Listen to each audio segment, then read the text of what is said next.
if I told you that the most powerful people in history never revealed their true intentions? Think about it. Why do the wealthiest billionaires, the most strategic leaders, and the most influential masterminds always seem 2 steps ahead of everyone else? Why do some people effortlessly rise to power while others struggle, even with talent and hard work? The truth is, power isn't just about intelligence, hard work, or even luck. It's about mastering control over perception. The most successful people don't just act. They manipulate the way others see their actions, right now, without realizing it. You might be giving away your power, revealing too much, letting others anticipate your moves, and setting yourself up to be controlled rather than being in control. But what if you could change that?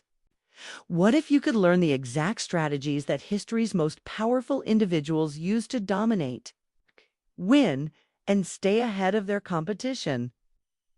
In this guide, you will uncover the laws of strategy, power, and influence, laws that have shaped empires, built billion-dollar businesses, and allowed individuals to rise from nothing to absolute dominance.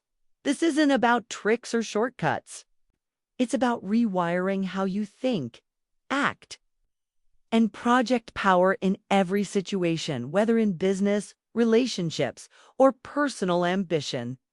Once you understand these laws, you will never be manipulated, underestimated, or caught off guard again.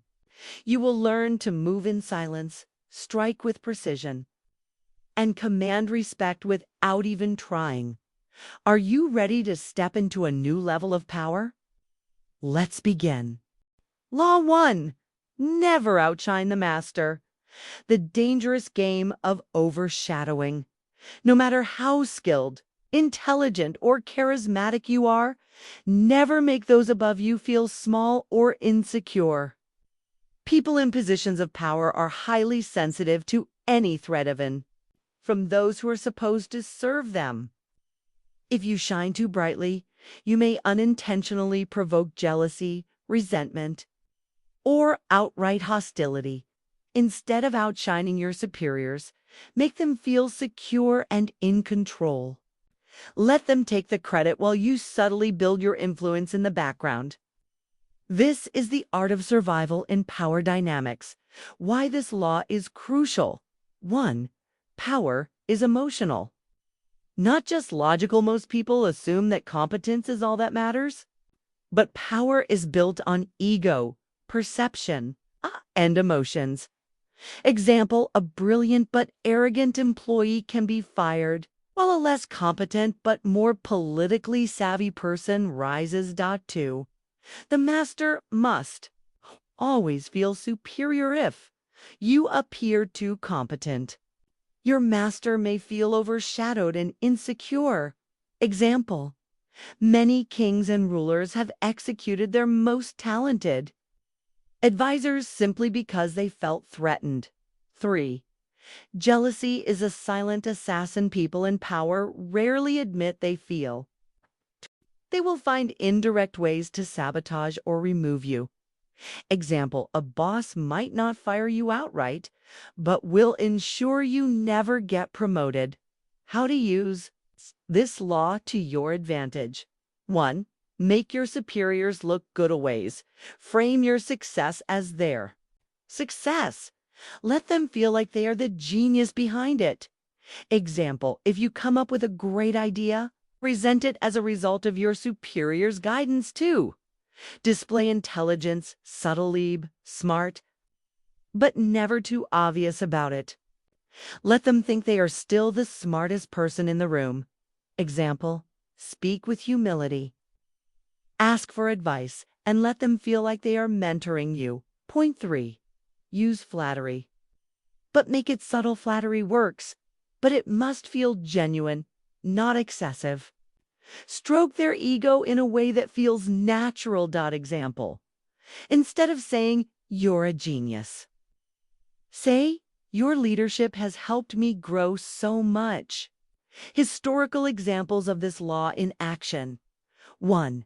Nicolas Fouquet versus King Louis Chiv Fouquet, the finance minister of France, threw a grand party to impress the king. Instead of admiration, Louis XIV saw him as a rival and had him arrested. Lesson: never show off in front of someone who holds power over you. 2. Galileo's clever tactic with the Medici family. Galileo named the moons of Jupiter after the Medici family, making them feel powerful instead of being seen as a dangerous intellectual. He was embraced and protected. Lesson: align your brilliance with those in power, rather than threatening them. 3. Henry Kissinger and Richard Nixon. Kissinger, a master of diplomacy, made Nixon feel like the mastermind behind every decision. As a result, Nixon trusted him completely, allowing Kissinger to gain immense influence. Lesson: make powerful people feel they are in control even when they are not. How to apply this law to your life, find business and career. Avoid being the know-it-all. In meetings, let your boss take the lead. If you want to suggest a change, present it as their idea. In social and personal life, embarrass your friends or partners in public. Let them shine. If someone seeks attention, give it to them. Your time to shine will come later. In power and strategy, you're in a leadership position. Beware of those trying to outshine you. Control your ego and reward competence rather than feeling threatened by it. Final thought: shine, but not too brightly. The sun may be the brightest object in the sky, but even it must retreat at night. If you want to rise in power, you must master when to shine and when to dim your light. Others feel important, and in doing so, you will gain influence without resistance. Law 2. Never put too much trust in friends. Learn how to use enemies. The dangerous illusion of trust. Trust is a double-edged sword. Friends can betray you out of jealousy, greed, or even boredom. When you rely too much on them, you make yourself vulnerable. Enemies, on the other hand, have something to prove. If properly managed, they can become more loyal than friends because they seek to rebuild their reputation or gain favor. This law teaches you that power is not built on blind trust, but on strategic relationships. Why this law is crucial. 1. Friends are unpredictably. Assume friends will always have your back, but they are emotional, competitive, and self-interested. Example: a friend who envies your success may secretly work against you too. Enemies are more reliably numies expect you to distrust them, so they work harder to prove their loyalty. Example: a former rival who joins your side will be more committed than a friend who takes you for granted. 3. Power is about control. Sentiment inelili can make you blind. Power is about strategy, not feelings. Example: many great leaders hired their former enemies because they knew their strengths. How to use this law to your advantage. 1. Do not overestimate loyalty of friends. Loyalty is not permanent. Keep your expectations low. Example: give people incentives to stay loyal rather than assuming they always will. 2. Keep friends at a distance in business. Do not mix personal and professional relationships unless absolutely necessary. Example: many businesses fail because partners trust friends blindly. 3. Convert your enemies into a liaison. Enemy who joins you has more motivation to prove their worth. Use this to your advantage. Example: historical rulers often married their rivals' daughters to turn them into allies. Historical examples of this law in action. 1. Emperor Tiberius and Sejanus Tiberius trusted his friend Sejanus completely. only to be betrayed and nearly overthrown. Lesson: never trust someone just because they are close to you. To Abraham Lincoln and his team of rivals. Lincoln appointed his former enemies to his cabinet, turning them into his most loyal advisors.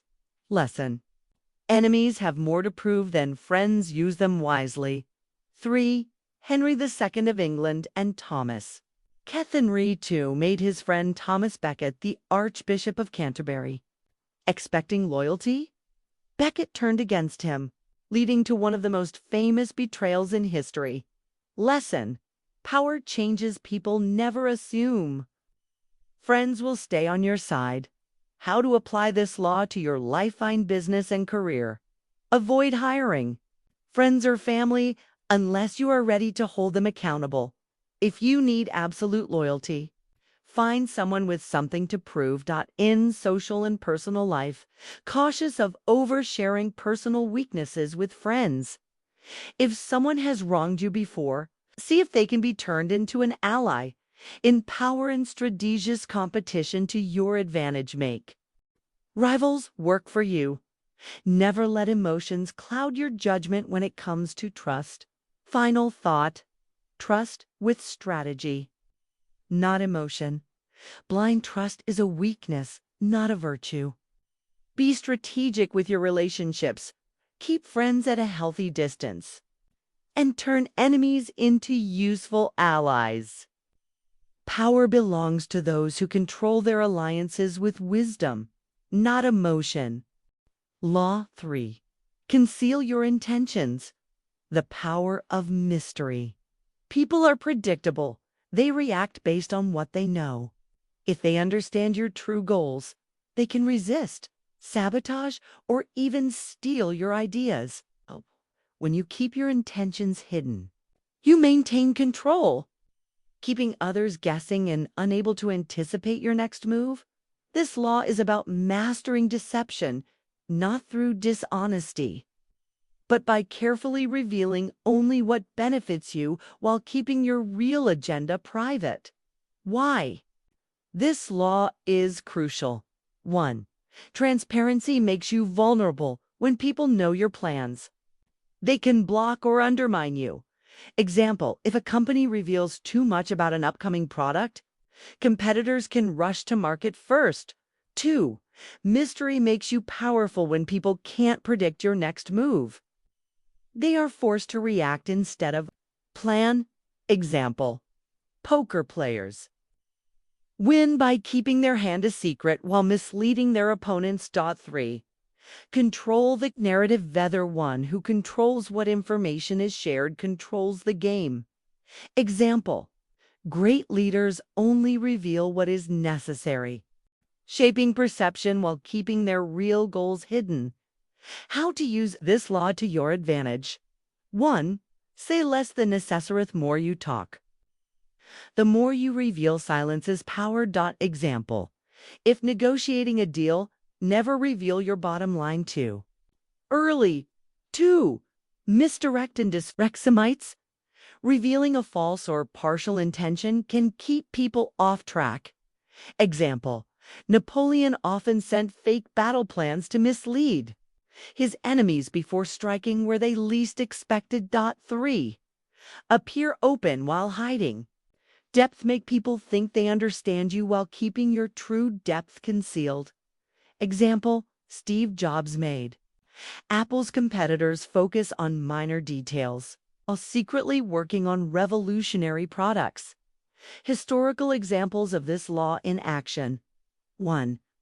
Otto von Bismarck's silent strategies. German chancellor never revealed his full political plans to allies or enemies. He kept people guessing, reacting, and off balance, making him one of history's greatest strategists. Lesson: keep others in the dark to stay in control too. The Trojan horse deception. Greeks pretended to surrender, offering a wooden horse as a gift to Troy. Inside, hidden soldiers waited until nightfall to open the gates, leading to Troy's destruction. Lesson: Conceal your real intentions behind a believable distraction. 3. Elon Musk and SpaceX. Musk has often downplayed SpaceX's true ambitions, allowing his company to move ahead while competitors underestimated him. Lesson: if people think you are aiming small, they won't prepare for your big moves. How to apply this law to your life, find business, and career. Never reveal your true salary. Expectations in a negotiation up front. Keep your big career ambitions private until you are ready to execute. In social and personal lives, careful what you share, even with close friends. Not everyone has your best interests at heart. Use small talk to control what people think about you while keeping your depth hidden in power and strategy. Hen leading. Reveal just enough to keep people motivated while keeping your long-term vision. Private. Make enemies think they understand you, then surprise them. Final thought: power comes from the unseen. If people don't know your next move, they can't stop it. Reveal little, keep your depth hidden, and always let others think they understand you while keeping the real power in your hands. Law 4. Always say less than necessary. The power of silence. Control the narrative. Command respect. When you say less, you project more power. Imagine walking into a high-stakes meeting where everyone is trying to prove their worth. Well, some people ramble endlessly, drowning in their own words, while others sit back, observing, speaking only when necessary. Who holds the real power in that room? It's the one who knows when to stay silent, the one whose words are measured, impactful, and carefully chosen. This is the essence of Law 4. Always say less than necessary, a principle that can elevate your authority, increase your influence, and make people hang on to every word you say. The fatal mistake of over-talking. Most people believe that talking more equals appearing smart. That's a lie. The more you talk, the more chances you give others to find flaws in your logic, expose your weaknesses, or simply lose interest. Think about it. Have you ever regretted saying too much in an argument and making things worse? Have you ever overshared in a negotiation only to lose leverage? Have you ever watched someone reveal too much information and instantly lose their mystique? This happens all the time in business, relationships, and social interactions. Those who talk too much eventually say something they shouldn't have, okay? And once the words are out, they can't be taken back. Example, in 2003. When Apple was developing the iPhone, Steve Jobs was notorious for his strategic silence. During meetings and product launches, he would often pause, let silence linger, and say just a few words. This kept people hanging on to every syllable. It wasn't just about what he said, it was about what he chose not to say. The mystery made Apple's products even more desirable. Now, let's contrast that with a real failure. The downfall of overtalking. The Napoleon. Example of the biggest talkers in history was Napoleon Bonaparte's foreign minister, Charles Maurice d'Italie. He was a master manipulator who understood the power of silence. But Napoleon, the opposite. He talked too much. He loved to explain himself, justify his actions, and speak excessively in negotiations. This made him predictable. His enemies knew exactly how to manipulate him. Talleyrand, on the other hand, would stay quiet during crucial moments. He never revealed his true thoughts, and his silence made people fear him more than any threat. Napoleon's downfall came partly because he gave away too much information, while Talleyrand controlled the game by saying less. The power of silence in everyday life. You don't have to be a world leader to use this law. Here's how it applies to you. In negotiations, the person who speaks first usually loses. Use silence to make the other person uncomfortable and reveal more than they should. In relationships, mystery is attractive. Speaking less makes people curious about you at work. If you talk too much in meetings, you dilute your power. Say less. And when you do speak, people will listen more. In conflict, silence is stronger than words. It makes people second-guess their own arguments. The strategy. How to apply this law today. Master the pause. When someone asks you a question, wait 3 to 5 seconds before responding. It makes your words feel more intentional.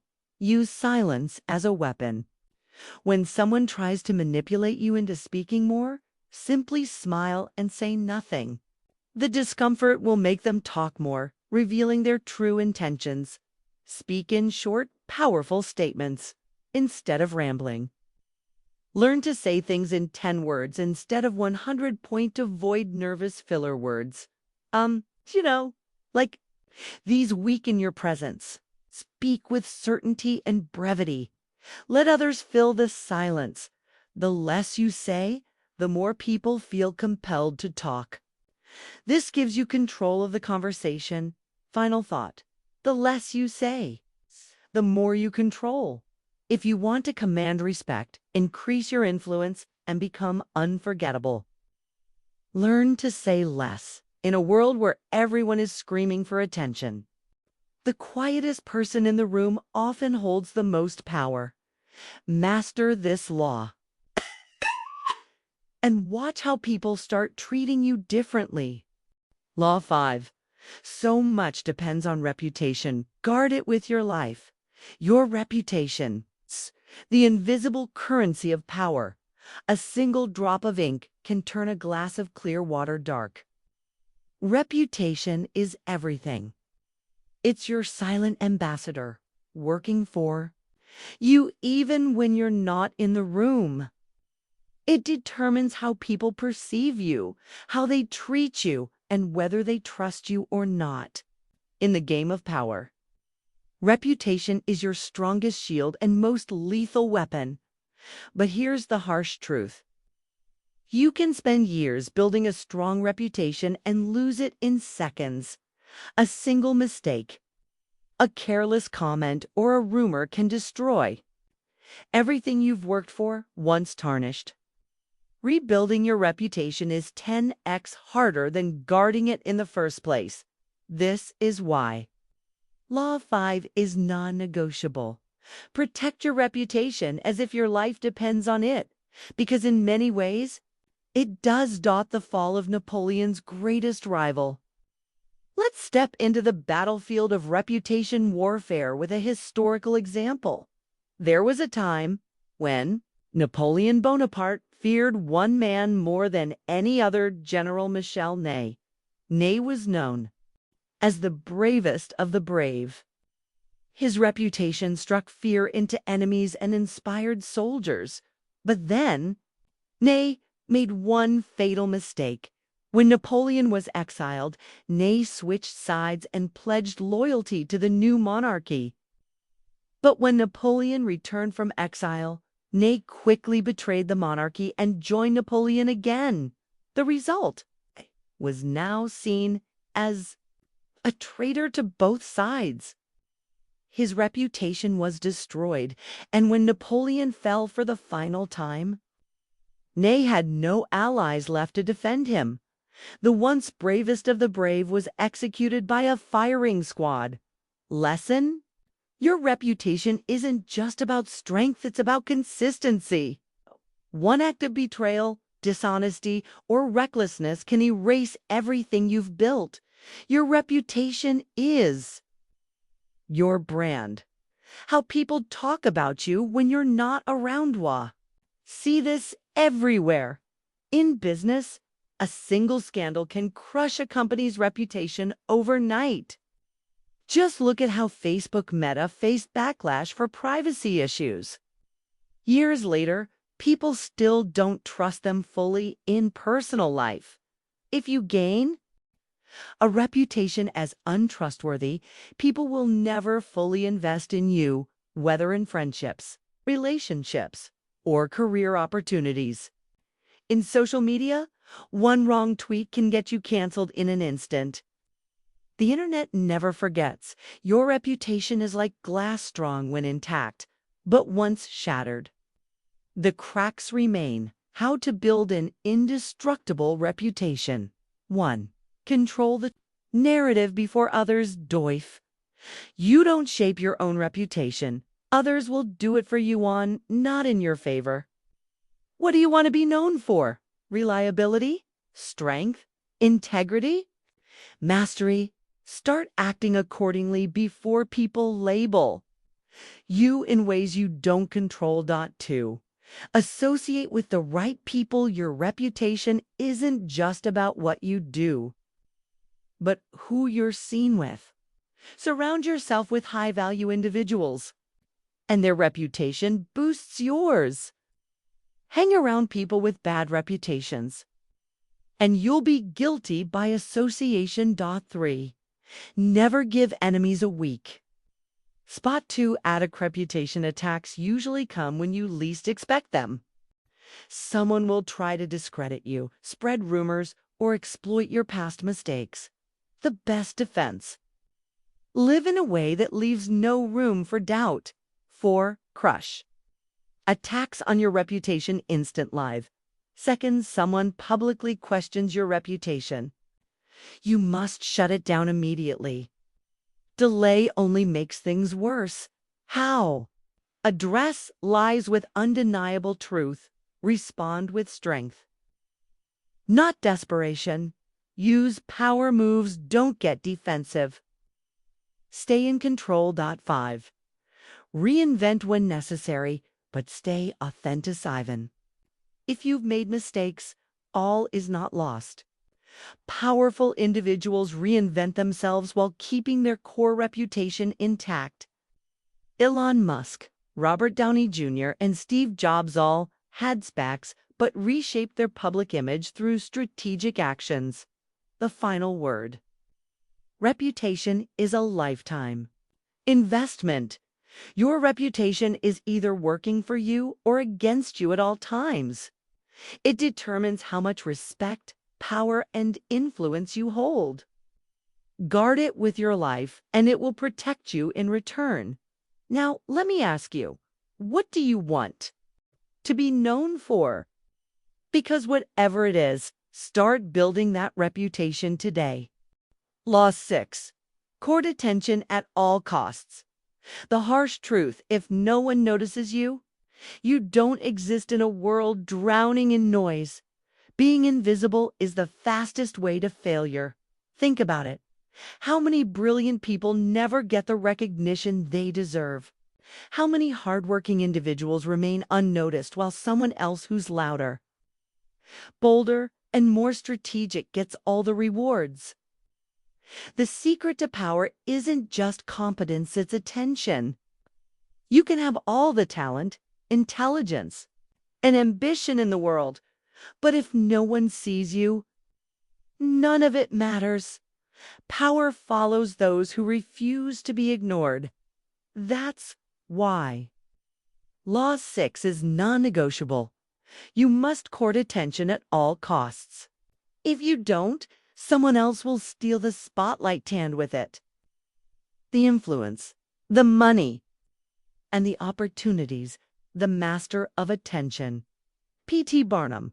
If you want to understand the power of commanding attention, look no further than P.T. Barnum, the 19th century entrepreneur who built an empire on pure spectacle. Barnum wasn't the richest. He wasn't the smartest.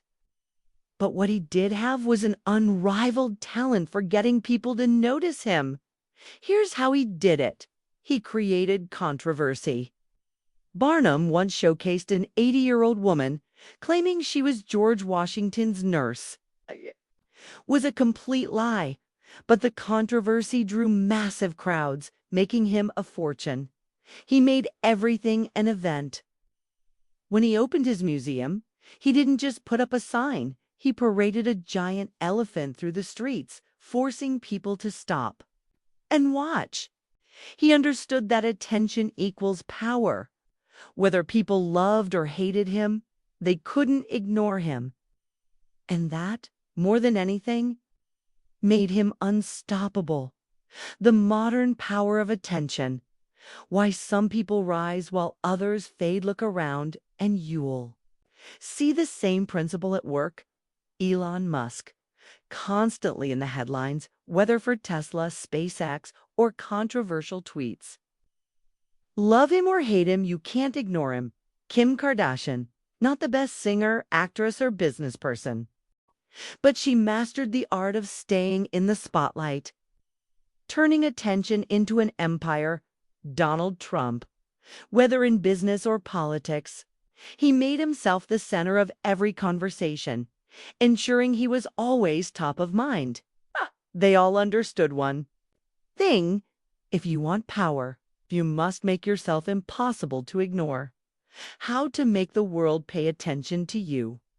1. Be unapologetically bold. Most people play it safe, and that's why they're forgettable. If you want attention, you must be bigger, bolder, and more audacious than everyone else. Don't just write a book. Write the book that challenges everything people believe. Don't just start a business, start a movement. Don't just post on social media, say something that sparks conversation. Boring is invisible. Daring is unforgettable. 2. Embrace controversy, but be smart about it. Attention thrives on conflict and contrast. The most powerful people in history used controversy strategically, to make sure their names stayed in the conversation. But here's the trick. Not all controversy is good controversy. Smart controversy, challenging outdated ideas, exposing hypocrisy, or presenting a bold vision. Dumb controversy, engaging in pointless drama, making reckless statements, alienating your audience. The goal isn't to make people hate you, it's to make them unable to ignore you. 3. Create a signature style. Want to be remembered. Stand out visually, verbally, and stylistically. Think about Steve Jobs and his black turtleneck, Salvador and his surreal mustache, Floyd Mayweather and his extravagant displays of wealth. A unique look, voice, or habit makes you instantly recognizable, giving people an easy way to remember you. 4. Master the art of storytelling. Facts are forgettable. Stories are magnetic. If you want attention, tell stories that capture the imagination. Share your journey, struggles, and victories. Make people feel something. Excitement, curiosity, even shock. Show how your presence changes the game the most.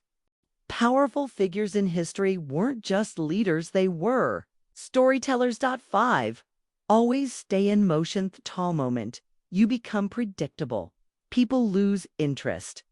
Keep them hooked by constantly evolving, surprising, and reinventing yourself. Drop unexpected announcements. Introduce new ideas. Before people get bored, make every move feel like an event. Attention is a fire. Keep adding fuel, or it burns out. The final word.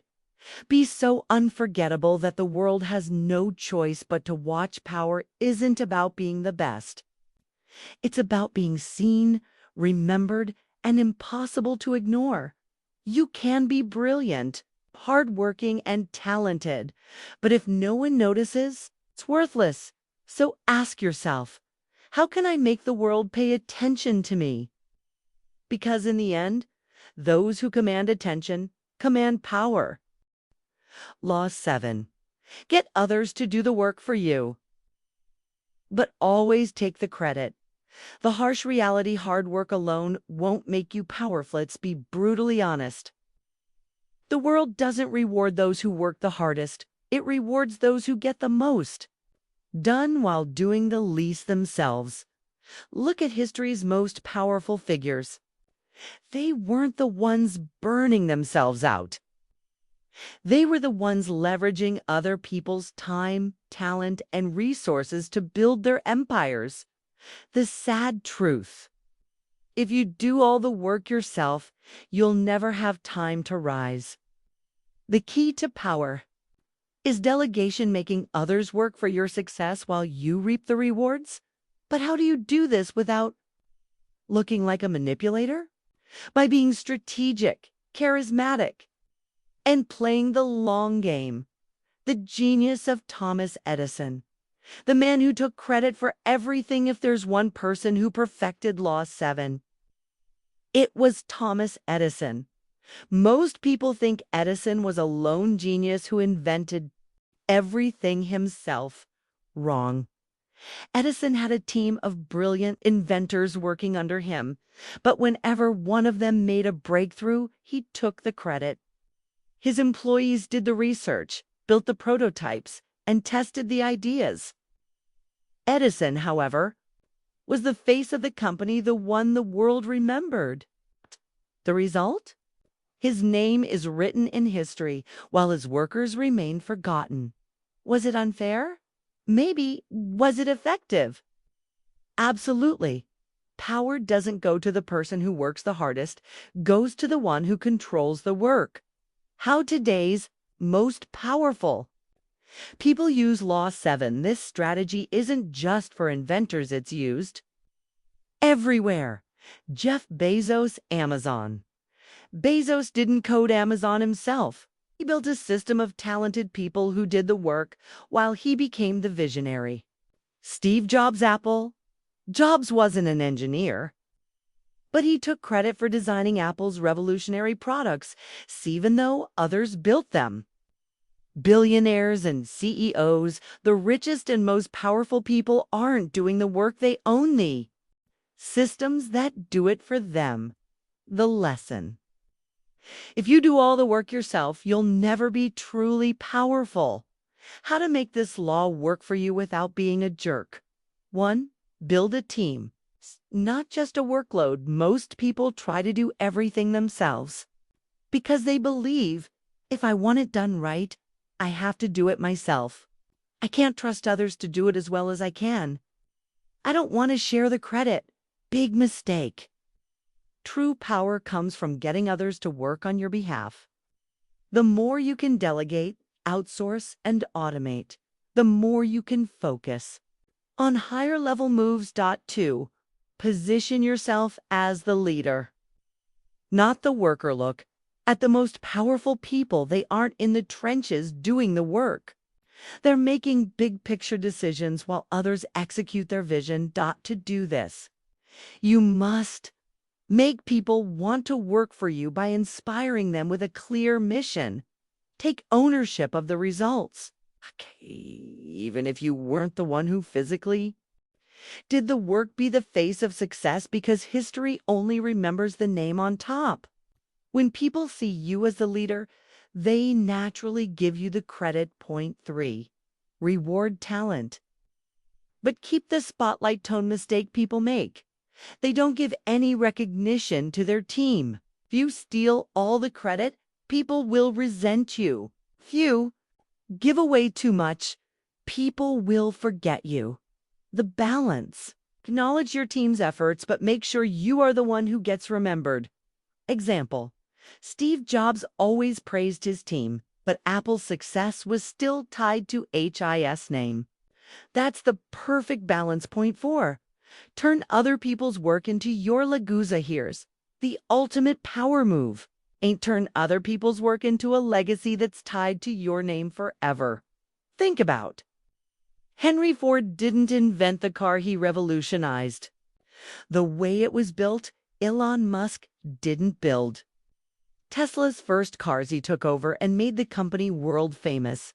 Warren Buffett doesn't run companies, he invests in them and gets the credit for their success. Power comes from being the one who benefits from great work, not necessarily the one doing it. The final word: work smarter, not harder. Most people will spend their lives grinding, struggling, and exhausting themselves only to get nowhere. That powerful. They get others to do the work while they rise. So ask yourself, are you working too hard on things that others could do for you? Are you stuck in execution mode instead of thinking like a leader? Are you positioning yourself as the visionary or just another worker? If you want real power, stop trying to do everything yourself. Instead, make others work for you and ensure you get the credit. Because in the end, it's not about how much you do, it's about how much you control. Law 8. Make other people come to you. Use bait if necessary. The harsh truth if you chase. You're weak if they chase. You're in control. Imagine two people negotiating a deal. One is desperate, constantly calling, following up, and making concessions. The other sits back calmly, knowing their value, letting the first person come to them. Who has the power? Always the one who is being pursued. Powerful people never chased. They create situations where others have no choice but to come to them. If you're always reaching out, begging, or trying to convince people, you've already lost. Instead, you must make your presence, skills, or resources so valuable that others come knocking on your door. But how do you do this? By mastering attraction and baiting people into your game. The Napoleon strategy. Make them need you. Napoleon Bonaparte. One of the most brilliant military strategists in history. Never begged his enemies for a fight. Instead, he used psychological warfare. He positioned himself in such a way that his enemies were forced to attack him on his terms. Instead of running into battle, Napoleon let the enemy army move where he wanted them to go straight into his traps. He created strategic choke points that made them vulnerable. He baited them into believing they had the advantage when in reality, they were walking into defeat by making them come to him. Napoleon controlled the battlefield, and that's exactly how you must operate in life. If you're constantly chasing money, people, opportunities, you're playing from a weak position. But when you position yourself as high value, you no longer need to chase. People will come to you because they feel like they need you. The magnetic power of mystery and scarcity. Have you ever noticed that? The person who's too available is taken for granted. The person who doesn't text back immediately creates more. Intrigue, the job that's hard to get, seems more desirable than the one hiring anyone. Scarcity equals value. The moment something becomes too common, too accessible, or too eager, it loses its power. This is why powerful people use mystery, scarcity, and selective availability to make others come to them. Luxury brands like Rolex and Ferrari, they limit supply, making people wait in line just for a chance to buy. High-status individuals, they don't respond immediately, making others value their attention more. Successful negotiators, they never seem desperate. They let the other side sweat first. The lesson: if you want people to chase you, you must stop making yourself too accessible. How to make this law work for you without being manipulative. 1. Stop chasing, start attracting. If you're always the one pursuing opportunities, people, or attention, stop. Instead of chasing, become so valuable that people can't ignore you. How? Master a skill that makes people need you. Control valuable resources that others want access to. Position yourself as rare, unique, and hard to replace. The more valuable you are, the less you'll have to chase. 2. Use strategic bait. Powerful people don't just sit and wait, they actively set traps that pull people in. Want job offers? Make your work and expertise visible so companies approach you. Want attention on social media? Post intriguing content that makes people curious and want to control a negotiation for something valuable, but make them come to you to get it. The key is to create a situation where others feel like they need you, not the other way around. 3. Be selectively. Available people desire what they can't easily have. If you're always responding instantly, always available, always eager, you lower your value. Instead, take longer to respond. Make them wait. Be unpredictable. Don't always be at their call. Make them earn your attention. This isn't about arrogance. It's about making people respect your time and presence. 4. Reverse the power. Dynamic in any situation. Let's say you're in a situation where you desperately want something, a job, a deal, a relationship. If you act needy, you lose. Instead, flip the script. Act as if you are the prize. Make them feel like they need you more than you need them. Don't over-explain or justify, just present. Yourself is valuable and let them make the move. The moment they feel like they're chasing you, you have the power. The final word. Play the game like a master. Most people spend their lives chasing success, approval, love, and money. But the powerful create environments where others have no choice but to chase them. Ask yourself, are you too available, making others take you for granted? Are you positioning yourself as a prize, or are you begging for attention? You using bait to draw people in, or are you exhausting yourself running after them? If you want real influence, wealth, and power, you must stop chasing and start making gathers come to you. Because in the end, the one who waits and controls the game always wins. Law 9. Win through your actions, never through arguments. Words are cheap. Power comes from action. Think about the last time you tried to convince someone you were right. Maybe it was an argument with a friend, a debate at work, or even a heated discussion online. Did they actually change their mind?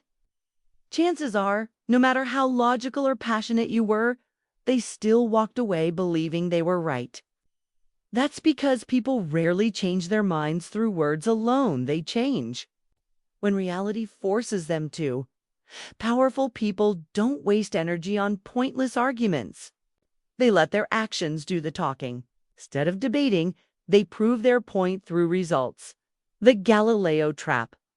When words become dangerous in the early 1600s, the famous astronomer Galileo Galilei made a shocking claim. The Earth revolves around the sun, not the other way around. This was revolutionary, but also deeply offensive to the Catholic Church, which believed the Earth was the center of the universe. Galileo tried to argue his case with logic and evidence. He debated, he wrote, he explained. But instead of convincing his critics, he made them angrier. The result? He was put under house arrest for the rest of his life. What was his mistake? He relied on words to win a battle that required strategy. Had he been more subtle, slowly influencing through action instead of confrontation, he might have gained more ground without being silenced. The lesson: never try to force someone to agree with you through argument. It rarely works. Instead, let your results make your case for you. Why arguments are a trap: most people think that if they just explain themselves better, others will see their point. Wrong. People are emotionally attached to their beliefs. Facts alone don't change them. When you argue, you create resistance. The harder you push, the harder they push back. Winning an argument often makes you enemies.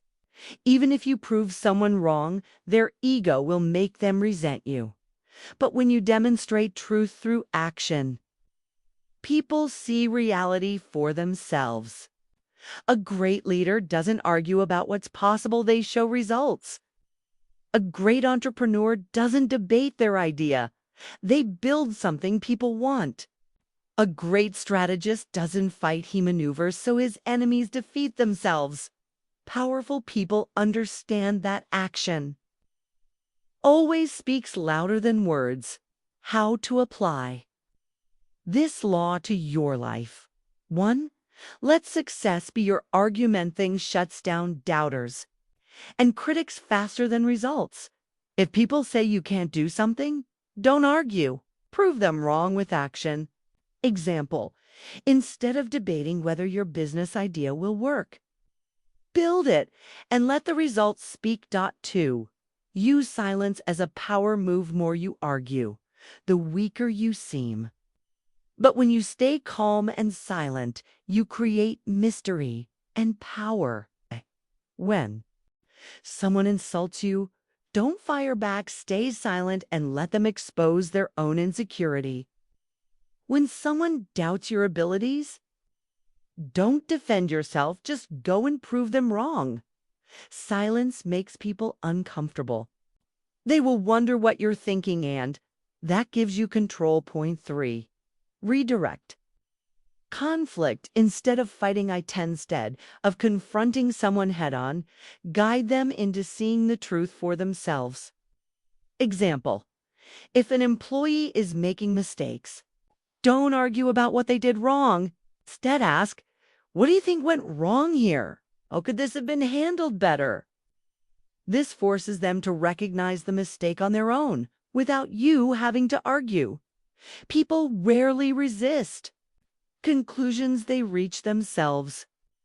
Lead them there instead of dragging them. 4. Know when to walk away. Some battles aren't worth fighting. If someone is irrational, emotional, or too proud, don't waste your energy debating them. Proving yourself right won't actually benefit you. Let it go. Arguing will create an enemy. Stay silent and win in other ways. Powerful people don't let their egos pull them into useless fights. They know when to walk away. Let time and results prove them right. The final word. Actions always win. If you truly want to influence people, gain respect, and become powerful, remember, results are your strongest argument. Silence is often more powerful than words.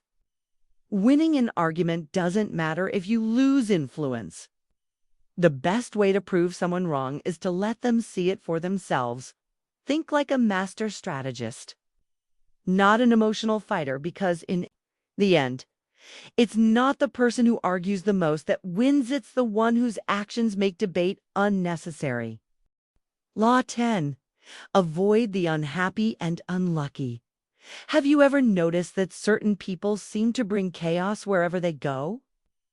No matter what happens, they are always surrounded by drama, failure, or negativity.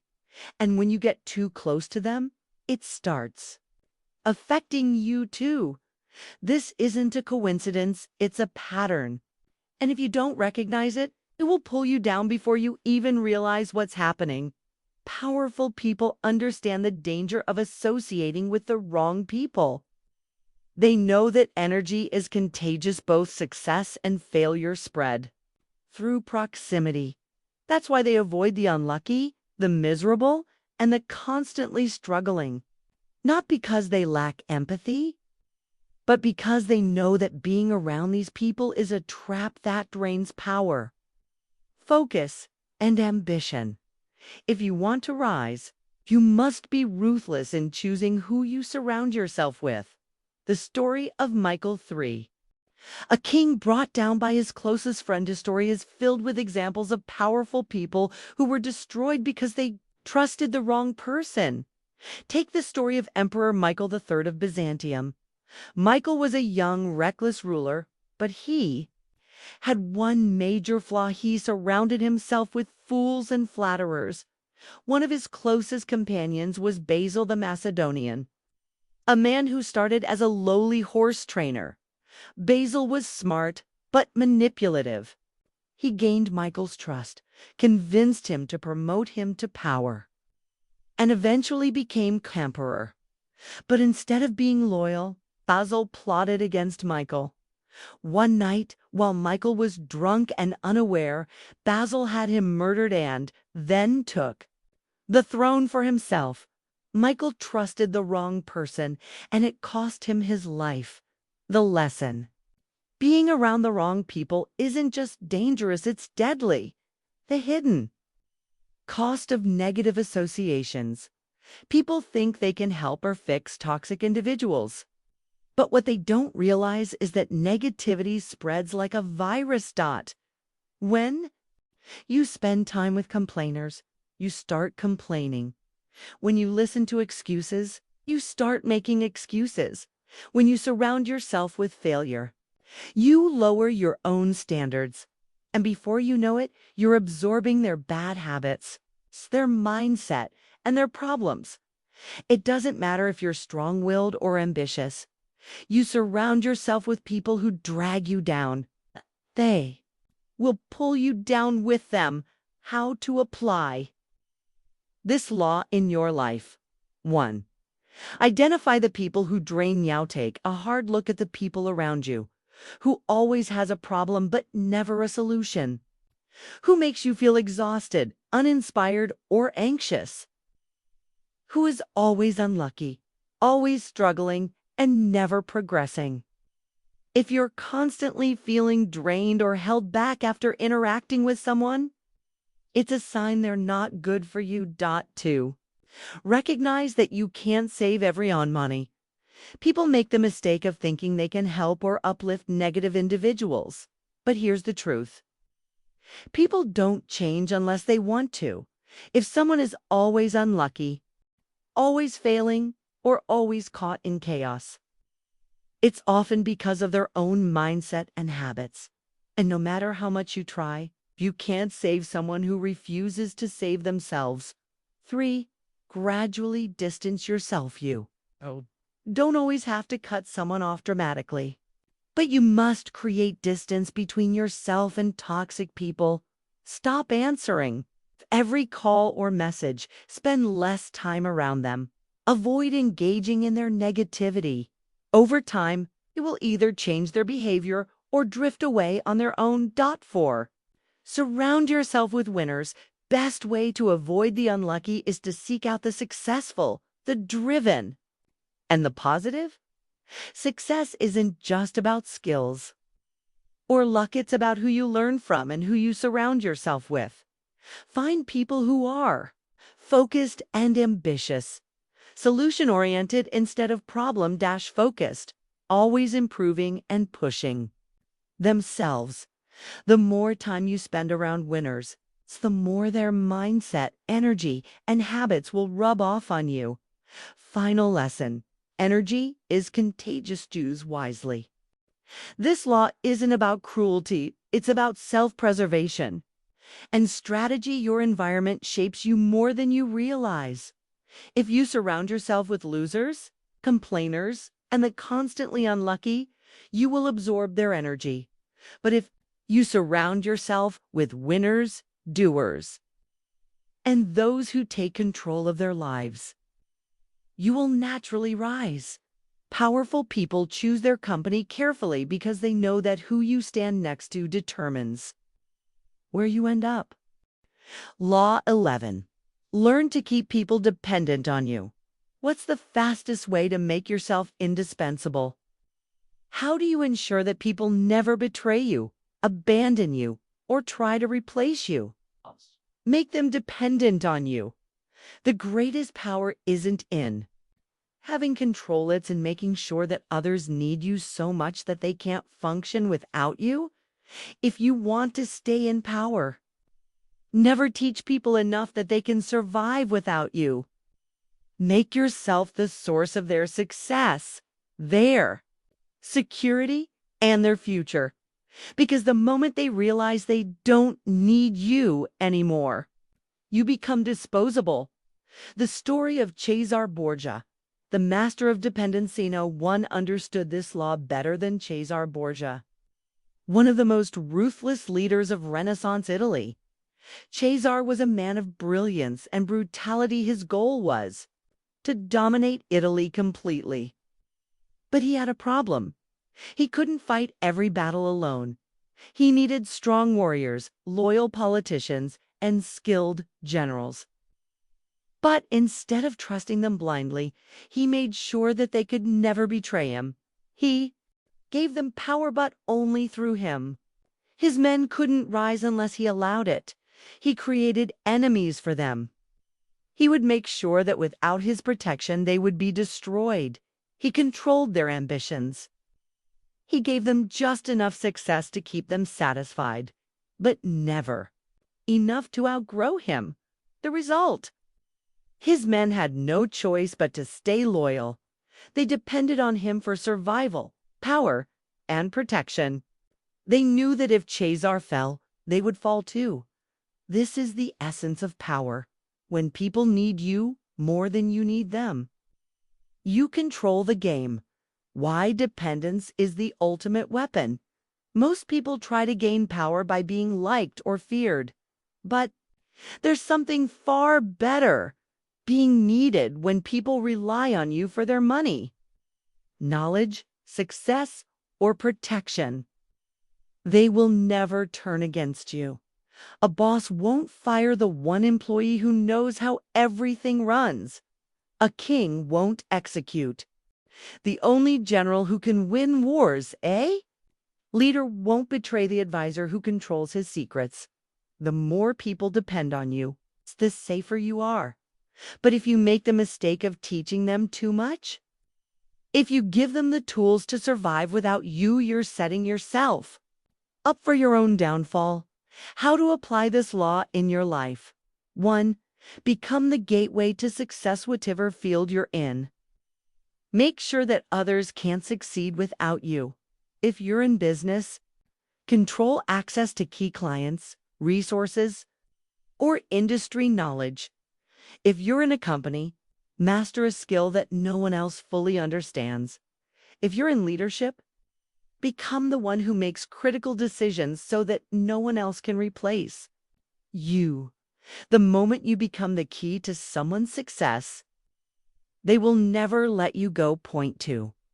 Give people just enough, but not everything. Most people make the mistake of teaching others too much. They assume that sharing all their knowledge makes them valuable, but in reality, it makes them replaceable. Instead, follow this rule.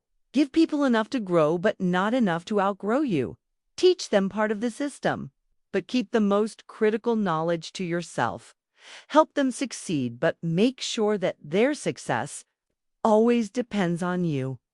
If you teach someone everything, they will eventually leave you. But if they always need you for something, they will never turn against you. 3. Make yourself the center of their survival. Want to make someone truly loyal. Control what they fear. If they fear losing money, control their income. If they fear losing status, be the source of their influence. If they fear losing power, make sure their position depends on your favor. People rarely betray the ones they can't afford to lose. Point 4. Never let anyone become too independent. Amiss. People grow too confident. They start thinking they don't need you anymore. This is dangerous. Whenever you sense someone pulling away, remind them of their dependence. Subtly withdraw your support and let them struggle. Show them that without you, things fall apart. Offer them a solution, but only if they reaffirm their loyalty. This keeps you in control, because they will never take you for granted again. Final lesson: power belongs to the indispensable. The moment you become replaceable, you lose power. But when you make people dependent on you when they can't function, succeed or survive without you, you control the entire game. This is why the truly powerful never give away everything. They never let others become too independent, because once someone doesn't need you, they will find a reason to remove you. Law 12, USC Selective Honesty and Generosity to Disarm Your Victim. What if I told you that one small act of honesty could make someone trust you completely, if when your true intentions are far from innocent? What if a single unexpected gift could lower a person's guard so much that they would hand you power on a silver platter? This is the art of selective honesty and strategic generosity. People expect deception in power struggles. They assume that others have hidden motives. But when you break that expectation, when you show a moment of honesty or unexpected kindness, it disarms them completely. They stop questioning you. They start trusting you. And that's when they become vulnerable to your influence. The con artist who outsmarted everyone. One of the greatest masters of this law was Victor Lustig, the man who sold the Eiffel Tower not once, but twice. Lustig was a world-class con artist, a master manipulator. But his secret wasn't just his clever schemes, it was his ability to make people trust him instantly. How? By using selective honesty before pulling off his biggest scams. Lustig would gain his victims' trust by revealing a secret about himself. He would confess something that made him seem vulnerable, like a personal struggle, a mistake he had made in the past, a weakness that made him seem more human. The result: his targets saw him as authentic. They lowered their guard, and once they believed he was honest, they never saw the con coming. This is why selective honesty is so powerful. When you reveal a small truth, people assume everything else you say is true as well. Why generosity is a psychological weapon. Think about this. Have you ever felt obligated to return a favor? That's because humans have a deep psychological bias called reciprocity. When someone gives us something, we feel compelled to give back. That's why businesses give away free samples. That's why politicians donate money before elections. That's why the world's most powerful people use generosity as a tool of control. They give not out of kindness, but to create a sense of debt. And once someone feels indebted to you, they will do almost anything to repay you. How to apply this law in your life? 1. Start with an unexpected act of honest way to make someone trust you instantly. Do something totally unexpected. Admit a small mistake before they discover it. Share a personal struggle that makes you relatively. Give them a piece of valuable advice with no strings. Attach this breaks their natural suspicion. Instead of doubting you, they see you as open and honest. But be careful, only reveal what benefits you. Don't confess something that makes you look weak or incompetent. The goal is to control the narrative while making them drop their defenses. 2. Use generosity as a trap if you want someone to follow your lead. Don't demand their loyalty, earn it with generosity. Give them a gift that feels personal. 11. If it's small, do them a favor without expecting anything in return, at least. On the surface, offer them exclusive access to something valuable. Key. Make them feel special. People remember acts of generosity more than words. They will feel grateful, and gratitude turns into loyalty. 3. Create a sense of debtons. Someone accepts your gift or help. Don't let them forget it. Subtly remind them, I was happy to help last time. Let me know if you need anything else. I don't usually do this, but I made an exception for you. I really enjoyed supporting you. I'm sure you'd do the same for me. This anchors the feeling of obligation in their mind, and when you need a favor in the future, they won't hesitate to say yes. 4. Mix truth with manipulation of the biggest mistakes people make. They either lie too much or are too honest. The real power lies in mixing the two. Tell one undeniable truths, so they believe you're genuine-a-thon. Slip in the persuasions so they follow your lead. For example, if you're negotiating a deal, you might say, honestly, I don't make much profit from this offer, but I believe in long-term relationships. So I'm giving you my best price. The first part is honest, or at least sounds like it. The second part nudges them to trust you. This is how you make people believe everything you say. Final lesson. Trust is the most dangerous illusion. The greatest trick of power isn't forcing people to follow you. It's making them want to follow you, and nothing creates loyalty, influence, and obedience faster than a well-placed act of honesty or generosity. Use it wisely, because once someone trusts you completely, you control the game. Law 13. WHEN. Asking for help. Appeal to self-interest, never to gratitude or altruism. What if I told you that people don't help you out of kindness, but because they see something in it for themselves? You might believe that people support you out of goodwill, but the harsh truth is this: people are driven by self-interest, not by gratitude. If you want someone's help, don't waste your time appealing to morality, past favors, or loyalty. Instead, show them how helping you benefits them. This is the key to unlocking power, influence, and getting people to say yes when it matters most. The costly mistake of appealing to gratitude.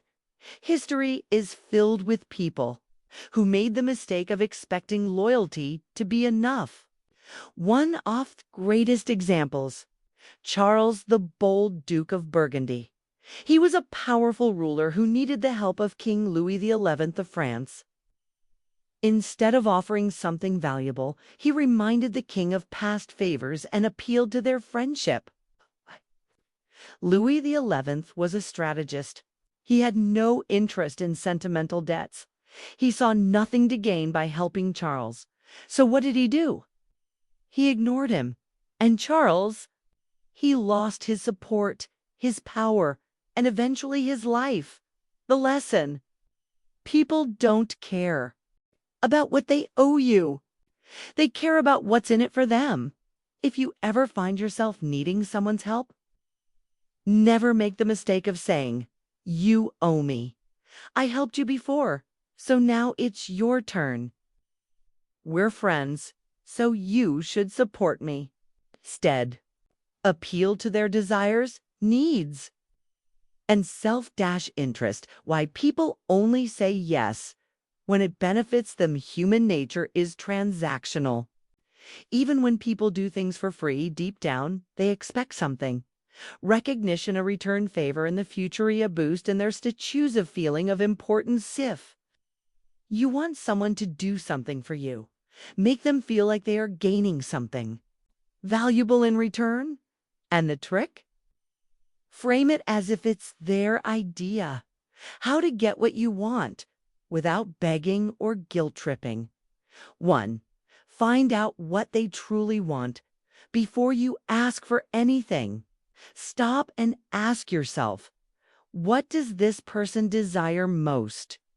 More power, more money, a better reputation, a sense of purpose. Find that one thing and position your request as the key to getting it. 2. Reframe your request as an opportunity. Instead of saying, "Can you help me with this?" say, "I have an idea that could benefit both of us," or "I need your expertise on something that could really boost your influence." Notice the difference. One sounds like begging. The other makes them feel important. People don't want to feel like they're doing you a favor. They want to feel like they're making a smart choice. Point 3, show them the immediate benefit. Most people won't help you unless they see an instant reward. For example, instead of asking a business partner for funding by saying, "I need an investment to grow my business," say, "This investment will put you at the center of the fastest growing market in the industry. The returns could be massive." Now, you're not just asking for money. You're offering an opportunity. 4. Make them feel like a hero off. People believe they are helping you out of kindness. They will hesitate. But if they believe they are making a strategic move or proving their power, they will act. Say things like, "Only someone with your level of expertise could pull this off. Your leadership on this would be game-changing. I thought of you first because I know how skilled you are at this." People want to feel special, important, and valuable. Give them that feeling, and they will help you without hesitation. The hidden power of self-interest. The greatest leaders, negotiators, and influencers never beg for help. They make people want to help them, and they do this by tapping into the most powerful force in human psychology, self-interest. So the next time you need something, forget about guilt-tripping or sentimental appeals. Find out what they truly want and position yourself as the key to getting it. Because once you master this, you'll never struggle to get what you want again. Law 14. Pose as a friend. Work as a spy. Imagine this. You're in a high-stakes business negotiation, a heated competition, or even a political battle. You're facing people who smile at you, shake your hand, and make you feel like an ally. But behind closed doors, they're gathering every bit of information about you, your weaknesses, desires, and blind spots to use against you at the perfect moment.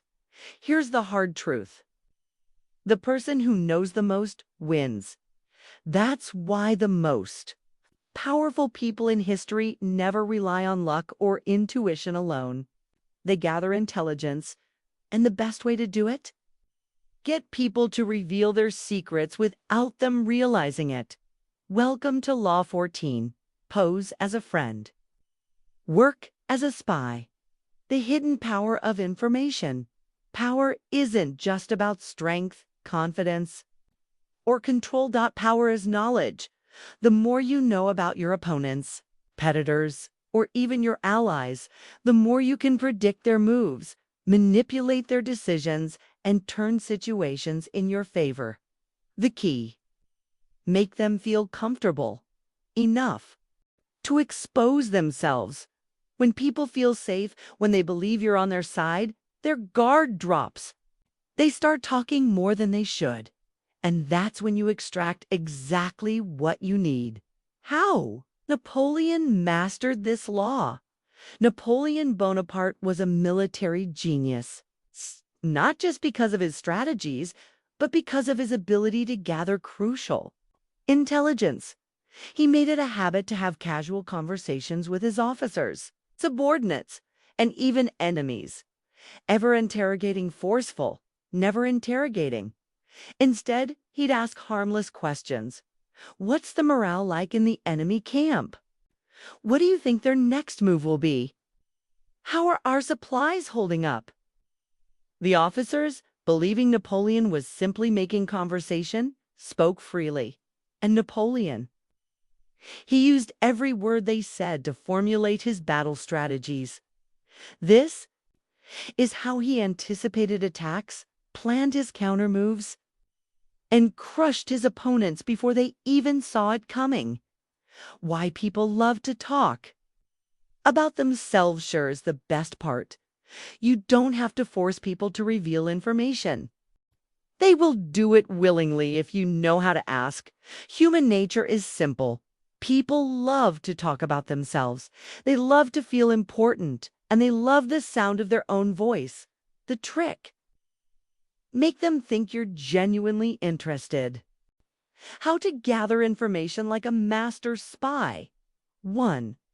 Be the one who listens more ethy. Best spies don't do the talking. They let others talk if you want people to open up. Don't rush to share your own thoughts. Instead, ask open-ended questions. Example: what's your biggest challenge right now? Nod, smile, and act engaged. Make them feel like their words are fascinating. Stay silent after they speak. The longer the silence, the more they will feel the need to fill it. The more comfortable they feel, the more they will reveal. 2. Disguise your intentions, since people sense that you're extracting information. They will shut down. So, instead of asking directly, hide your questions inside casual conversations. Example: instead of saying, "How's your business doing?" which might make them defensive, say, "I heard the market is tough these days. How are you navigating it?" This makes them feel like they're simply sharing insights, not giving away valuable secrets. 3. Get people to brag if you want to know someone's strengths and future moves. Let them boast. Say things like, "You've been making some smart moves lately. What's your secret? I keep hearing great things about your new strategy. How did you come up with it?" Most people can't resist an opportunity to show off. And in their excitement, they will reveal valuable information. 4. Leak false information. The greatest spies don't just gather intelligence. They spread it to test reactions. If you want to know how someone truly feels, give them a piece of false information and see how they react. Example: say, "I heard you might be expanding your business soon. That's exciting." They look surprised and say, "No, not at all." Then you know they weren't planning an expansion. But if they smirk and say, "Well, maybe," you've just uncovered a secret they weren't ready to share. The ultimate secret of power: make others predictable. When you control information, you control outcomes. If you know your competitor's next move before they make it, you can block it. If you know what someone wants, you can manipulate them into giving you what you want first. If you know someone's fears, you can use them to your advantage by posing as a friend, acting interested, listening more than you speak, and letting others reveal themselves. You become invisible yet powerful. You let others do the work for you, handing you the very knowledge that will eventually outmaneuver them. The final warning: don't be obvious. If people suspect you're gathering information, they will stop talking, or worse, they'll feed you lies. That's why the best spies never seem like spies. They're friendly, easygoing, and trustworthy. They don't pry. They converse. They don't interrogate. They listen. Master this skill, and you'll never walk into a negotiation, business deal, or competition blind. You'll always have an unfair advantage, because in the game of power, it's not the strongest who win, it's the smartest. Law 15. Crush your enemy totally. Imagine standing in front of your greatest rival, someone who has tried to sabotage you, humiliate you, or take what's yours. You have two choices: show mercy, hoping they will change, eliminate them completely so they never come back. History has shown that those who choose mercy often regret it. Your enemy, even when defeated, will never forget the pain of losing. They will wait, rebuild, and strike again often when you least expect it. But those who crush their enemies totally, they ensure their power remains undisputed. Welcome to Law 15. Crush your enemy. Totally why partial defeats are dangaroosters. A saying, a snake that is not fully killed will bite back harder. Leaving your enemy wounded but a silent but dangerous problem. They will pretend to accept defeat. But behind closed doors, they will be plotting revenge. They will regain their strength when you're not looking. Gather allies who share their resentment. Wait for the perfect moment to destroy you. The solution: don't just win, make sure they can never return. Let's look at history's greatest examples of this law in action. How the Romans mastered this law. The Roman Empire didn't become the most powerful civilization by showing mercy. When Rome went to war, it didn't just defeat enemies, it erased them from existence. Take Carthage, Rome's biggest rival. For years, Rome and Carthage fought in the Punic Wars.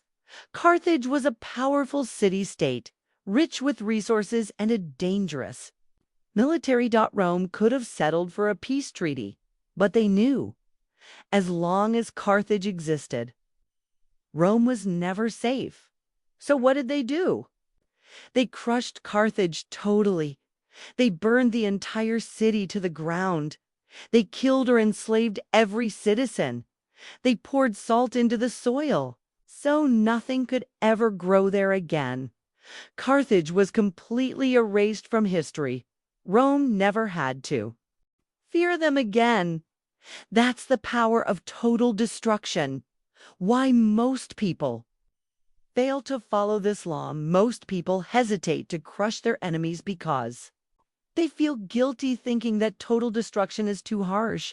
They underestimate their enemy, believing they won't strike back. They want to keep the peace, fooling themselves into thinking a truce is possible.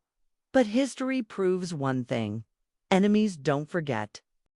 If you let them live, they will return stronger, angrier, and more prepared. Just look at Napoleon Bonaparte. Napoleon's fatal mistake. Napoleon, one of the greatest military leaders of all time. He conquered most of Europe and seemed unstoppable. But he made one critical mistake. In 1814, after a series of losses, Napoleon's enemies captured him and exiled him to a smallest land called Elba. Instead of executing him, which would have ended the threat forever, they let him live, thinking he was no longer a danger. That was their mistake. Napoleon escaped within 1 year. He rebuilt his army, returned to France, and took back power.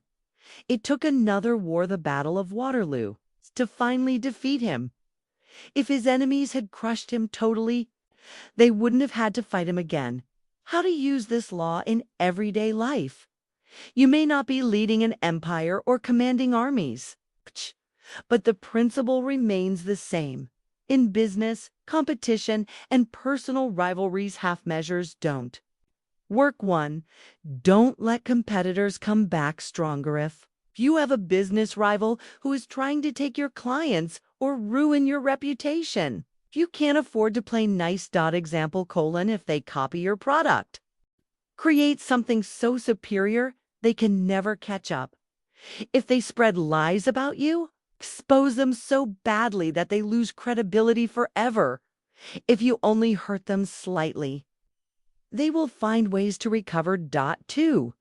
Never leave a personal enemy standing up. Someone betrays you, sabotages you, or threatens your success. Don't just distance yourself. Make sure they can't come back into your life. Expose their true nature so others see their deceit. Take away their ability to harm you again. Letting a toxic person remain in your circle is like leaving a time bomb under your bed. It will explode when you least expect it. The modern example: Steve Jobs versus his rivals. 1. Steve Jobs returned to Apple in 1997. The company was in shambles. One of the biggest problems: Competitors stealing Apple's market instead of competing fairly. Jobs made sure Apple would dominate so completely that rivals had no chance of survival. He crushed Microsoft's influence in mobile devices. He out-innovated competitors so aggressively that they couldn't keep up. He built Apple into a brand so powerful that customers became fiercely loyal by crushing his business enemies totally. Apple became one of the most valuable companies in the world. If Jobs had only aimed for partial victories, Apple might not exist today. The final warning: know when to stop. This law is powerful, but it must be used strategically. If you crush the wrong person, you might create unnecessary enemies. If you go too far, you might turn allies into rivals. Only crush totally when the person is a direct and dangerous threat. A partial victory would allow them to recover. Their survival would mean your future. Downfall if you can neutralize the threat once and for all. Do it! Because in the game of power, there are only two outcomes. You eliminate the enemy, or they eliminate you. Law 16. Use absence to increase respect and honor. Imagine this. You're always available, always seen, always there. People take you for granted.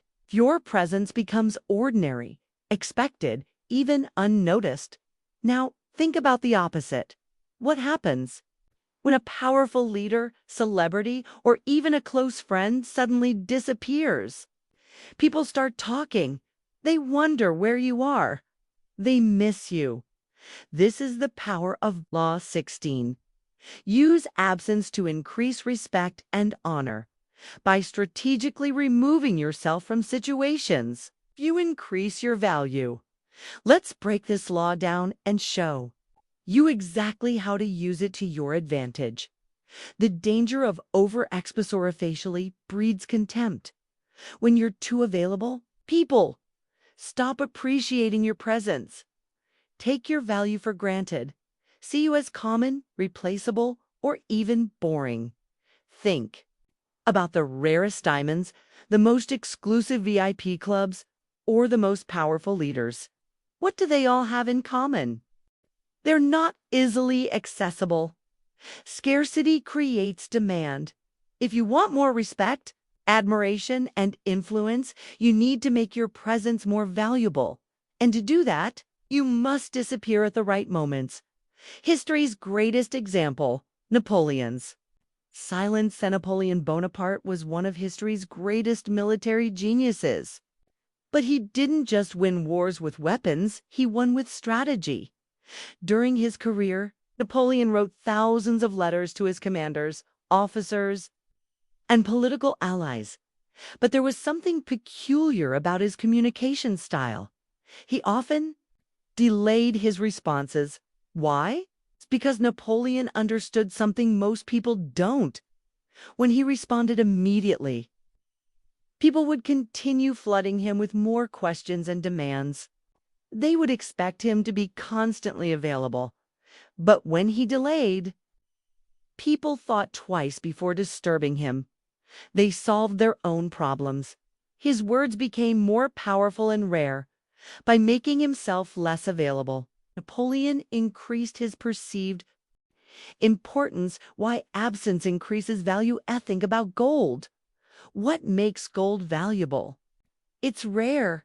It's not easily accessible. It's not found everywhere. If gold were as common as sand, no one would care about it.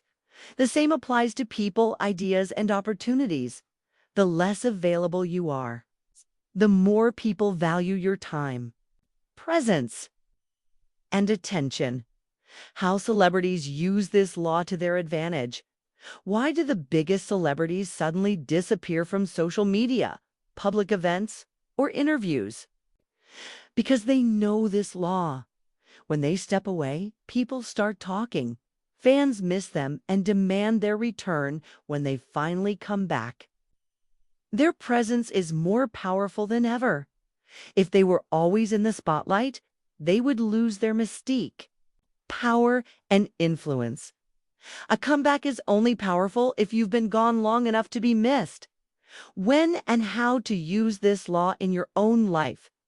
This law isn't just for kings, generals, and celebrities. You can use it in your own life to command more respect, admiration, and influence. 1. In business and work, if you're a leader or expert, don't always be available. Let people wait for your insights. They will value them more. If you're an entrepreneur, limit access to your services. People will see your time as more valuable. If you're an employee, don't constantly say yes to every request. People respect those who set boundaries. 2. In social and personal life, if you're always texting first or always available for friends, take a step back.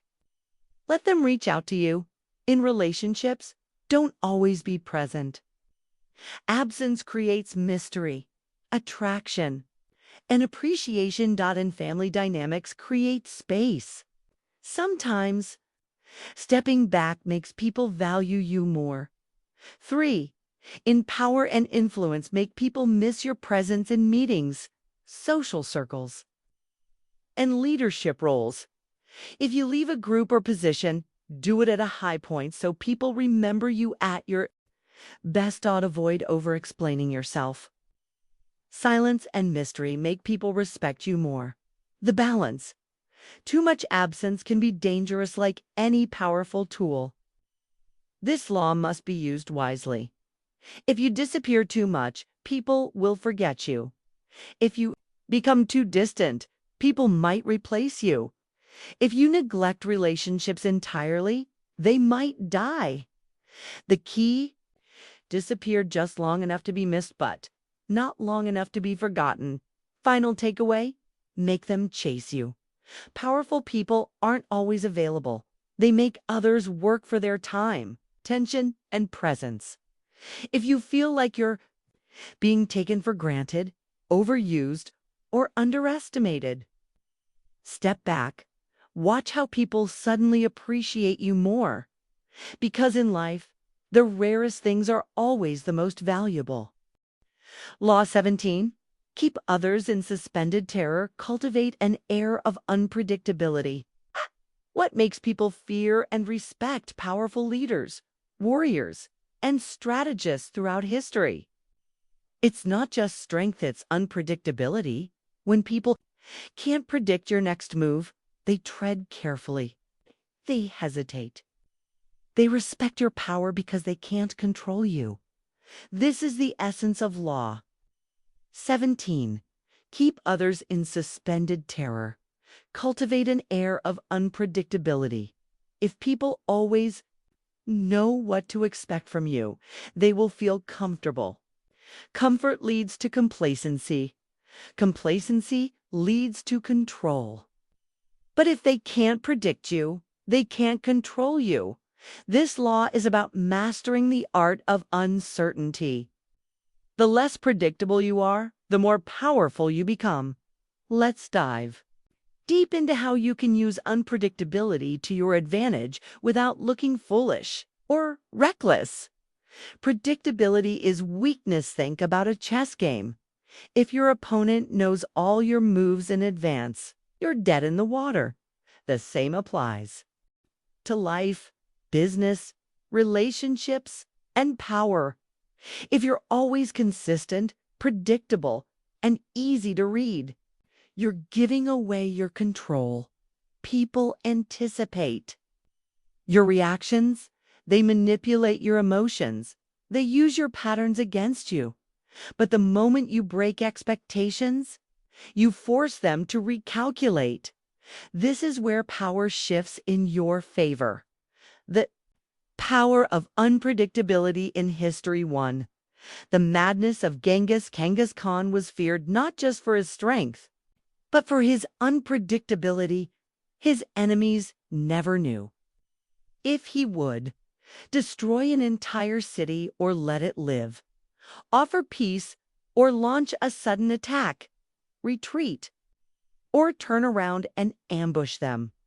His erratic war tactics made him nearly impossible to defeat. No one could predict his next move. The result? People feared him so much that many surrendered before a single battle even started. This is the power of unpredictability. 2. The enigma of Steve Jobs. Steve Jobs, the visionary behind Apple, was famous for his erratic leadership style. One moment, he would praise an employee. The next, he would fire someone without warning. Was he doing it for fun? No, Jobs knew that if his employees became too comfortable, they would lose their edge by keeping people on their toes. He created a culture of excellence, innovation, and fear of mediocrity.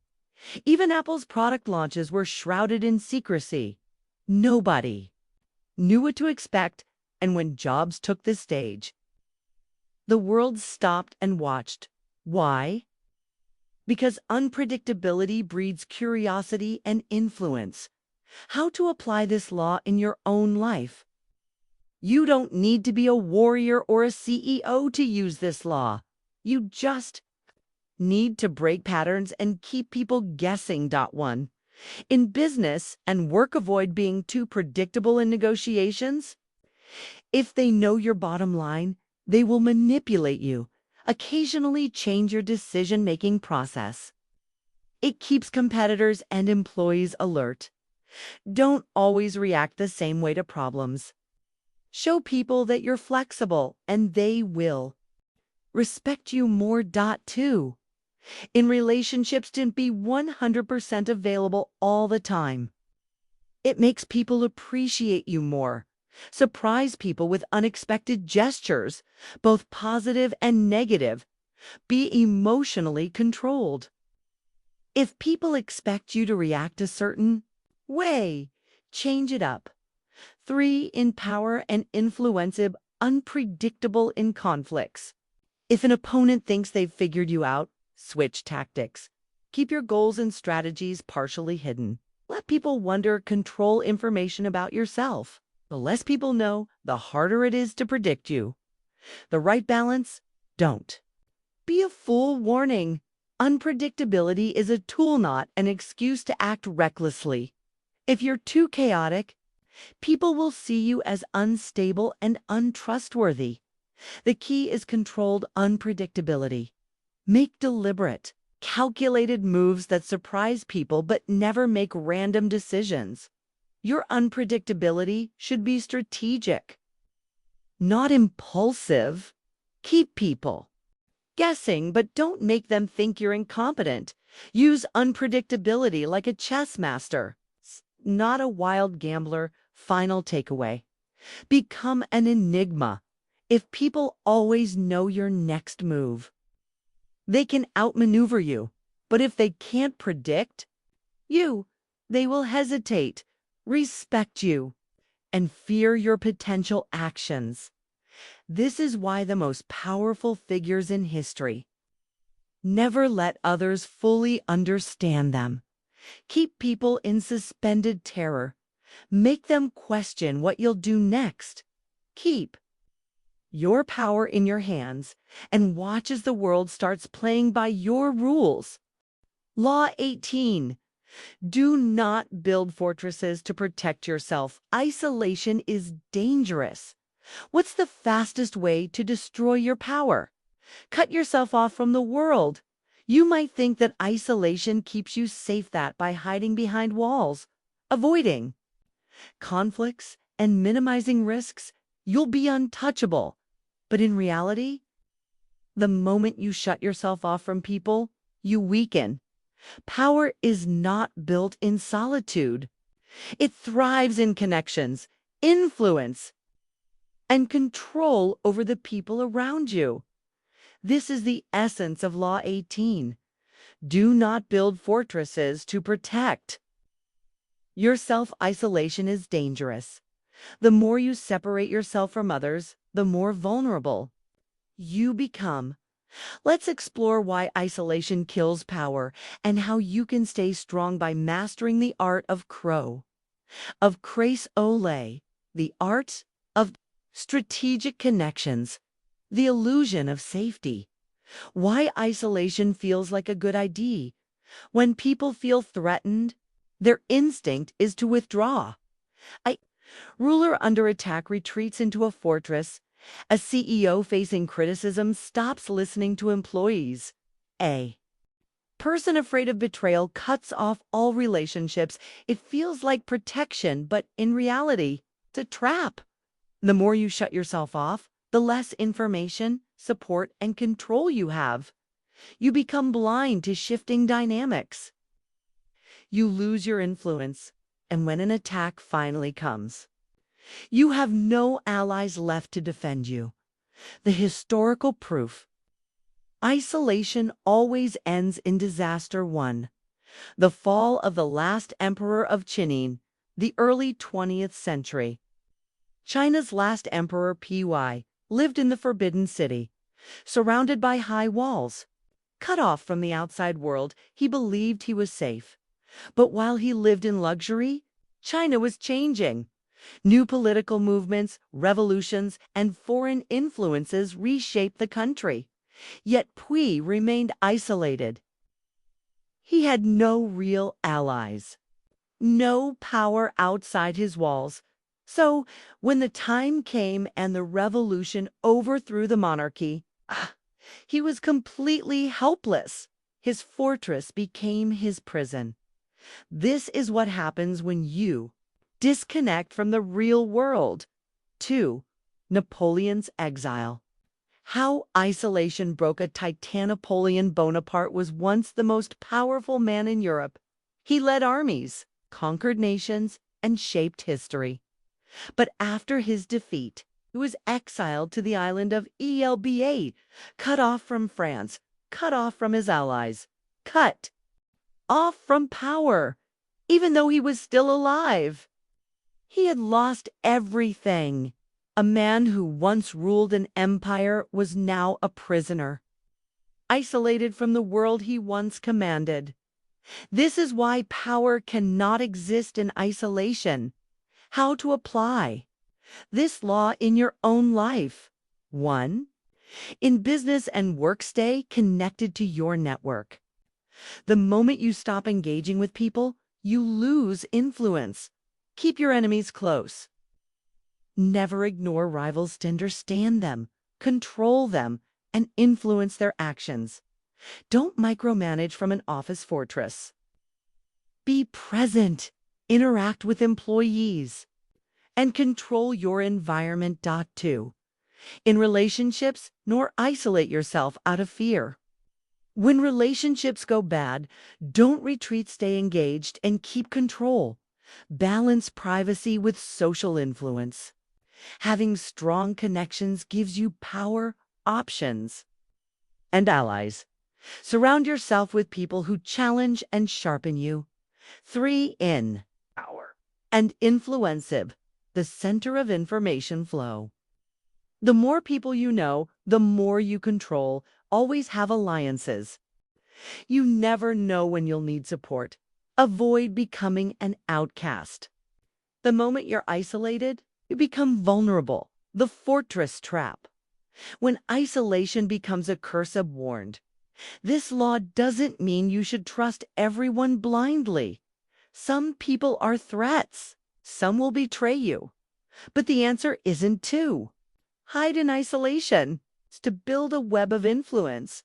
Instead of cutting off enemies, outmaneuver them. Instead of avoiding conflicts, control the battlefield. Instead of hiding behind walls, dominate the conversation. Power belongs to those who are connected, aware, and in control. Final takeaway: stay in the game. Stay in power. If you disappear from the battlefield, someone else will take your place. If you disconnect from people, you lose your ability to influence them.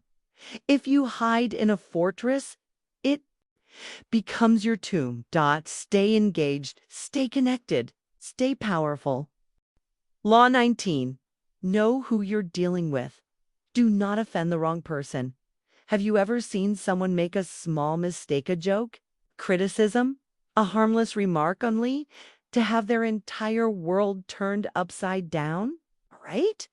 Underestimating. The wrong person can destroy everything you've built. Some people will shrug off an insult. Others will dedicate their entire lives to revenge. This is the power of Law 19. Know who you're dealing with. Do not offend the wrong person. 1. Wrong move. One miscalculation, and you could find yourself in a war you never wanted to fight. So, how do you read people correctly? How do you spot dangerous enemies before it's too late? And how do you win the game without making fatal mistakes? Let's dive in. The fatal mistake: misjudging the enemy. History is filled with stories of people who mocked the wrong person and paid the ultimate price. 1. The tale of Michael III, the emperor who laughed to Sunan, the 9th century. Byzantine Emperor Michael III had a general named Basil the Macedonian. Basil was a loyal servant, skilled warrior, and completely obedient to her, so Michael thought. Michael mocked him in public, treated him like a fool, and never took him seriously. But what Michael didn't see was that Basil was watching. He was calculating. He was learning. And when the moment was right, Basil assassinated Michael and took the throne for himself. The joke was on the emperor. 2. The underdog, who crushed a tech giant in the 1970s. Xerox was the king of innovation. They had cutting-edge technology, including the first-ever graphical computer interface. But when a young entrepreneur named Steve Jobs came to visit, they laughed him off. They dismissed him as a hippie dreamer, someone who could never compete with a giant like Xerox. Big mistake. Jobs took their ideas, built Apple, and revolutionized the tech world, leaving Xerox in the dust. Underestimating. The wrong person can be a death sentence. How to apply this law in your own life? Want to stay powerful? Then learn to read people before you act. Here's how. 1. Identify the 5 personality types before you challenge, criticize, or manipulate someone. Ask yourself, who are they? There are 5 types of people you should never offend. The vengeful type. These people hold grudges forever. They will smile to your face but plot your downfall in secret. The insecure type. They see any criticism as a personal attack. Even a small insult can turn them into your worst enemy. The powerful type. If someone has real influence, don't challenge them unless you're ready for war. The cunning type. These people act friendly, but they are always scheming. 1. Insult can turn them against you. The foolish type. Some people are too unpredictable. They don't follow logic, and they can destroy everything without reason. Before you make a move, figure out who you're dealing with. Point 2. Watch for subtle signs of danger. How do you know if someone is dangerous? Look for these warning signs.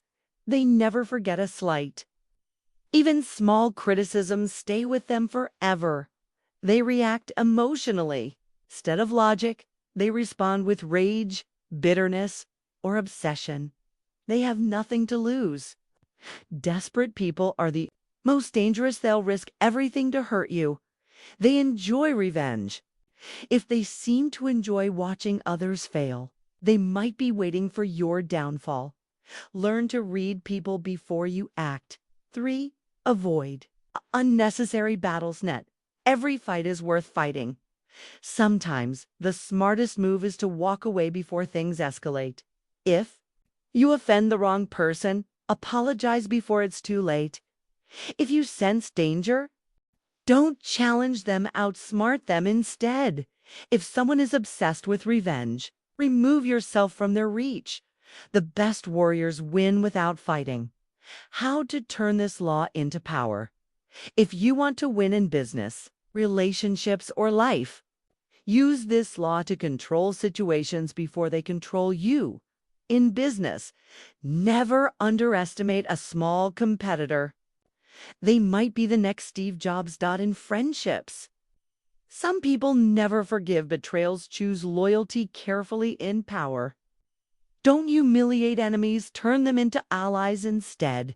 Final takeaway: be cautious, be smart, be powerful. Power isn't just about domination. It's about knowing when to attack and when to retreat. If you insult the wrong person, they might dedicate years to bringing you down. But if you read people wisely, you can avoid unnecessary battles, outmaneuver rivals, and stay on top. Know your enemies, know your allies, and above all, never offend the wrong person. Law 20. Do not commit to anyone. Have you ever seen two powerful forces go to war, each side desperate to recruit allies? Each side promising rewards to those who join them? And then there's a third figure, the one who commits to neither side, yet holds all the power.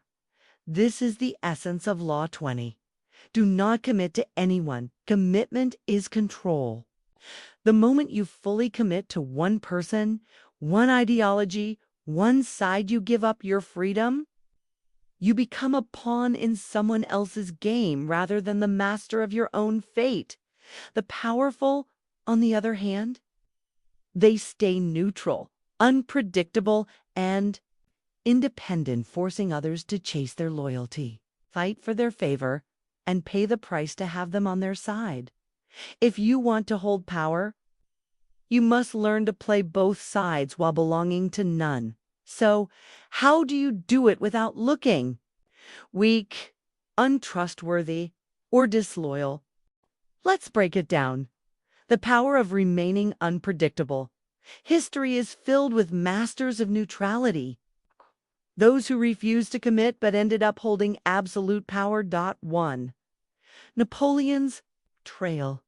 The story of Talleyrand, one of the greatest examples of this law, is Charles Maurice de Talleyrand, Napoleon Bonaparte's trusted advisor.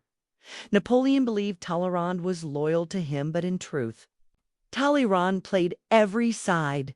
When Napoleon was rising, he supported him. When Napoleon's power became too strong, he secretly worked against him. When Napoleon fell, Talleyrand had already secured his place in the new government.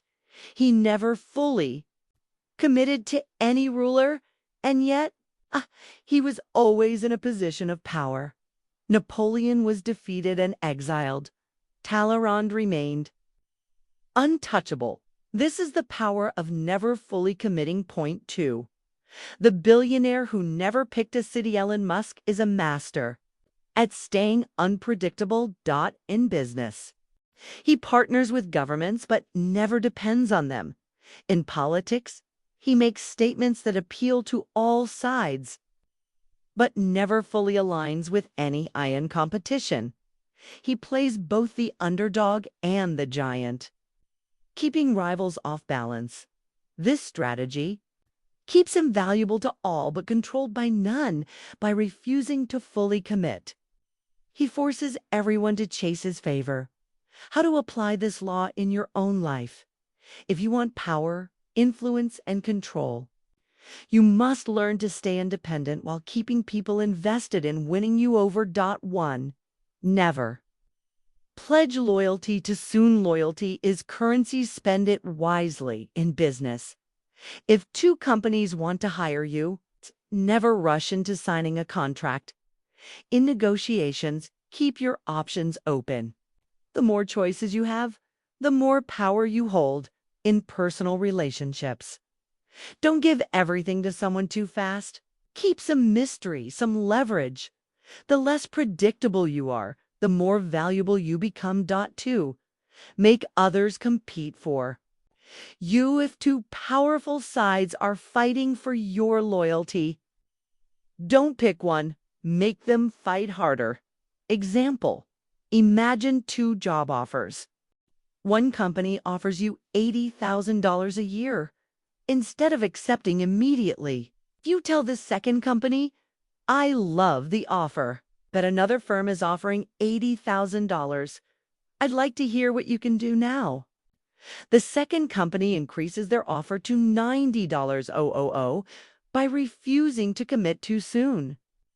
You raised your value the moment you commit without leverage. You lose power 3. Keep an exit strategy at all times. People who are trapped in one side, one job, or one relationship have no power. The most powerful people always have a way out. Never burn bridges. You might need them later. Keep multiple income streams. Never rely on just one source of power. Be valuable but replaceable. Make sure you're always needed, but never trapped. When you have options, you have freedom. The trap, when commitment becomes weakness, there's a reason why kings marry off their daughters to foreign princes. It's not about love, it's about control. Once you commit to a side, you become bound by its rules. If you join a political party, you must defend its mistakes. If you commit to one employer, you are at their mercy. If you invest all your emotions into one relationship, you lose your leverage. The moment you commit, you lose your freedom to maneuver. Instead, be the force that others chase. How to turn this law into power? If you apply this law correctly, you will never be trapped. You will always be in control in career. Never fully tie yourself to one company. Always have connections elsewhere. In business, work with multiple partners so no one can dictate your success. In relationships, keep some independence. The person who needs the other less has more power. This isn't about being cold or manipulative. It's about protecting yourself from being controlled. The most powerful people in the world choose loyalty on their terms, not because they're forced into it. Final takeaway: freedom equals power. The most valuable people are the ones who can walk away at any time. Do not commit unless you must. Do not give away control for free. Do not let anyone dictate your value. Instead, be the person that others chase, others need, and others fight for. This is the essence of power. Law 21. Play a sucker to catch a sucker. Appear dumber than your mark. In the game of power, intelligence can be intimidating. When people sense you are smarter, shrewder, or more capable than they are, their defenses go up. They become cautious, competitive, and even hostile. But what if you could turn this to your advantage? The secret: appear dumber than your target. This is the foundation of Law 21. Play a sucker to catch a sucker.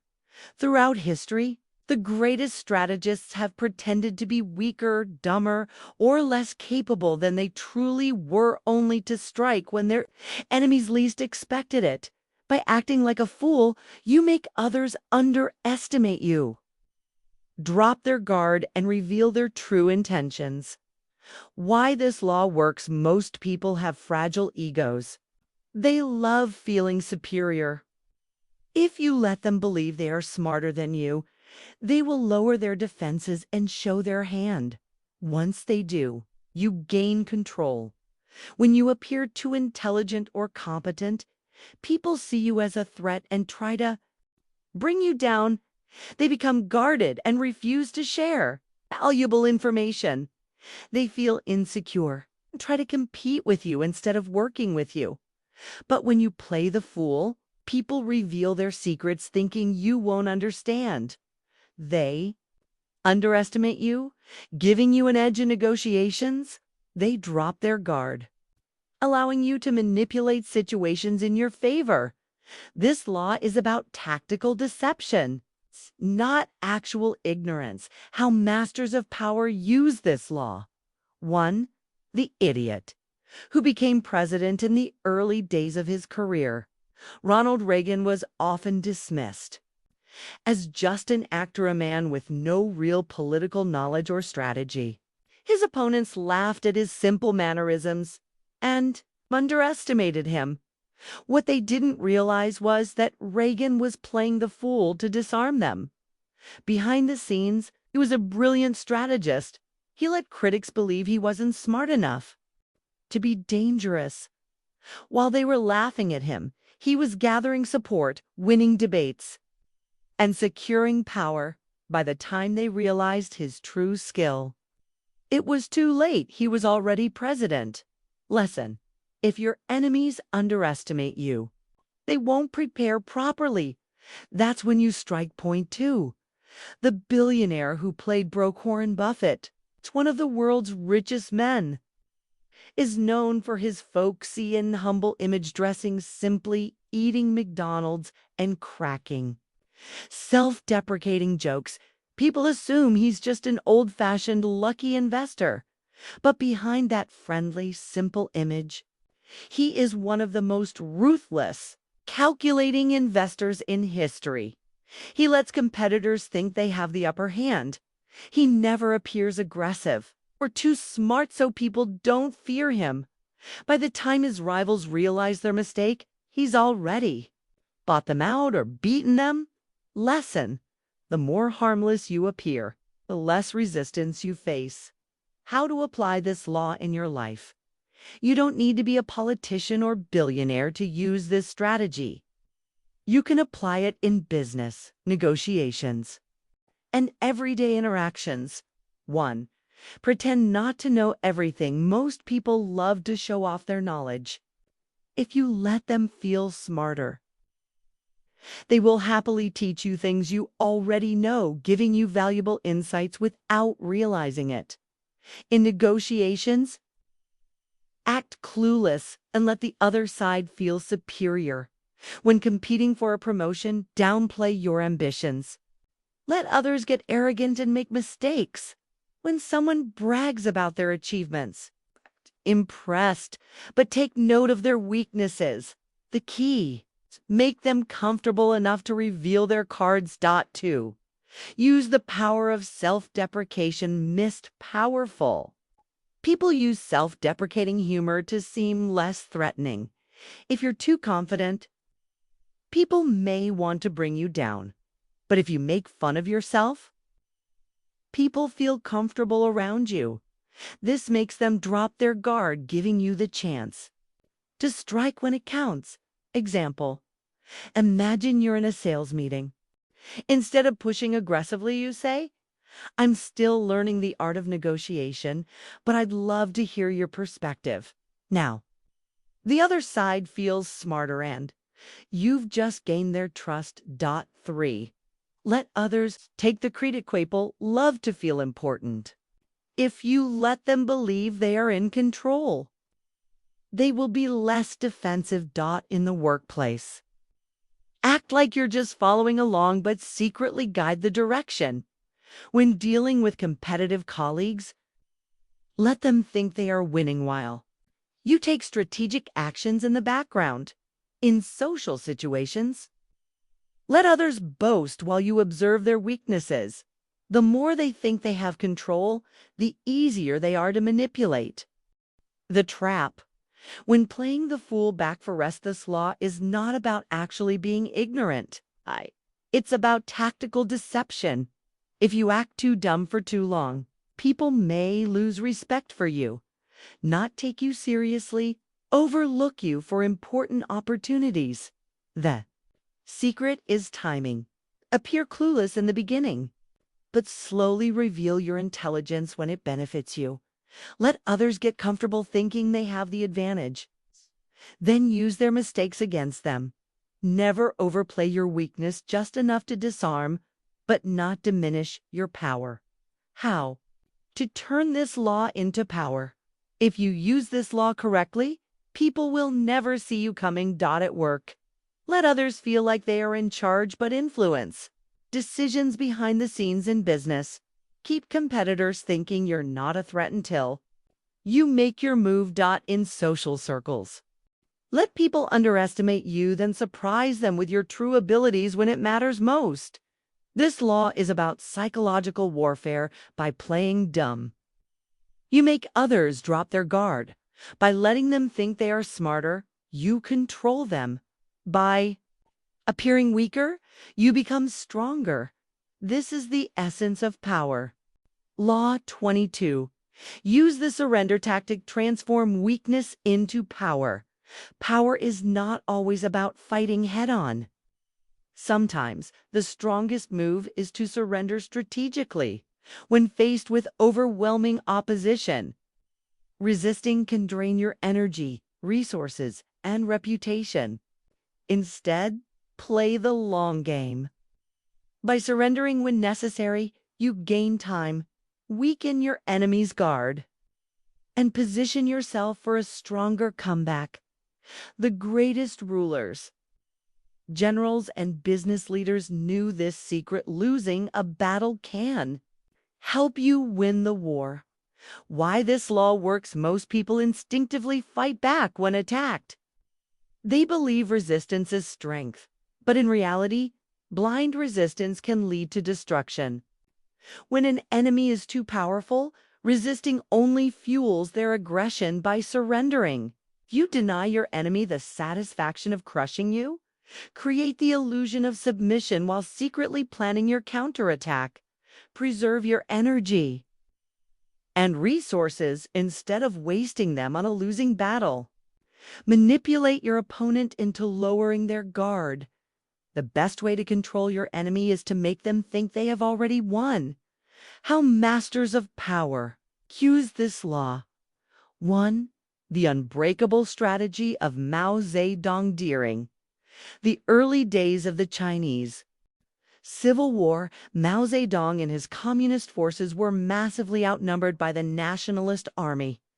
If he had chosen to fight head-on, his forces would have been wiped out.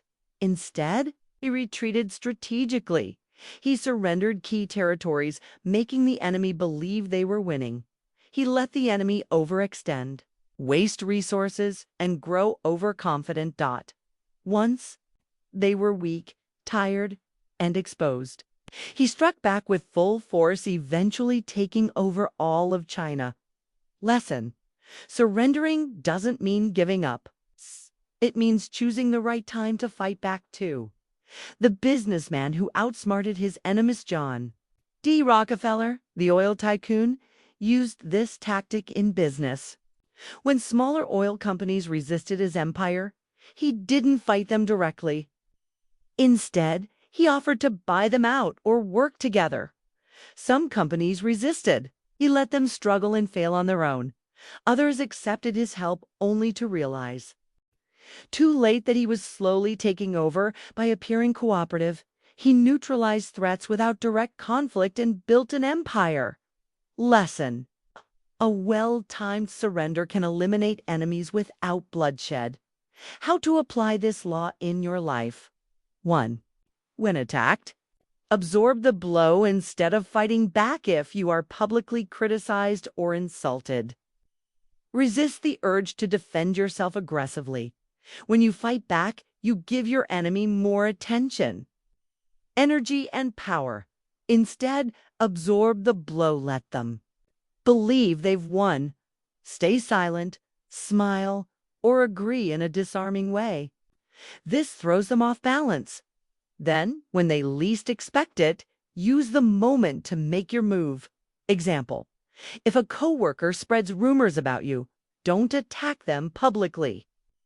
Let them believe they've damaged you. Then, when the right moment comes, expose their weaknesses subtly. 2.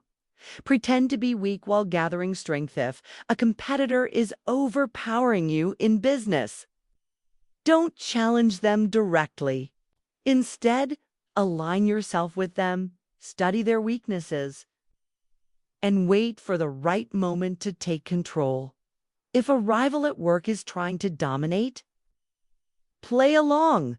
Act like you're not a threat and let them underestimate you when they least expect. It outmaneuvered them. A perfect example is Apple versus Microsoft in the 1990s. Apple was struggling. So Steve Jobs partnered with Microsoft, pretending to need their help. Microsoft believed they had Apple under control until Apple used that time to rebuild itself and eventually dominate the tech world. 3. Use surrender as a psychological trap. Someone expects a fight. Give them what they don't expect, submission. In negotiations, instead of pushing aggressively, agree with your opponent first. Let them believe they have won then, at the last moment. Introduce a new term that benefits you. If a competitor insults you, praise them publicly instead. This confuses them, making them unsure of your next move. By surrendering strategically, you gain the element of surprise, the trap. When surrender goes wrong, this law does not mean permanent surrender. If you surrender completely, people may lose respect for you. Your enemies may see you as weak and continue attacking. You may lose opportunities. If you never strike back, the key is to surrender tactically, not permanently. You surrender to buy time. Not to give up. You surrender to confuse your enemy, not to submit to them. You surrender only when it helps you gain the upper hand later. If done correctly, your enemies won't even realize they are playing into your hands. How to turn this law into power? At work. If your boss criticizes you unfairly, don't argue, accept the feedback gracefully. Then prove them wrong through actions, making them look foolish later. In business, if a competitor is overpowering, you don't fight back immediately. Let them think they have won, then attack at their weakest moment. In relationships, if someone tries to dominate an argument, agree with them first, then subtly introduce your own viewpoint when their guard is down. The real power in surrender is that it puts you back in control by choosing when to resist and when to yield. You dictate the terms of the battle. This is how true power is built. Law 23. Concentrate your forces. Master one thing to dominate everything. Power is not about being everywhere at once. It's about focusing your energy where it matters most. Most people spread themselves too thin. They chase too many goals, try to master too many things, and end up mediocre at everything. True power comes from concentrating your force on a single, dominant objective. History proves that those who focus their energy on one powerful strategy, skill, or domain become the most influential and unstoppable forces in their field. Why this law works. Power follows focus. When you divide your attention, you weaken your effectiveness. But when you pour everything into one area, you master your craft faster than others. You intimidate competitors because of your depth of skill. You create an unshakable reputation as the best in your field. You achieve results faster than those who try to do everything. Think about fire. A magnifying glass in the sun can burn paper, but only if you focus the light on one point. How the masters of power used this law. 1. The ruthless strategy of Napoleon Bonaparte. Napoleon knew that trying to win on too many battlefronts was a recipe for disaster. Instead, he concentrated his army's forces on a single weak point in the enemy's defense. When attacking, he never spread his troops evenly. Instead, he piled them into one location to overwhelm the enemy. This allowed him to defeat armies that were much larger than his own. Lesson: focus your energy on one key advantage. No one can stop you. 2. The business genius of Warren Buffett. Warren Buffett became one of the richest men in history by following this law. Instead of chasing thousands of small investment opportunities, he focused on a few high-quality businesses that he understood deeply. He ignored trendy investments and concentrated on a handful of companies with long-term value. Because of his focus, he mastered his strategy and became a billionaire while others wasted time on distractions. Lesson: pick one area of mastery and dominate it. Point 3. The power of a focused personal brand. Steve Jobs returned to Apple. In 1997, the company was failing. It had dozens of unnecessary products that confused customers and drained resources.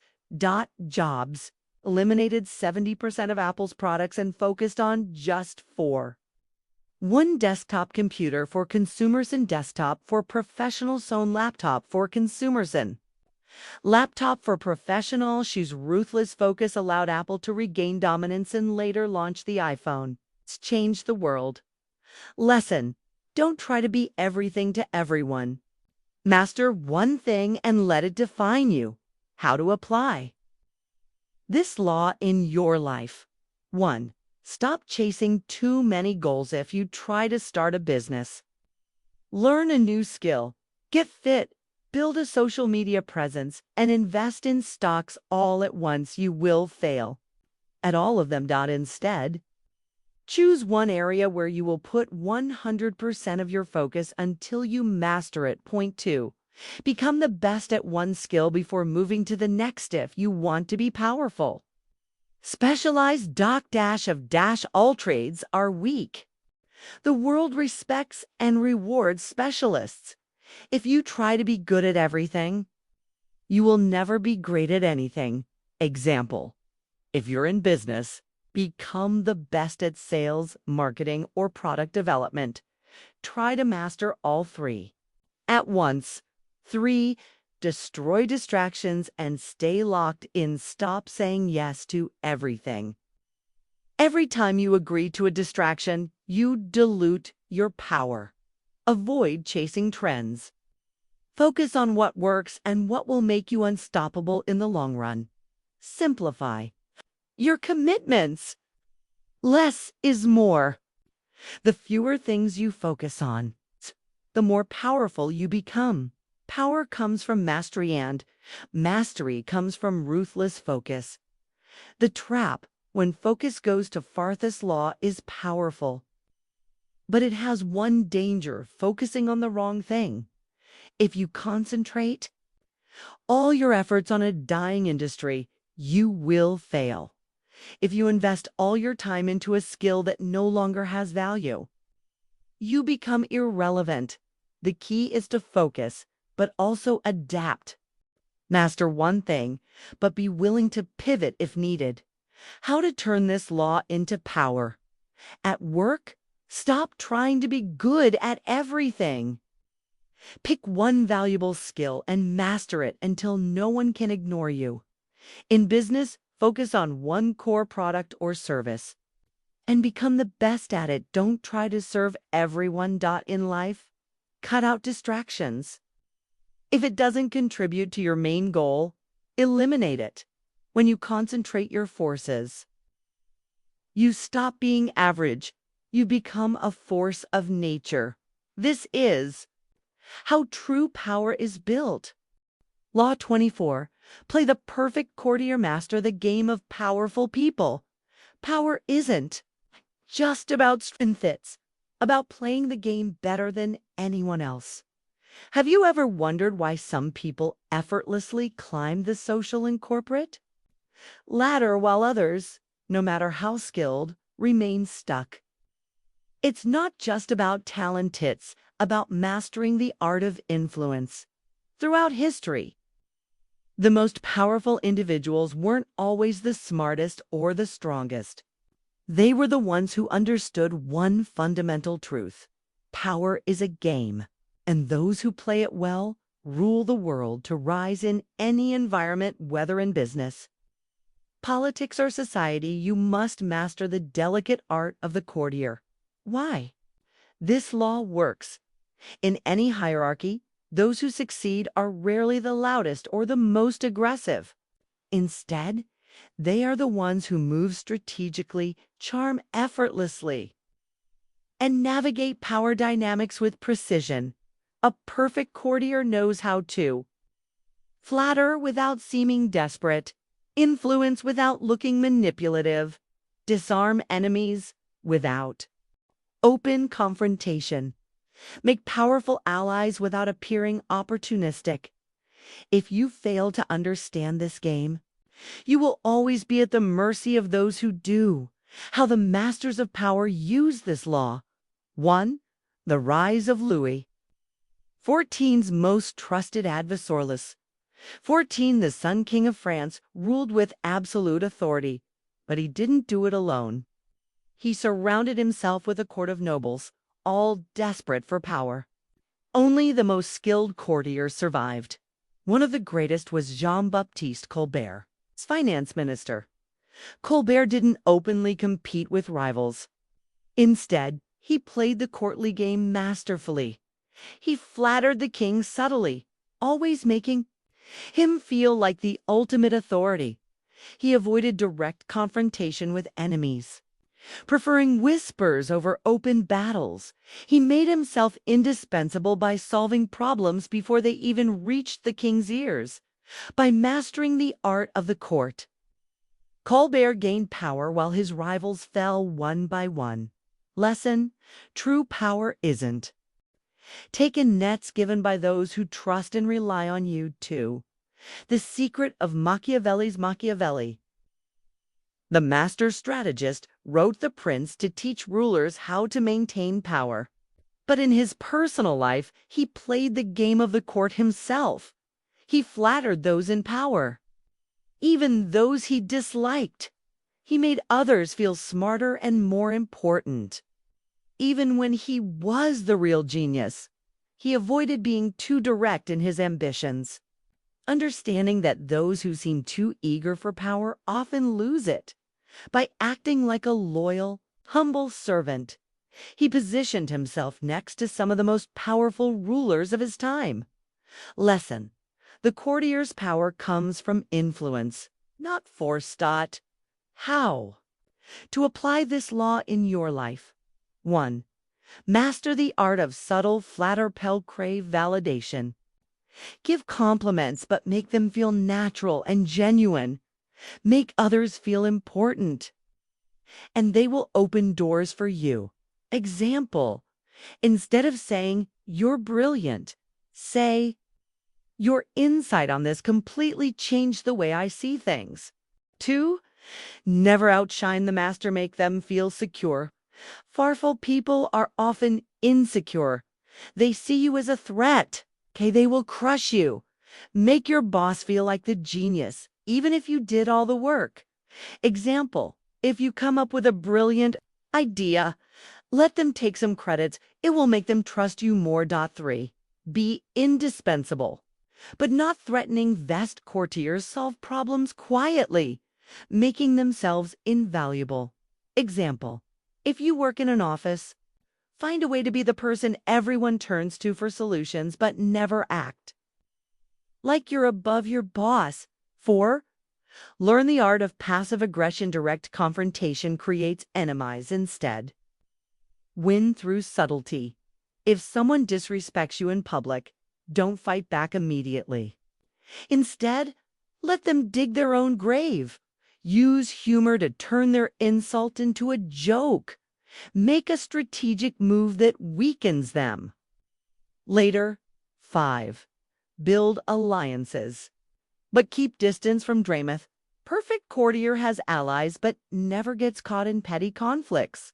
Know when to stay silent and let others destroy themselves. Example: if coworkers gossip about a powerful leader, don't join in, just listen. One day, that leader might promote you over them. The trap: when this law backfires, some people misunderstand this law and become obvious manipulators. Flattery that feels fake will make people distrust you. If you try too hard to impress, people will see through it. If you get too close to a powerful figure, their enemies may target you. The key is balance. Be charming, but not fake. Be valuable, but not threatening. Be influential, but not obvious. How to turn this law into power. At work, complement your boss's vision and ideas. Even when you have better ones, make them feel like a genius in business. Build strategic relationships.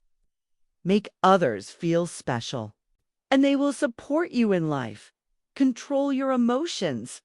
Never react impulsively. Respond strategically. Master this law. And you won't need to fight for power. It will come to you. Law 25. Reinvent yourself. Control how the world sees you. You are not fixed. You are fluid. Most powerful people in history had one thing in common. They were masters of reinvention. They understood that staying the same is the fastest way to become irrelevant. Think about it. The world changes, markets shift, trends evolve, people's expectations transform. If you don't adapt, you get left behind. But if you control your transformation, you remain relevant, powerful, and in demand. You are not a fixed identity. You are whatever you decide to become. Reinvention is not just an option, it's a necessity.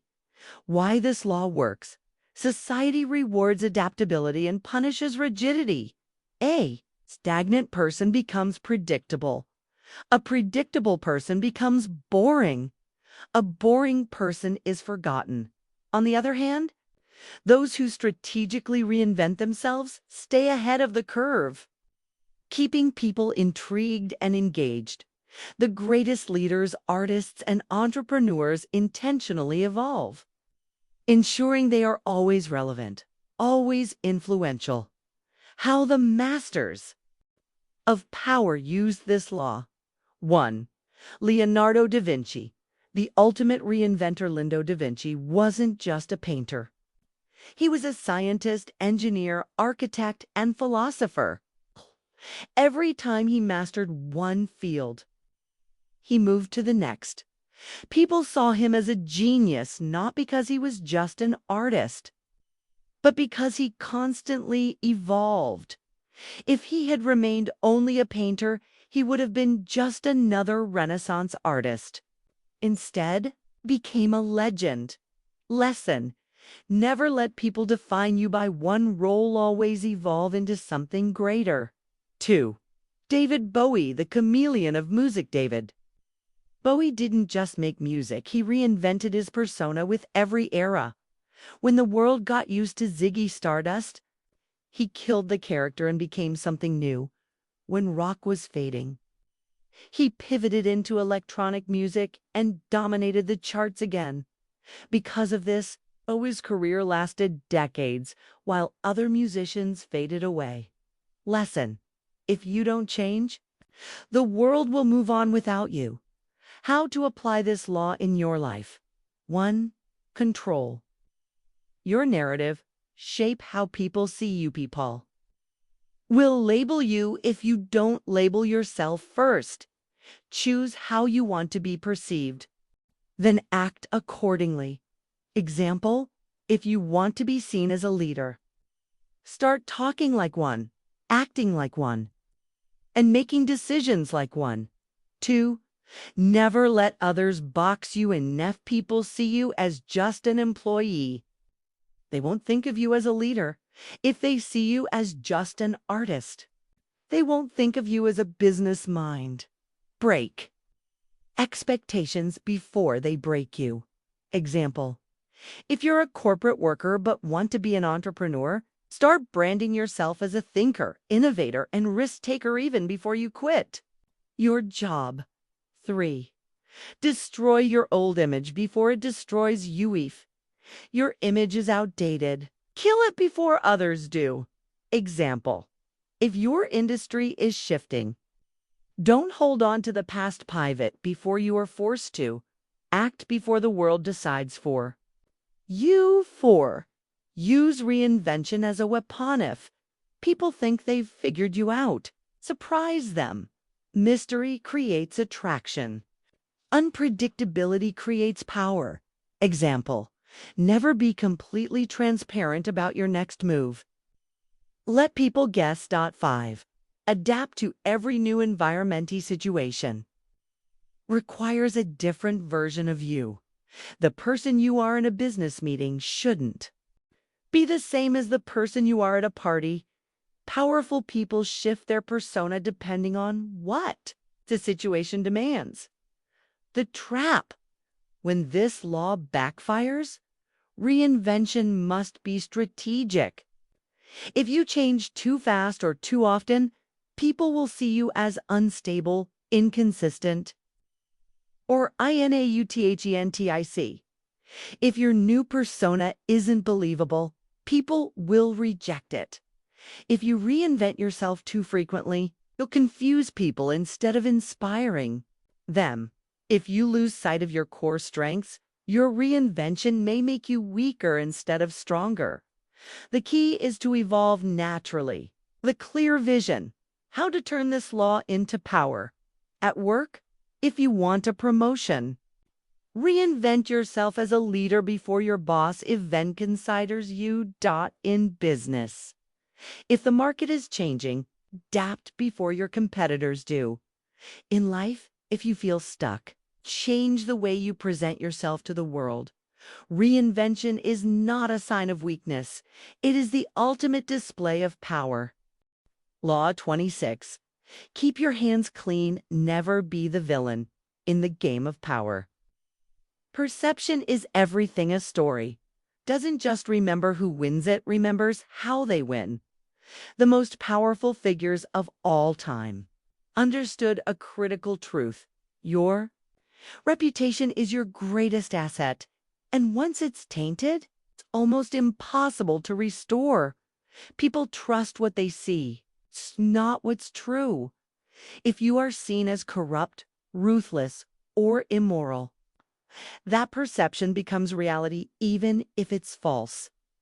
The secret: always appear blameless. Power isn't just about controlling events. It's about controlling how you're perceived. Why this law works.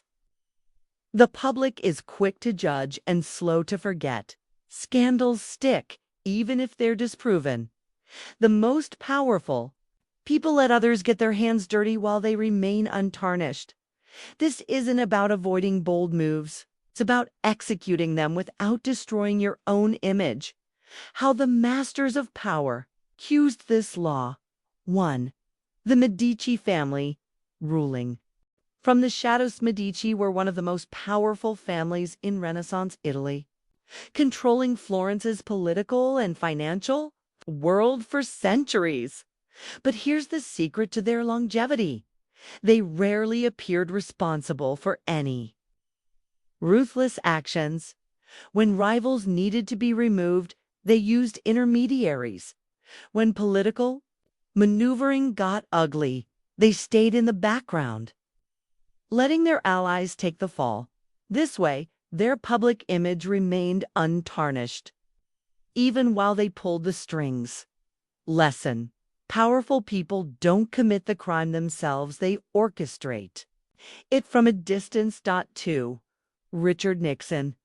A cautionary tale: Nixon was a master politician, but he ignored this law and paid the price.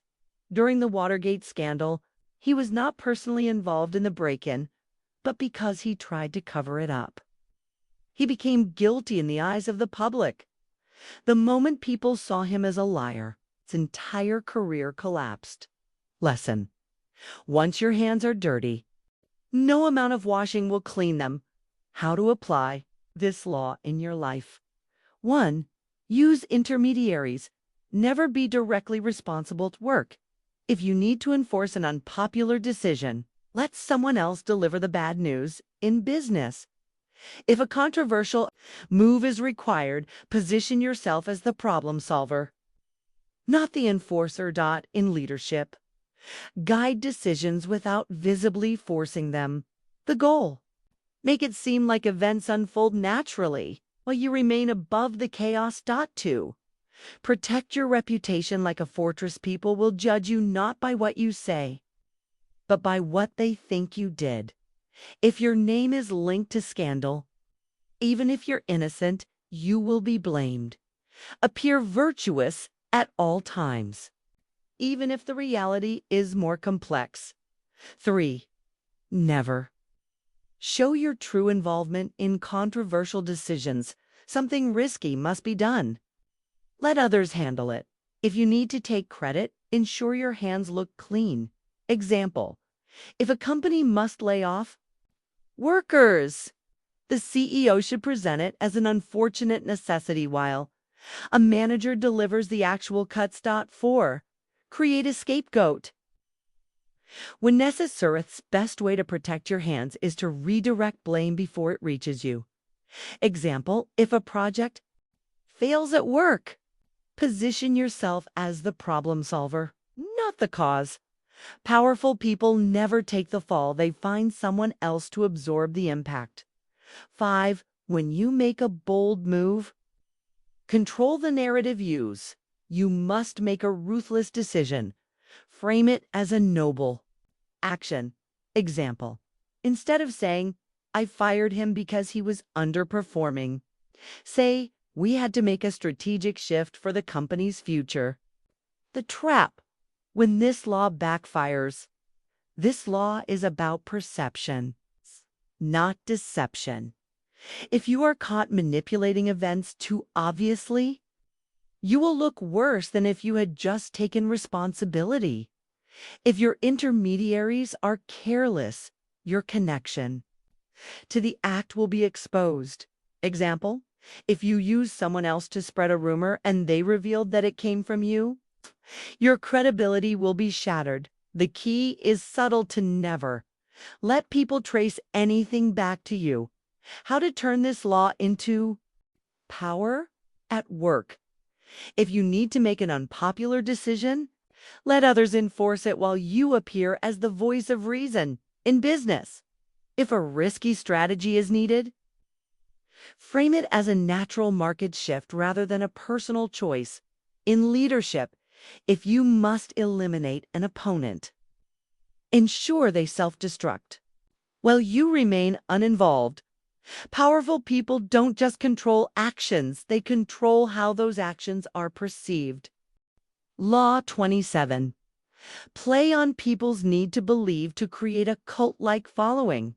Power belongs to those who inspire unshakable devotion. Why do people follow leaders blindly, even when logic says they shouldn't? Why do certain businesses, politicians, and influencers command fierce loyalty while others fade into obscurity? It's not about intelligence. It's not even about truth. It's about belief. The most powerful people in history didn't just lead.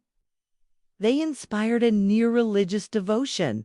They understood one thing: people crave something to believe in. And if you can provide that belief, they will follow you anywhere. Why this law works? Humans are wired for belief. People want certainty in an uncertain world. When someone presents a clear vision and unshakable confidence, people will trust them even against logic or evidence. If you master this law, you don't just gain followers, you create a movement. How history's most powerful used this law. 1. Steve Jobs. The cult of Apple. Steve Jobs wasn't just a businessman, he was a visionary who turned Apple into a near religion. He didn't sell computers, he sold a revolution.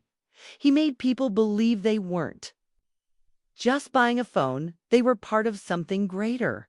His followers didn't just like Apple products, they defended them like a sacred belief. Lesson: when you give people a cause bigger than themselves, they will become your most loyal defenders. 2. Adolf Hitler, the dark side of this law. History's most infamous leaders also understood this land, used it for top destruction. Hitler rose to power by giving people an enemy to blame and a vision to fight for. His speeches were designed to create unquestioning devotion, even in the face of catastrophe. Millions followed him to the bitter end. Lesson: this law is powerful, but if used recklessly, it leads to disaster. How to apply this law in your life? 1. Create a grand vision, people. Follow clarity, not complexity. Make your mission feel larger than life, whether in business, leadership, or social influence. Sell the dream, not the product. Example: instead of selling coaching sessions, sell the path to financial freedom and a new life. To use rituals and symbols. Every great movement has rituals that reinforce belonging. Use phrases, imagery, or traditions that create exclusivity. Example: Nike's "Just Do It" isn't just a slogan, it's a belief system. 3. Create an us versus them mentality. People unite when they have a common enemy. This enemy doesn't have to be a person, it can be an idea, a struggle, or a broken system.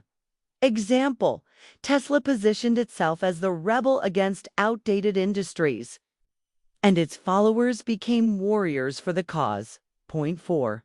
Keep people hooked with mystery and drama. Keep your audience guessing. Never reveal everything at once. Let them crave more. Create layers of secrecy or exclusivity to make people feel special. Example: luxury brands thrive because they limit access and create mystique. 5. Speak with absolute confidence. People follow certainty. Even if your idea isn't perfect, deliver it as if it's the only truth. Indecision destroys power. Boldness builds it. Example: Elon Musk repeatedly promised futuristic tech that didn't yet exist, but his confidence made investors believe. The trap: when this law backfires, blind loyalty can turn against you if trust is broken. If your vision is exposed as fake or self-serving, the fallout will be devastating. If you create too much dependency, your followers will become hostile. If you change direction, powerful leaders know when to guide and when to step back. How to turn this law into power at work. If you're a leader, create a powerful mission statement that inspires absolute belief. In business, build a brand identity so strong that people feel they're part of a movement, not just buying a product and influence. Speak with such certainty that people don't just listen, they act. Powerful people don't just lead, they make others believe. Law 28. Enter action with boldness. Hesitation kills. Boldness commands. Imagine you're watching two people walk into a room. One walks in slowly, scanning the environment, unsure of where to go. The other enters decisively, head high, moving with purpose, as if they own the space. Who do you respect more? Who do you instinctively follow? Power belongs to the bold. Hesitation invites doubt. Boldness forces respect. This is the core of Law 28. Enter action with boldness. Whether you're launching a business, making a speech, or asking for a promotion, go all in. Why this law works. Hesitation is weakness. If you hesitate, others assume you lack confidence, or worse, that you're incompetent. Boldness forces people to react. The world moves fast. Those who act with certainty command attention. Fear magnifies problems. Most obstacles look bigger than they really are. Bold action cuts through fear before it paralyzes you. If you wait for the perfect moment, you'll be waiting forever. Powerful people don't wait. They make things happen. How history's most powerful used this law. 1. Napoleon, Bonaparte. Conquering the world with speed. Napoleon wasn't. Just a military genius. He was bold beyond belief, while other generals deliberated and hesitated. Napoleon acted fast and decisively. He struck before the enemy was ready, winning battles through sheer speed and confidence, even when he was outnumbered. His boldness made enemies fear him.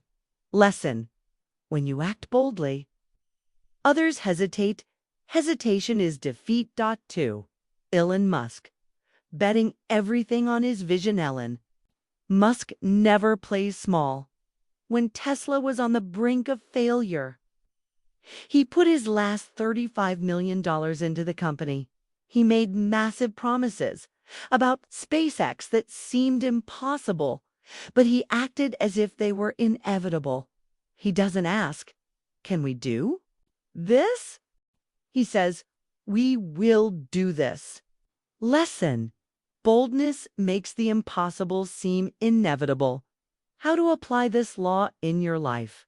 1. Make bold moves. Not small steps to meet action doesn't inspire confidence.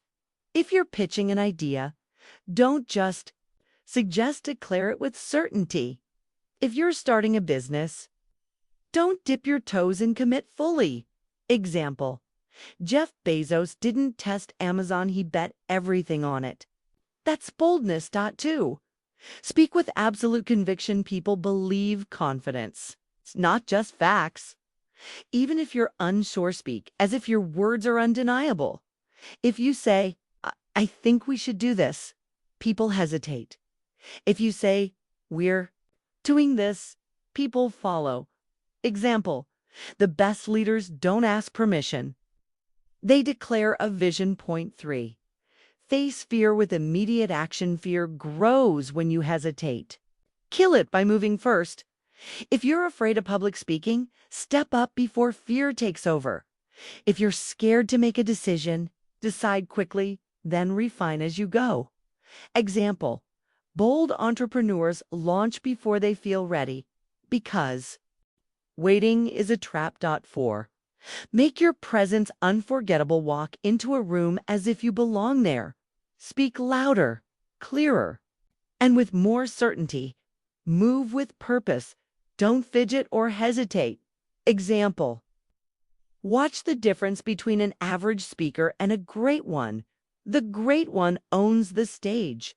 The trap: when boldness turns to recklessness, boldness is power, but reckless action is suicide. Don't confuse blind risk-taking with strategic boldness. Study your moves. But when it's time to attack with full force, powerful people calculate, but they never hesitate. How to turn this law into power. At work, if you want a raise, don't just ask, present your value as undeniable. In business, take risks that force the world to take you seriously. In influence, speak, act, and move like a leader before you're treated like one. Hesitation is the death of opportunity. Boldness is the birth of power. Law 29. Plan all the way to the end. The most powerful move in life and strategy. What if I told you that most failures aren't caused by bad luck but by poor planning? You start strong but lose momentum. You get distracted by small victories and forget the bigger picture. You don't anticipate obstacles, and they crush you. This is why powerful people never start without a plan that goes all the way to the end. They don't just see the next move. They see the next 10 moves. This is the essence of Law 29. Plan all the way to the end. Why? This law is unbreakable. Short-term thinking is a trap. Without a long-term plan, you're just reacting to life instead of controlling it. Most people only see the immediate benefit. They grab quick wins but don't prepare for long-term consequences. A well-planned move looks effortless. When you anticipate every challenge, nothing can shake you. Powerful people don't wish for success.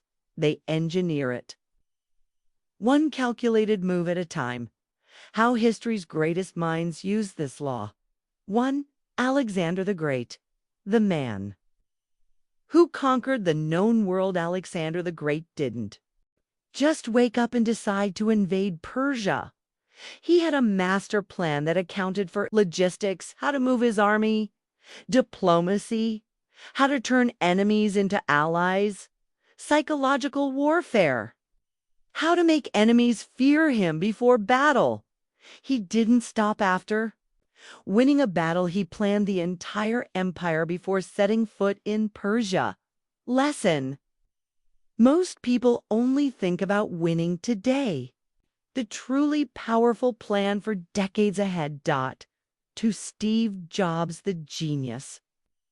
Behind Apple's domination, Steve Jobs didn't just build the iPhone.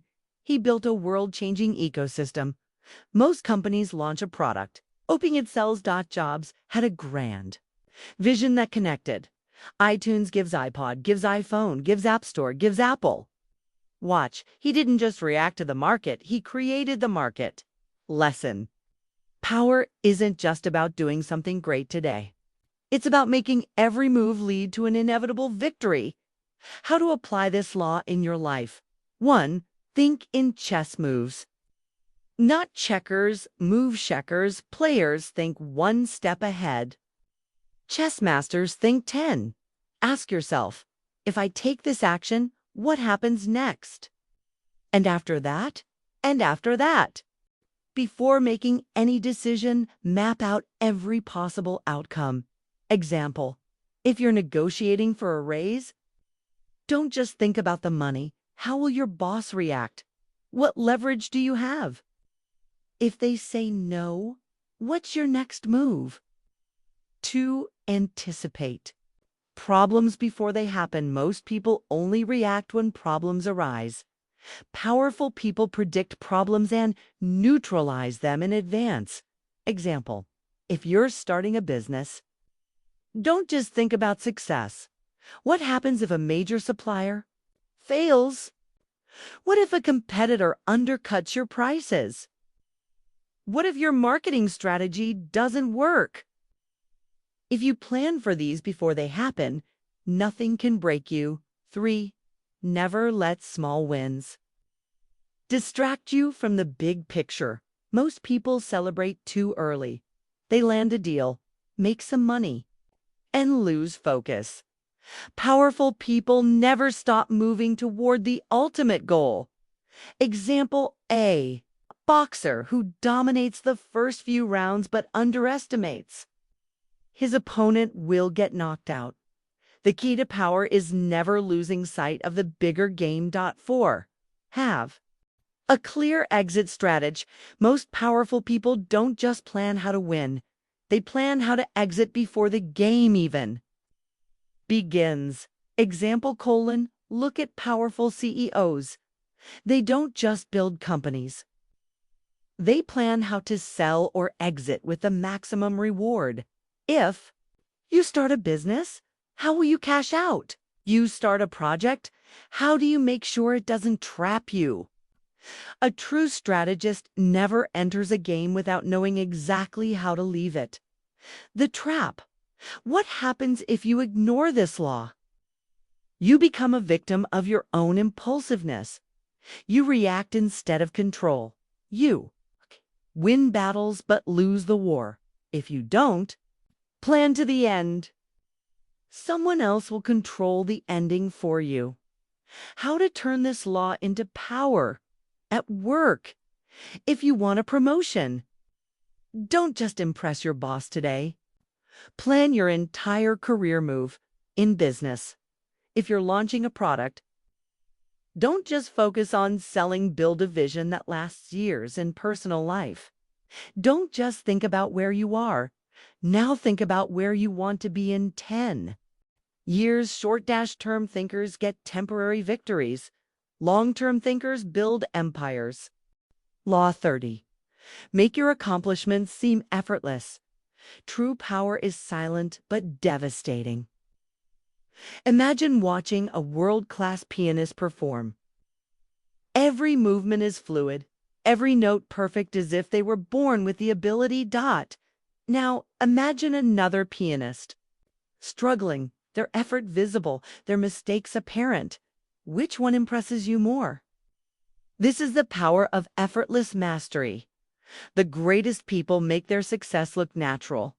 They hide the sweat, the struggle, and the sacrifices. This is Law 30. Make your accomplishments seem effortless. Why this law separates the masters from the average effortless creates mystique. If you reveal the blood, sweat, and tears behind your success, people respect you, but they don't admire you. When you make things look easy, they assume you're naturally gifted. This gives you an aura of power. Obvious effort exposes your weaknesses. If people see you struggling, they see your limits. They begin to doubt your ability instead of trusting it. The world rewards results, not effort. No one cares how hard you worked. They only care about how well you performed. Your struggles should be invisible. Your triumphs should be seen. Powerful people, master. It's the art of hiding their struggles and presenting only the final masterpiece. How history's greatest figures use this law. 1. Michael Jordan. The illusion of effortless dominance. Mitchell Jordan trained harder than anyone. He practiced before and after team sessions, refining every move. But when he stepped onto the court, he didn't show fatigue. He didn't complain about sleepless nights. He made every shot, every dunk, every defensive move look as if he was born to do it. People called him a natural talent, but his natural ability was the result of endless, invisible work. 2. Leonardo da Vinci, the master of effortless. Genius Da Vinci's paintings look almost divine if they flowed from his mind to canvas without struggle. But in reality, he spent years perfecting techniques. He filled thousands of notebooks with studies on light, anatomy, and movement. He rewrote and repainted until the work was perfect. Yet when people saw his final paintings, they didn't see the labor only, the masterpiece. This illusion of effortless genius made him a legend. How to apply this law in your life? 1. Never let them see you struggling if you're working late nights. Don't complain about how exhausted you are. If you're struggling to learn something new, let them see only the final skill, not the messy practice. If you're launching a business, reveal only the success, not the failures along the way. People admire confidence, not complaints. 2. Work like a slave.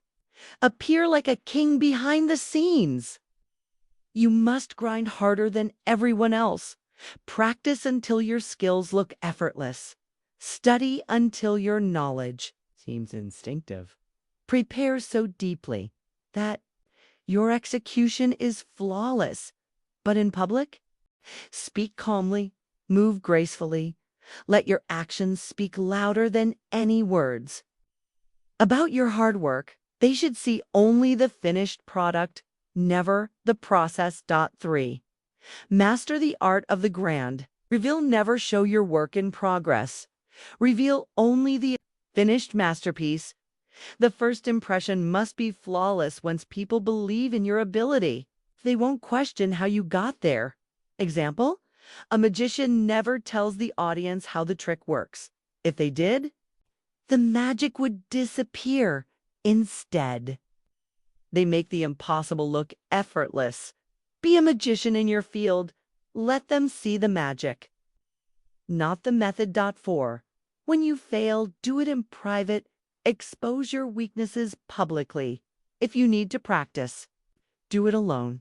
If you need to learn, study in silence. If you suffer setbacks, only let them see the comeback. The trap. What happens if you ignore this law? If you constantly show your struggles, people will associate you with struggle, not success. If you talk too much about how hard you worked, it diminishes the impact of your achievements. If you expose every step of your journey, you lose the aura of natural greatness. Remember, the greatest figures in history didn't just achieve greatness, they made it look inevitable. How to turn this law into power. At work, instead of telling your boss how hard you worked, deliver results that make them think you're a natural genius. In business, instead of sharing your struggles, let the world see only the breakthrough moments. In social life, instead of talking about how much effort you put into something, let your effortless confidence make an impression. Those who seem effortlessly great rise above. Those who look like they're constantly struggling. Law 31.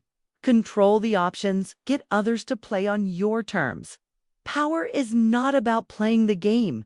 It's about controlling it. Imagine playing chess, but you control both sides of the board. No matter what move your opponent makes. There. Walking into a trap you've set. This is the essence of law. 31. Control the options. Get others to play on your terms. True power doesn't come from forcing people. It comes from manipulating the choices they believe they have. When you control the options, you never need to fight for power. People willingly walk into the outcome you've already decided. Why? This law is the ultimate power move. People hate feeling powerless. If you take away someone's choice, they'll resist you. But if you give them an illusion of choice, they'll happily pick the path you wanted them to take. Control the frame, and you control the outcome.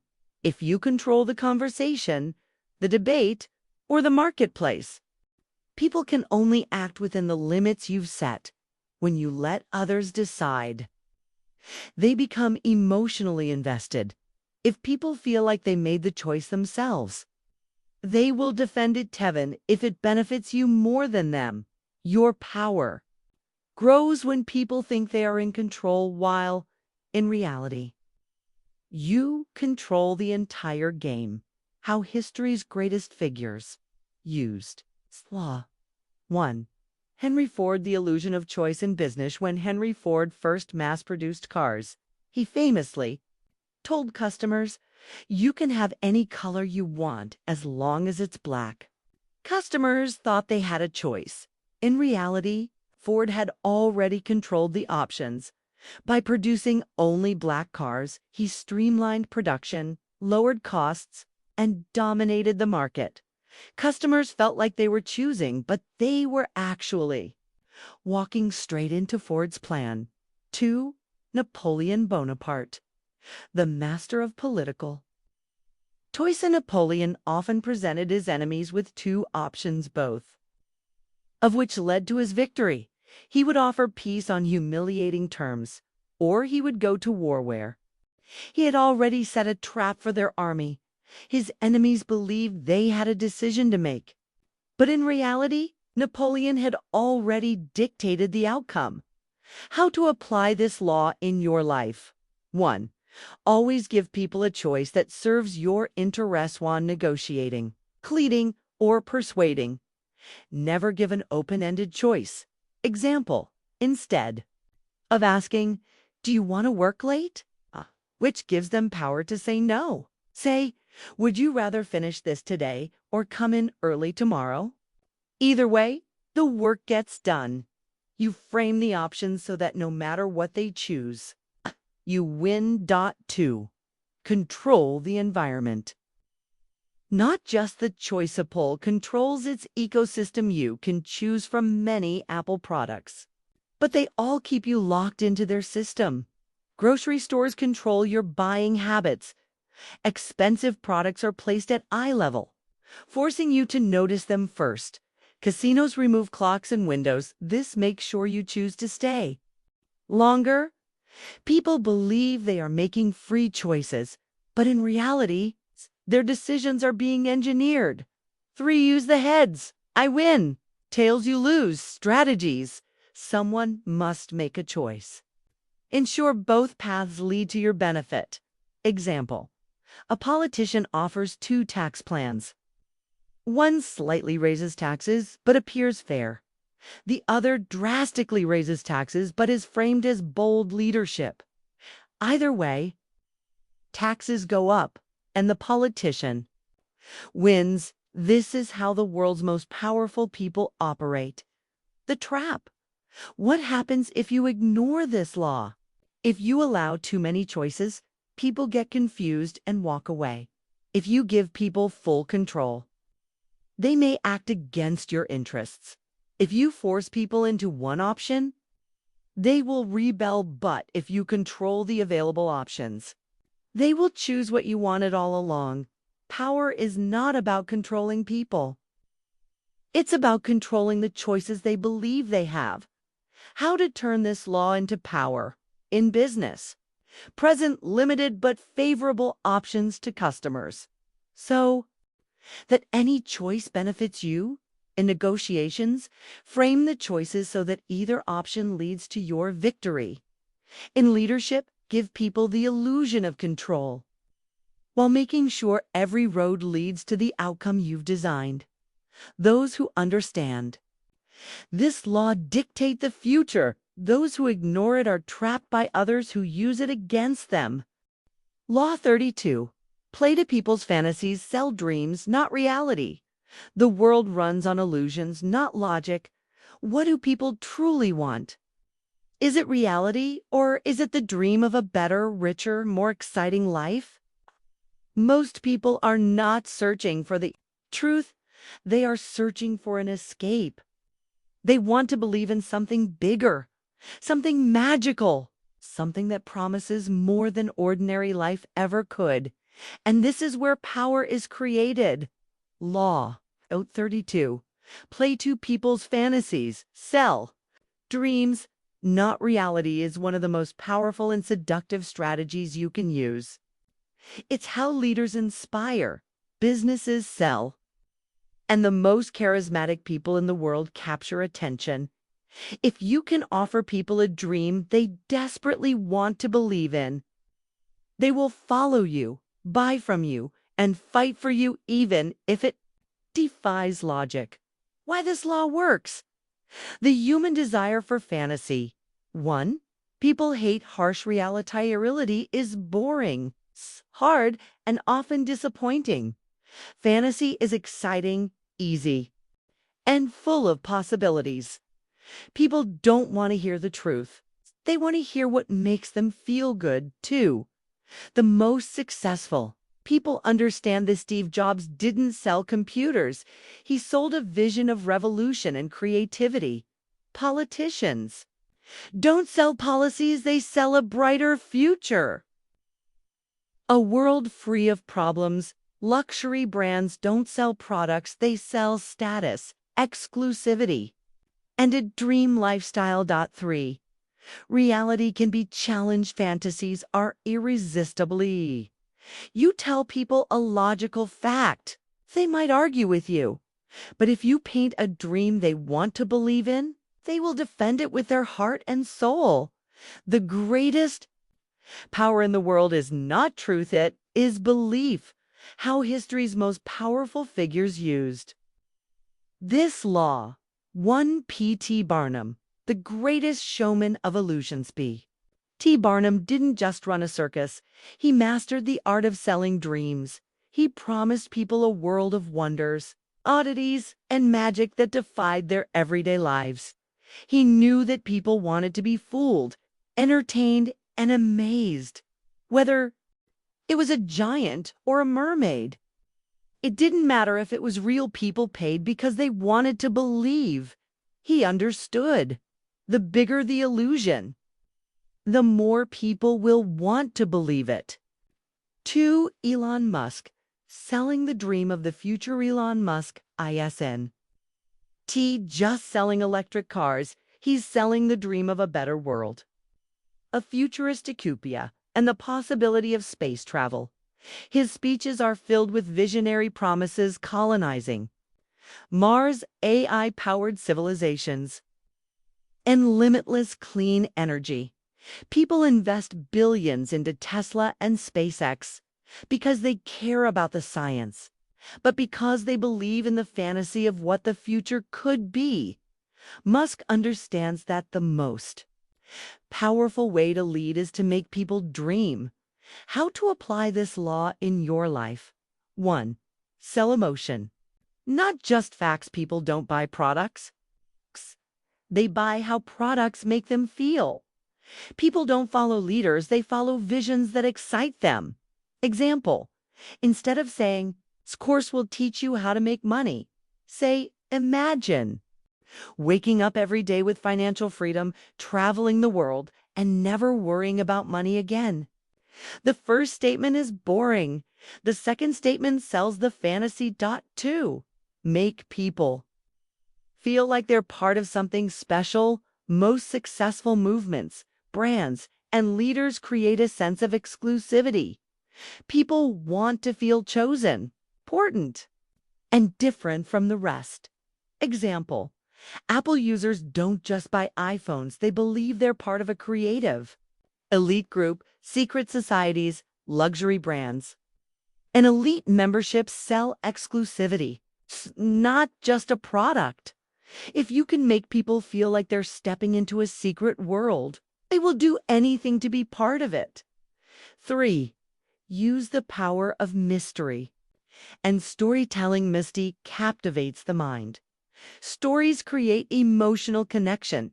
Example, instead of saying, "This book teaches leadership skills," say, "This book contains the lost leadership secrets that only the most powerful rulers in history knew." The first version is just information. The second version creates intrigue and desire. The danger of ignoring this law. If you rely only on logic and facts, you will struggle to influence people. If you try to convince people with statistics, they'll forget. If you try to educate them, they'll get bored. If you focus only on reality, they'll look for someone else who offers a better dream. The greatest leaders, marketers, and influencers know that people don't follow reality, they follow dreams. How to turn this law into power? In business, sell transformation. Not just products. Make customers feel like they're stepping into a bigger, better life. In leadership, paint a vision so exciting that people feel lucky to follow you in personal life. Understand what people secretly desire. Frame yourself as the key to that desire. Final thought. Power belongs to the one who sells the dream. The world is full of hard facts, but few irresistible fantasies. Those who master this law capture attention, build empires, and create movements, because in the end, people don't buy reality, they buy the dream. Law 33. Discover and exploit people's weaknesses. Power lies in understanding what people hide. Every person you meet, no matter how strong, confident, or independent they appear, has hidden insecurities, desires, and emotional weak points. They may not talk about them, but those weaknesses control their decisions, behaviors, and even their loyalty. If you can identify what people fear, crave, or secretly struggle with, you gain leverage.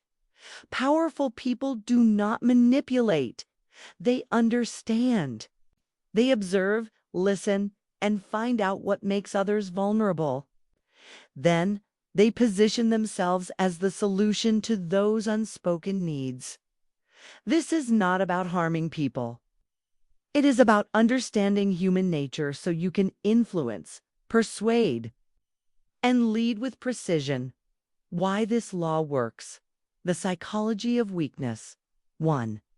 Everyone has a weakness, even the strongest people. Some seek validation and will do anything for approval.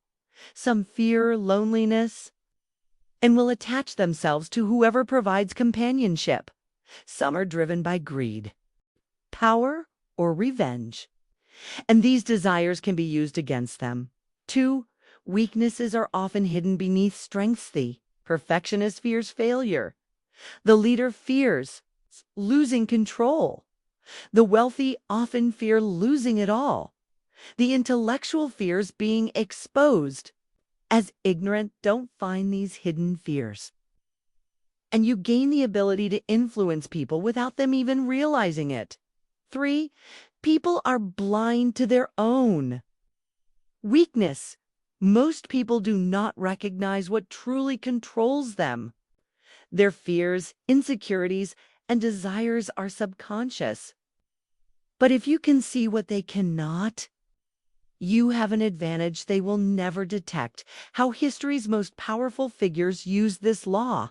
1. Napoleon Bonaparte, exploiting ego and insecurity. Napo understood that men would do anything for status and recognition. He created new ranks, titles, and medals that meant nothing but made his soldiers feel important. These soldiers fought harder, not because they were forced to, but because Napoleon fed their hunger for status. His enemies, on the other hand, underestimated him. Believing he was just an overambitious general, a weakness Napoleon exploited to dominate Europe. Point 2. J. Edgar Hoover, using people's secrets as pueras, the head of the FBI. Hoover didn't just enforce the law, he gathered dirt on the most powerful politicians, celebrities, and leaders. He built secret files full of scandals, affairs, and illegal dealings. Even presidents feared him, knowing that he could destroy their careers if he revealed what he knew. This knowledge gave him power far beyond his official position. Hoover knew the truth. If you control what someone fears, you control them. How to apply this law in your life. 1. Observe more. Talk less, listen carefully to what people say and what they avoid talking about. Notice small reactions, hesitation, nervous laughter, or defensiveness when certain topics arise. Watch for patterns. People repeat behaviors when they are trying to hide or compensate for a weakness. The less you reveal about yourself, the more you force others to expose themselves. 2. Identify the hidden weakness behind strength. People's biggest strengths are often a mask for their weaknesses. The perfectionist fears looking incompetent. The dominant leader fears losing control. The selfless giver fears being unwanted or abandoned. Find what they are overcompensating for, and you will know exactly how to influence them. 3. Offer the illusion of what they crave in to find someone's weakness. You don't need to attack. Need to position yourself as the answer. If someone craves status, make them feel important. If someone fears rejection, make them feel accepted. If someone is secretly insecure, give them the illusion of strength. People will attach themselves to whoever satisfies their hidden needs without even realizing why. The danger of ignoring this law. If you don't pay attention to people's weaknesses, you become controlled. Instead of in control, you may trust someone who is secretly envious of you. You may underestimate an enemy, thinking they are weak when they are just waiting for the right moment. You may fail to see that someone close to you is manipulating your own weaknesses. Power belongs to those who see beyond the surface and understand what truly moves people. Law 34. Be royal in your own fashion. Act like a king to be treated like one. Power comes from presence, not birthright. In life, people will judge you by how you present yourself. If you act small, uncertain, or unworthy, people will treat you as such. But if you carry yourself with confidence, dignity, and self-assurance, you will command respect even from those who once doubted you. The world rewards those who believe in their own greatness. Those who exude an air of importance will naturally attract influence, authority, and opportunities. You do not need to be born into power. You become powerful by the way you carry yourself. Why this law works. The psychology of status. 1. People are drawn to those who seem above them through history. People have admired royalty, leaders, and icons not necessarily based they were better, but because they projected superiority. If you seem above the ordinary, people will treat you as extraordinary and look up to you. 2. Self-perception shapes. External perception. If you walk, talk, and think like someone important, others will believe you are important. Those who doubt their worth give off an energy of weakness, and the world responds by treating them as unimportant. 3. People accept the reality you critique. You act with entitlement, confidence, and poise. Others will assume you must be worthy of admiration. If you act with hesitation, insecurity, and self-doubt, people will overlook you. Historical figures who mastered this law. 1.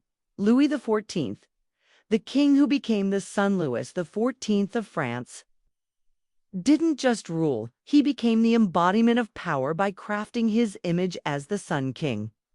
He dressed in gold, spoke with unwavering authority, and built the magnificent palace of Versailles to remind everyone of his greatness, because he acted as if he was divine. People treated him like he was divine. 2. Napoleon Bonaparte, a nobody who became an emperor. Napoleon was born a poor outsider, but he didn't act like one, even when he was a low-ranking officer. He spoke, dressed, and carried himself like a king. When he seized power, people accepted it because he had already convinced them, through his confidence, that he was destined for greatness. How to apply this law in your life. 1. Carry yourself with dignity and confidence. Apologize for taking up spacewalk. Like, you belong in any room you enter. Speak clearly and assertively, as if your words matter, because they do. Dress, behave, and move with the air of someone important, because perception shapes reality. 2. Demand respect without asking for it. Kings never beg to be respected, they expect it. People will treat you based on how you treat yourself. If you act like you are valuable, people will believe you are. Never chase approval. Let your presence naturally command it. 3. Create a grand presence or appearance. Matters. Dress like someone powerful. Your words matter. Speak with certainty, not hesitation. Your actions matter. Move with purpose, never desperation. When you present yourself as someone great, the world will treat you as someone great. The danger of ignoring this law. If you act small, people will overlook you. If you seem uncertain, people will doubt you.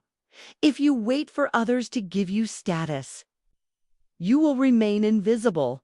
People believe what they see. If you do not act like royalty in your own fashion, no one will hand you the throne. How to turn this law into power. In business, if you want people to take you seriously, act like a leader before you are one. In social life, if you want respect, stop seeking validation. Assume your worth and personal growth. If you want to be treated as powerful, carry yourself as if you already are.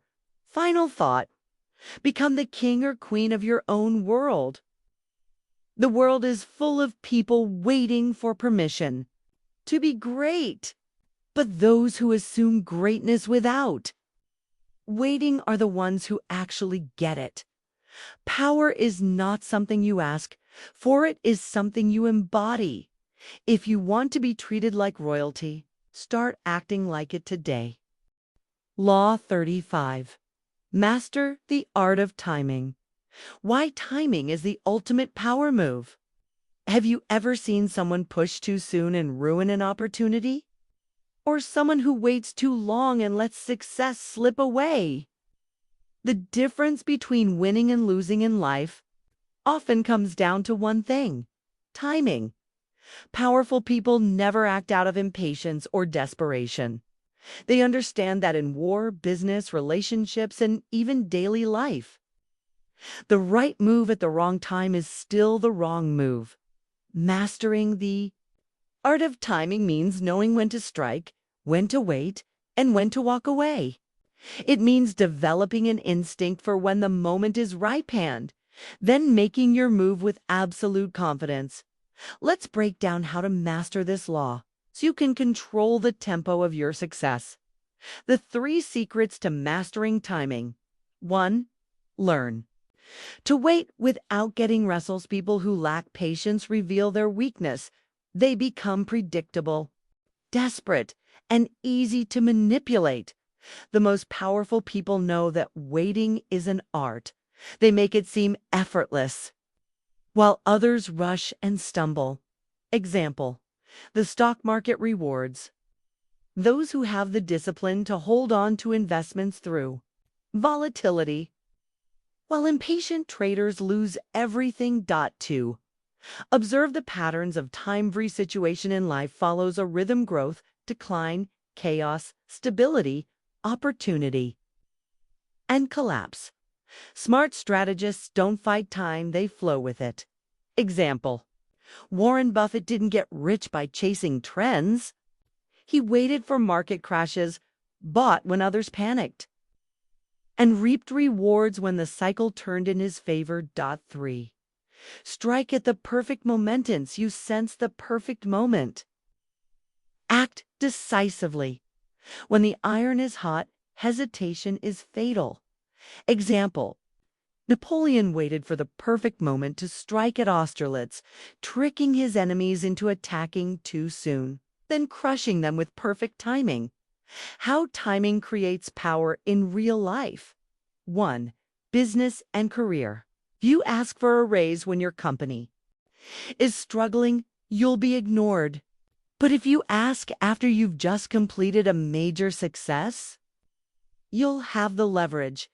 If you launch a product too soon, people won't be ready. Too late.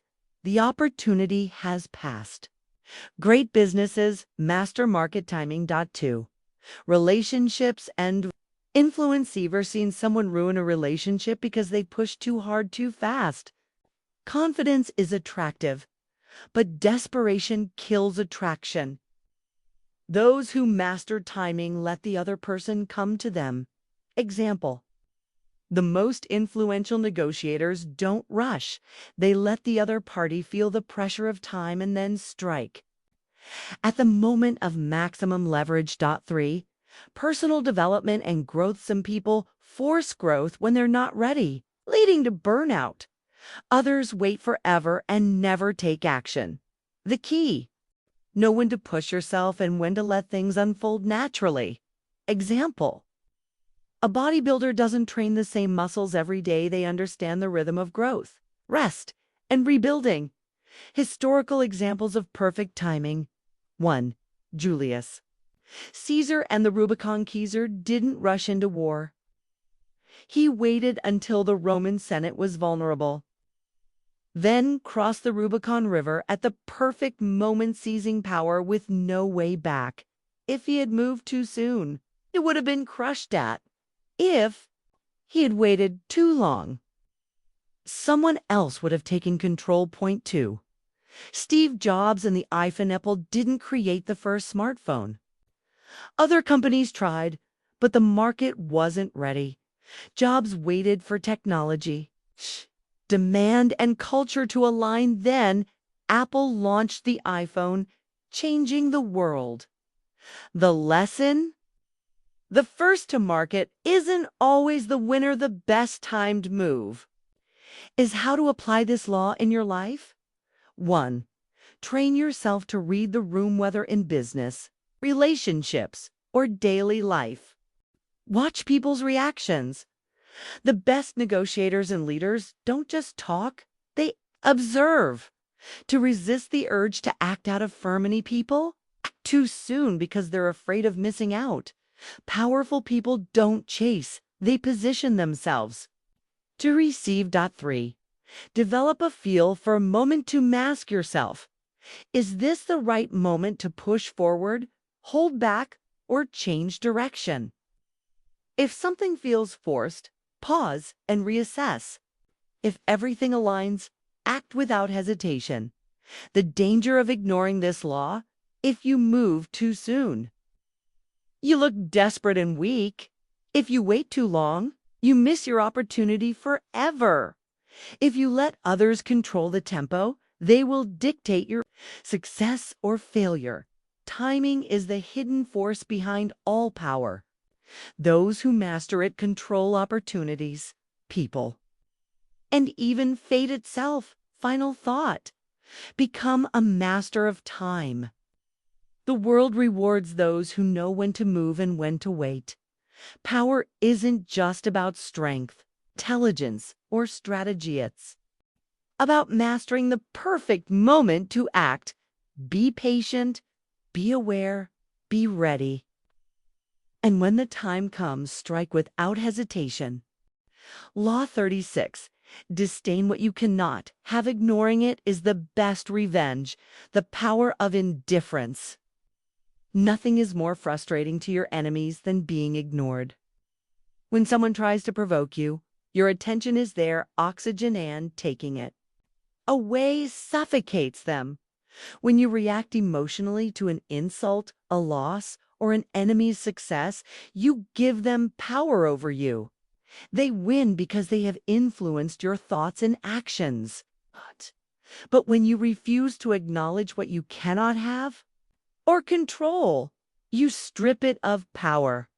This law is about controlling your focus, your emotions, and your perception of reality. What you ignore dies. What you focus on grows. How ignoring something makes you more powerful. 1. When you engage, you make it important. The moment you react to an insult, a competitor, or a distraction, you give it weight. The most powerful people let go of what they cannot change and refuse to be controlled by emotions. Example: a celebrity who constantly fights negative press makes it bigger news. But a star who ignores the gossip lets it fade away. 2. When you ignore, you control the narrative. Full people decide what is worth their attention. They starve drama, envy, and negativity by not acknowledging them. Example: a leader who refuses to acknowledge a petty rival makes them look insignificant while staying focused on their mission. 3.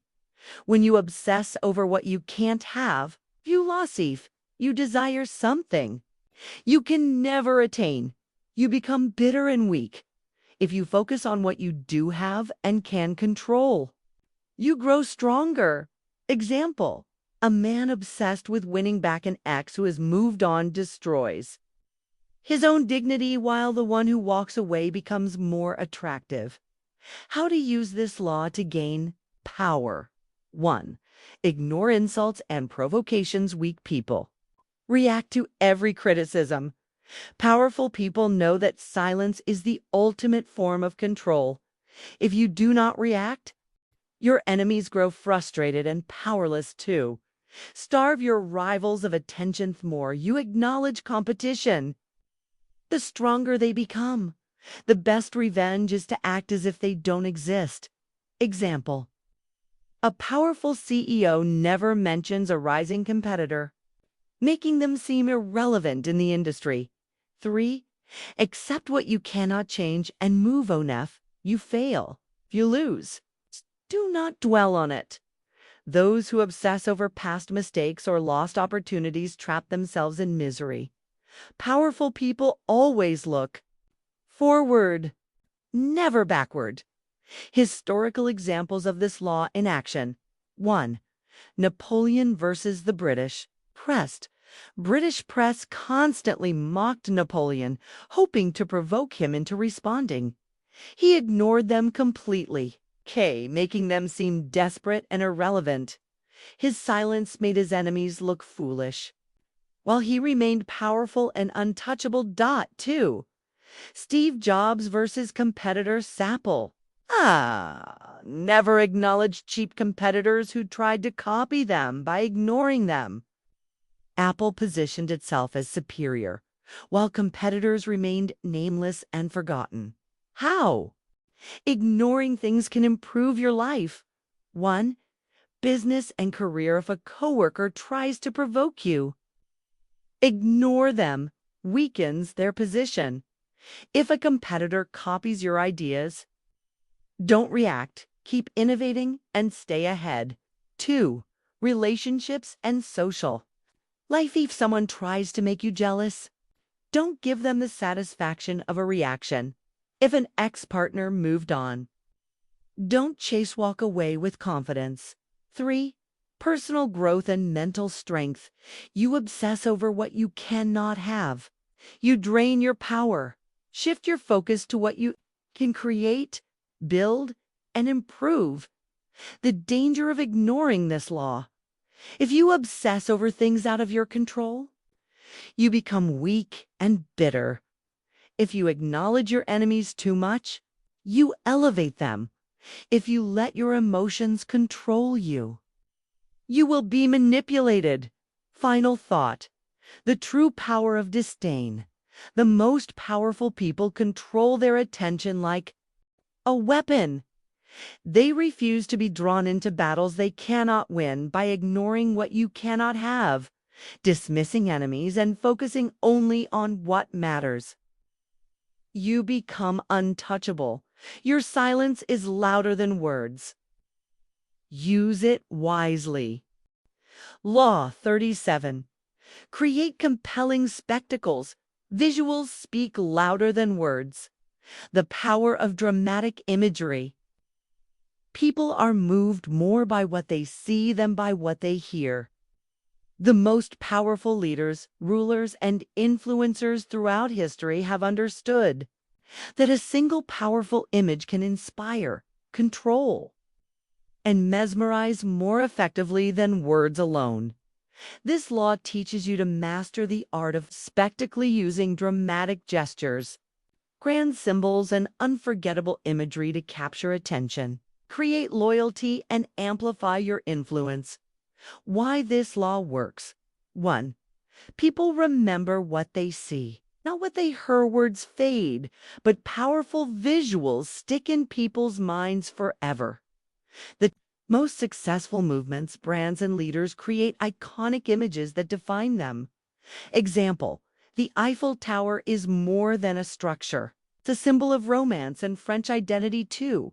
Spectacles control emotion and narrative. One you create a visual spectacle. You shape how people feel before they even think.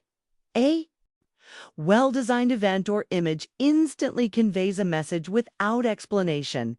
Example: Martin Luther King Jr.'s "I Have a Dream" speech was powerful, but the sea of thousands marching with him created an unforgettable visual impact. Point 3. Spectacles distract and captivate. You create a gripping spectacle. People won't have time to criticize you. Spectacles control the focus of the masses, diverting attention away from weaknesses. Example: ancient Roman emperors held grand gladiator games to keep the public entertained and distract them from political issues. How to apply this law in your life. 1. Use grand gestures to leave an impression. Ordinary efforts don't get noticed. Go big, go bold, and make a statement. Your competition may use logic, but you must use emotion and visual impact. Example: A luxury brand uses gold-plated packaging and dramatic lighting to make products feel priceless, too. Turn yourself into a symbol. Most powerful figures in history are not just people. They are living symbols. Create a personal image or brand so distinct that people recognize it instantly. Example: Steve Jobs' black turtleneck and minimalist style made him a symbol of innovation. 3. Stage events and moments that capture attention. Your big moments, like a director planning a movie scene. If you want to announce something, don't just say it, show it with a grand reveal. Example: Elon Musk unveiling a Tesla Cybertruck with dramatic lighting and music made it a cultural moment. Historical. Examples of this law in action. 1.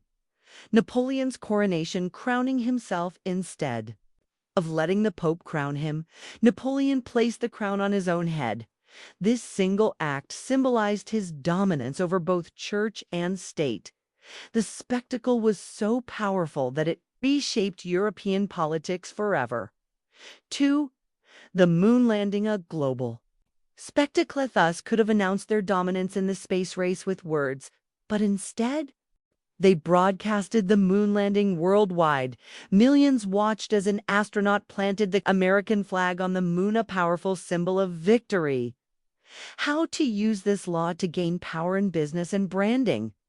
Create a striking logo, color scheme, and unique identity. Launch products with drama and excitement, not just press releases. Example: Apple's product launches are more like rock concerts than business meetings. In social life and influence, make grand entrances, dress well, command attention, and let your presence be felt.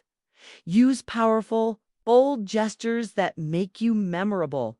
Example: a politician always wearing a signature red tie becomes instantly recognizable in leadership and politics symbols and ceremonies. 2. Create loyalty. Stage dramatic public moments that capture the imagination of the people. Example: Winston Churchill's iconic wartime photos with a cigar and determined face became symbols of resilience.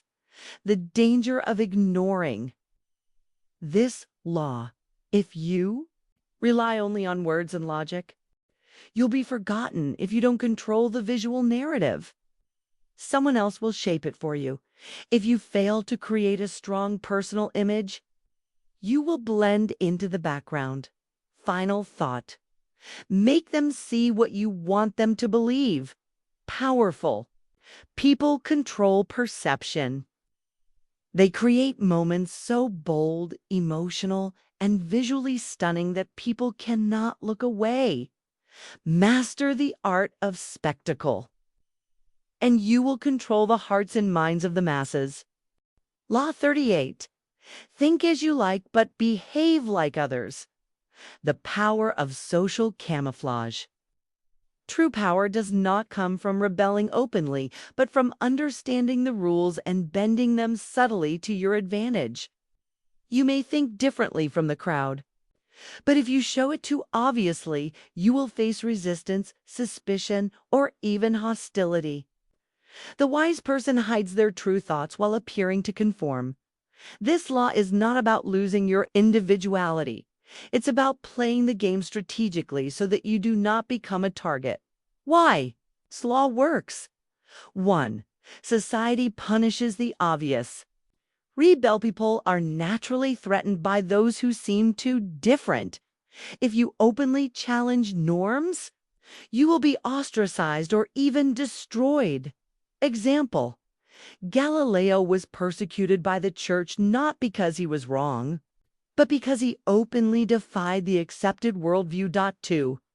Subtle outsiders win. Loud outsiders laissez. You blend in. You gain trust. Once you are accepted, you can slowly introduce your ideas without resistance. Example: the smartest revolutionaries don't scream in the streets. They work from within, gaining power before they strike. 3.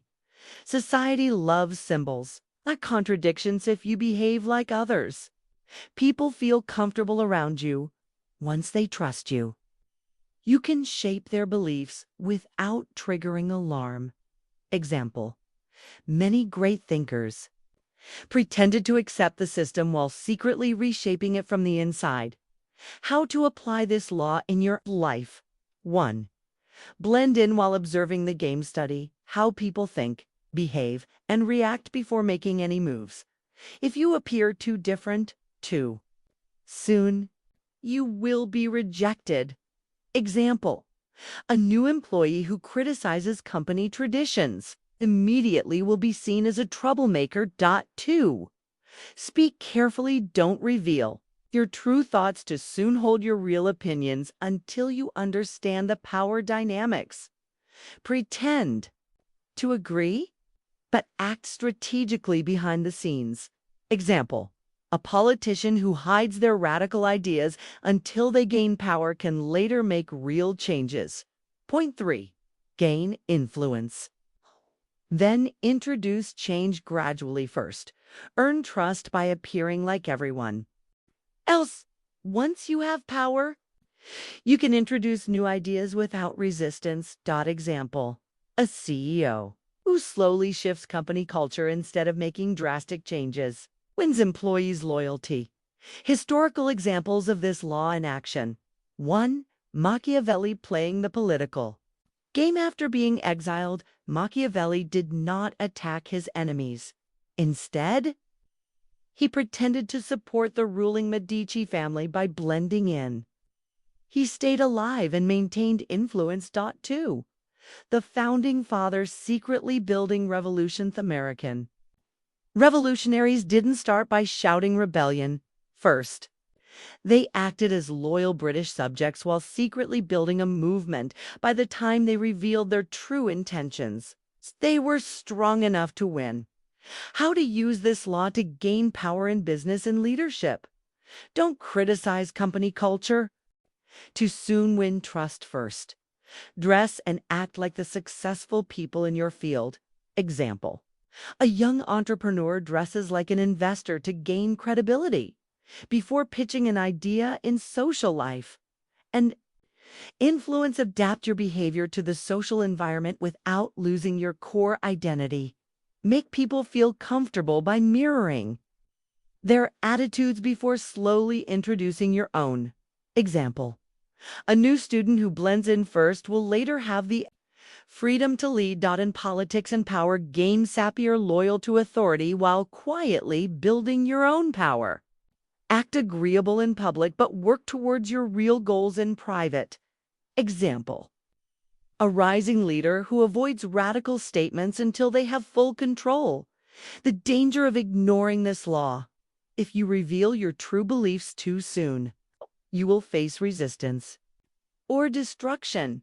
If you act too differently, people will isolate you.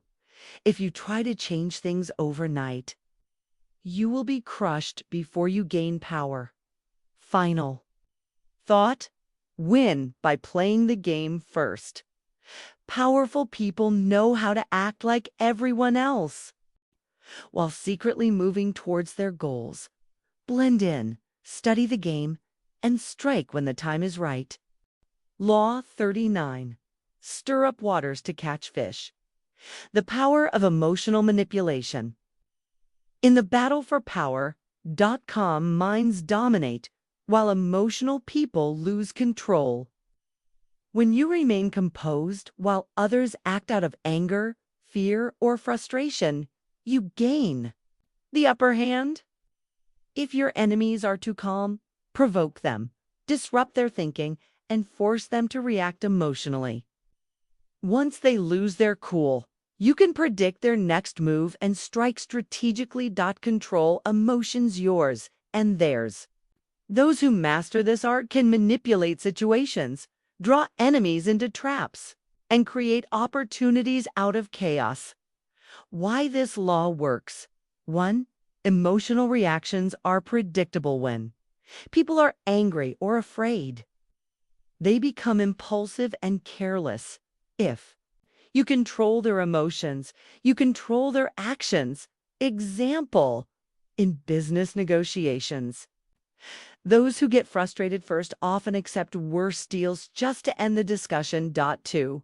A calm mind always wins if you let emotions cloud your thinking. You make poor decisions, but if you keep your composure while others panic, you gain the advantage. Example: a great chess player doesn't get angry when losing a piece. They stay focused on their long-term strategy. 3. Disrupting stability creates opportunity. The waters are calm. Everyone feels comfortable and secure. But when you create chaos, people become desperate, and you can take control. Example: skilled military. Leaders often create confusion in enemy ranks before launching an attack. How to apply this law in your life? 1. Stay calm while others lose control. Never react emotionally, even when provoked. If someone insults you, smile and act unbothered. Will drive them crazy. Example: the most powerful negotiators don't get angry. They let the other side become frustrated. 2. Push buttons to make others reveal their weaknesses. An opponent is too cautious. Provoke them until they make mistakes. If a competitor is arrogant, challenge their pride and let them destroy themselves. Example: in sports, trash talk isn't just for fun. It's used to throw the opponent off balance. 3. Create disruptions to gain control. The situation is too stable. Introduce a little chaos to shift the balance in your favor. Example: in business, when a rival company gets too comfortable, spreading rumors about an upcoming competitor could make them panic and overreact. Historical examples of this law in action. 1. Napoleon Bonaparte forcing opponents to act first. Napoleon often acted unpredictably to confuse his enemies. His rivals panicked and made poor strategic choices, which he then exploited by keeping calm. He could see opportunities others missed. 2. Wall Street investors profiting from market panic. Smart investors buy when everyone else is panicking and selling. They stay calm while others lose control, then profit from the chaos. Example: Warren Buffett made billions by investing during market crashes when others acted on fear. How to use this law to gain power in business and leadership. Stay patient when competitors act out of fear or ego.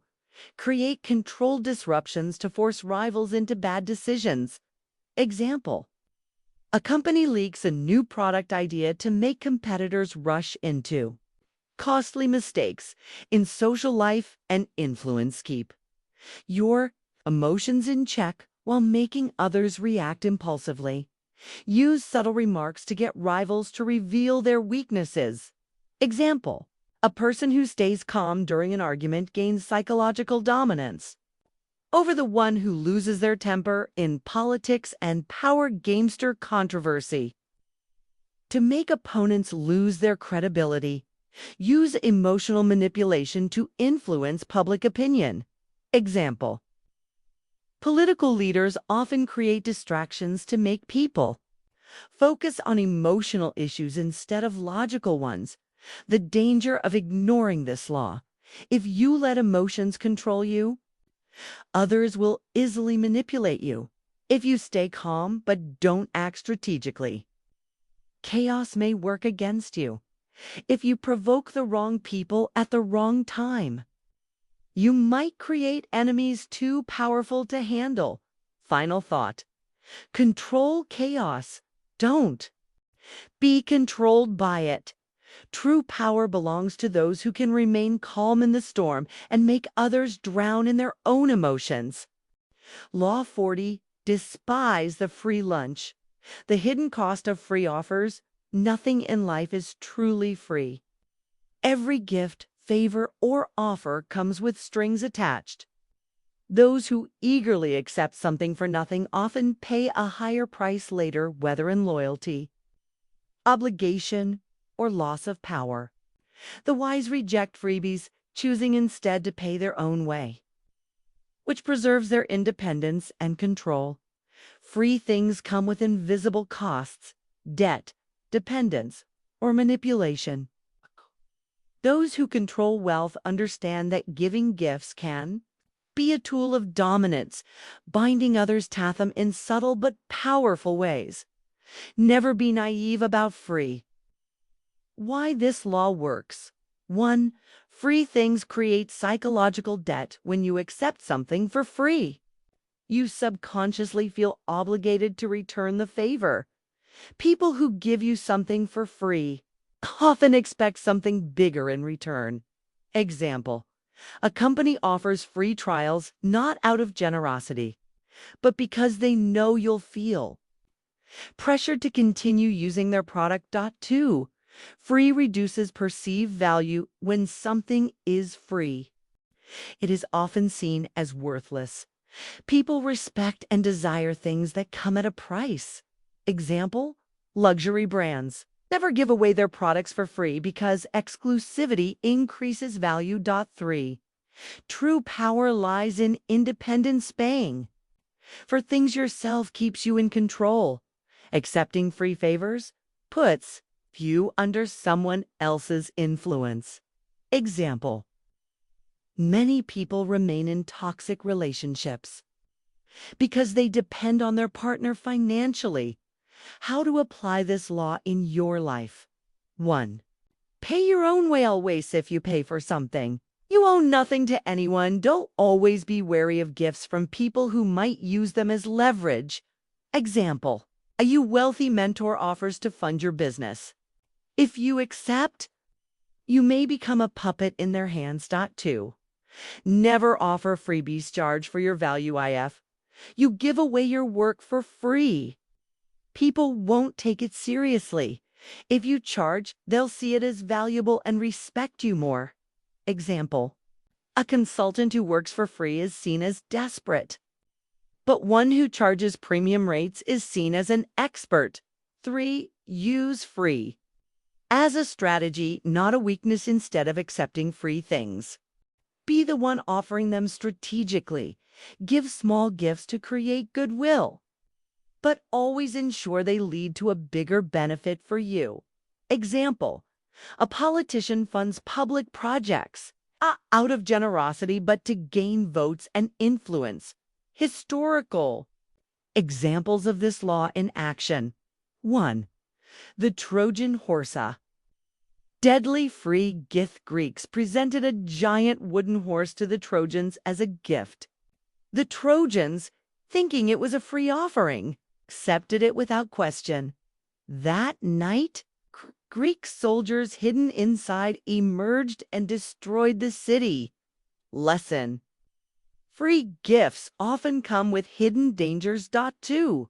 J.P. Morgan's rule: if you have to ask, you can't afford. If famous banker refused to lend money to those who asked for favors, he knew that lending for free would make people dependent on him.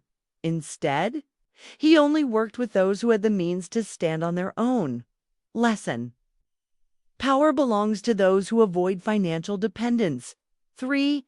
Ancient kings who never accepted free gifts. Many rulers refused gifts from other nations, knowing it could be seen as submission.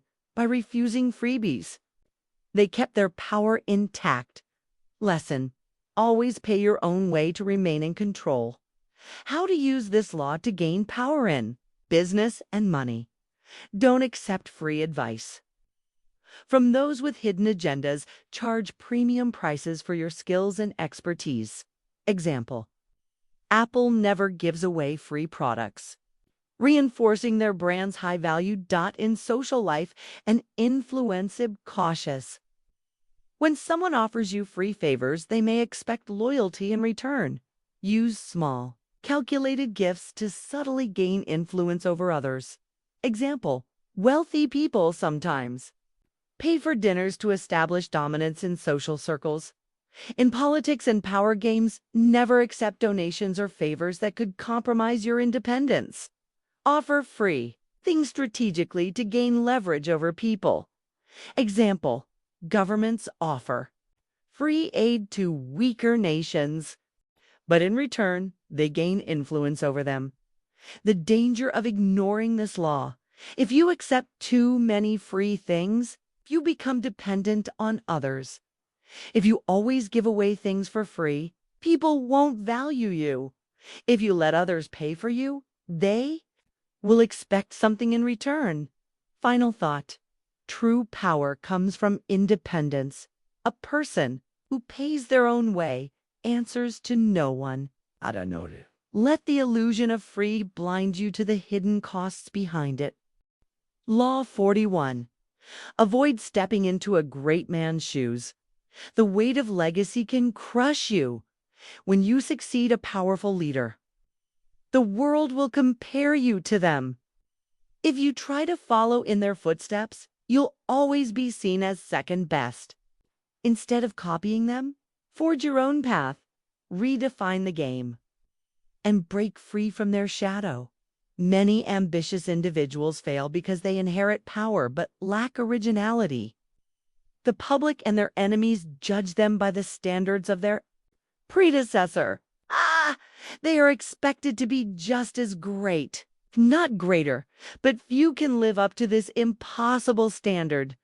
A smart strategist never tries to imitate a legendary figure.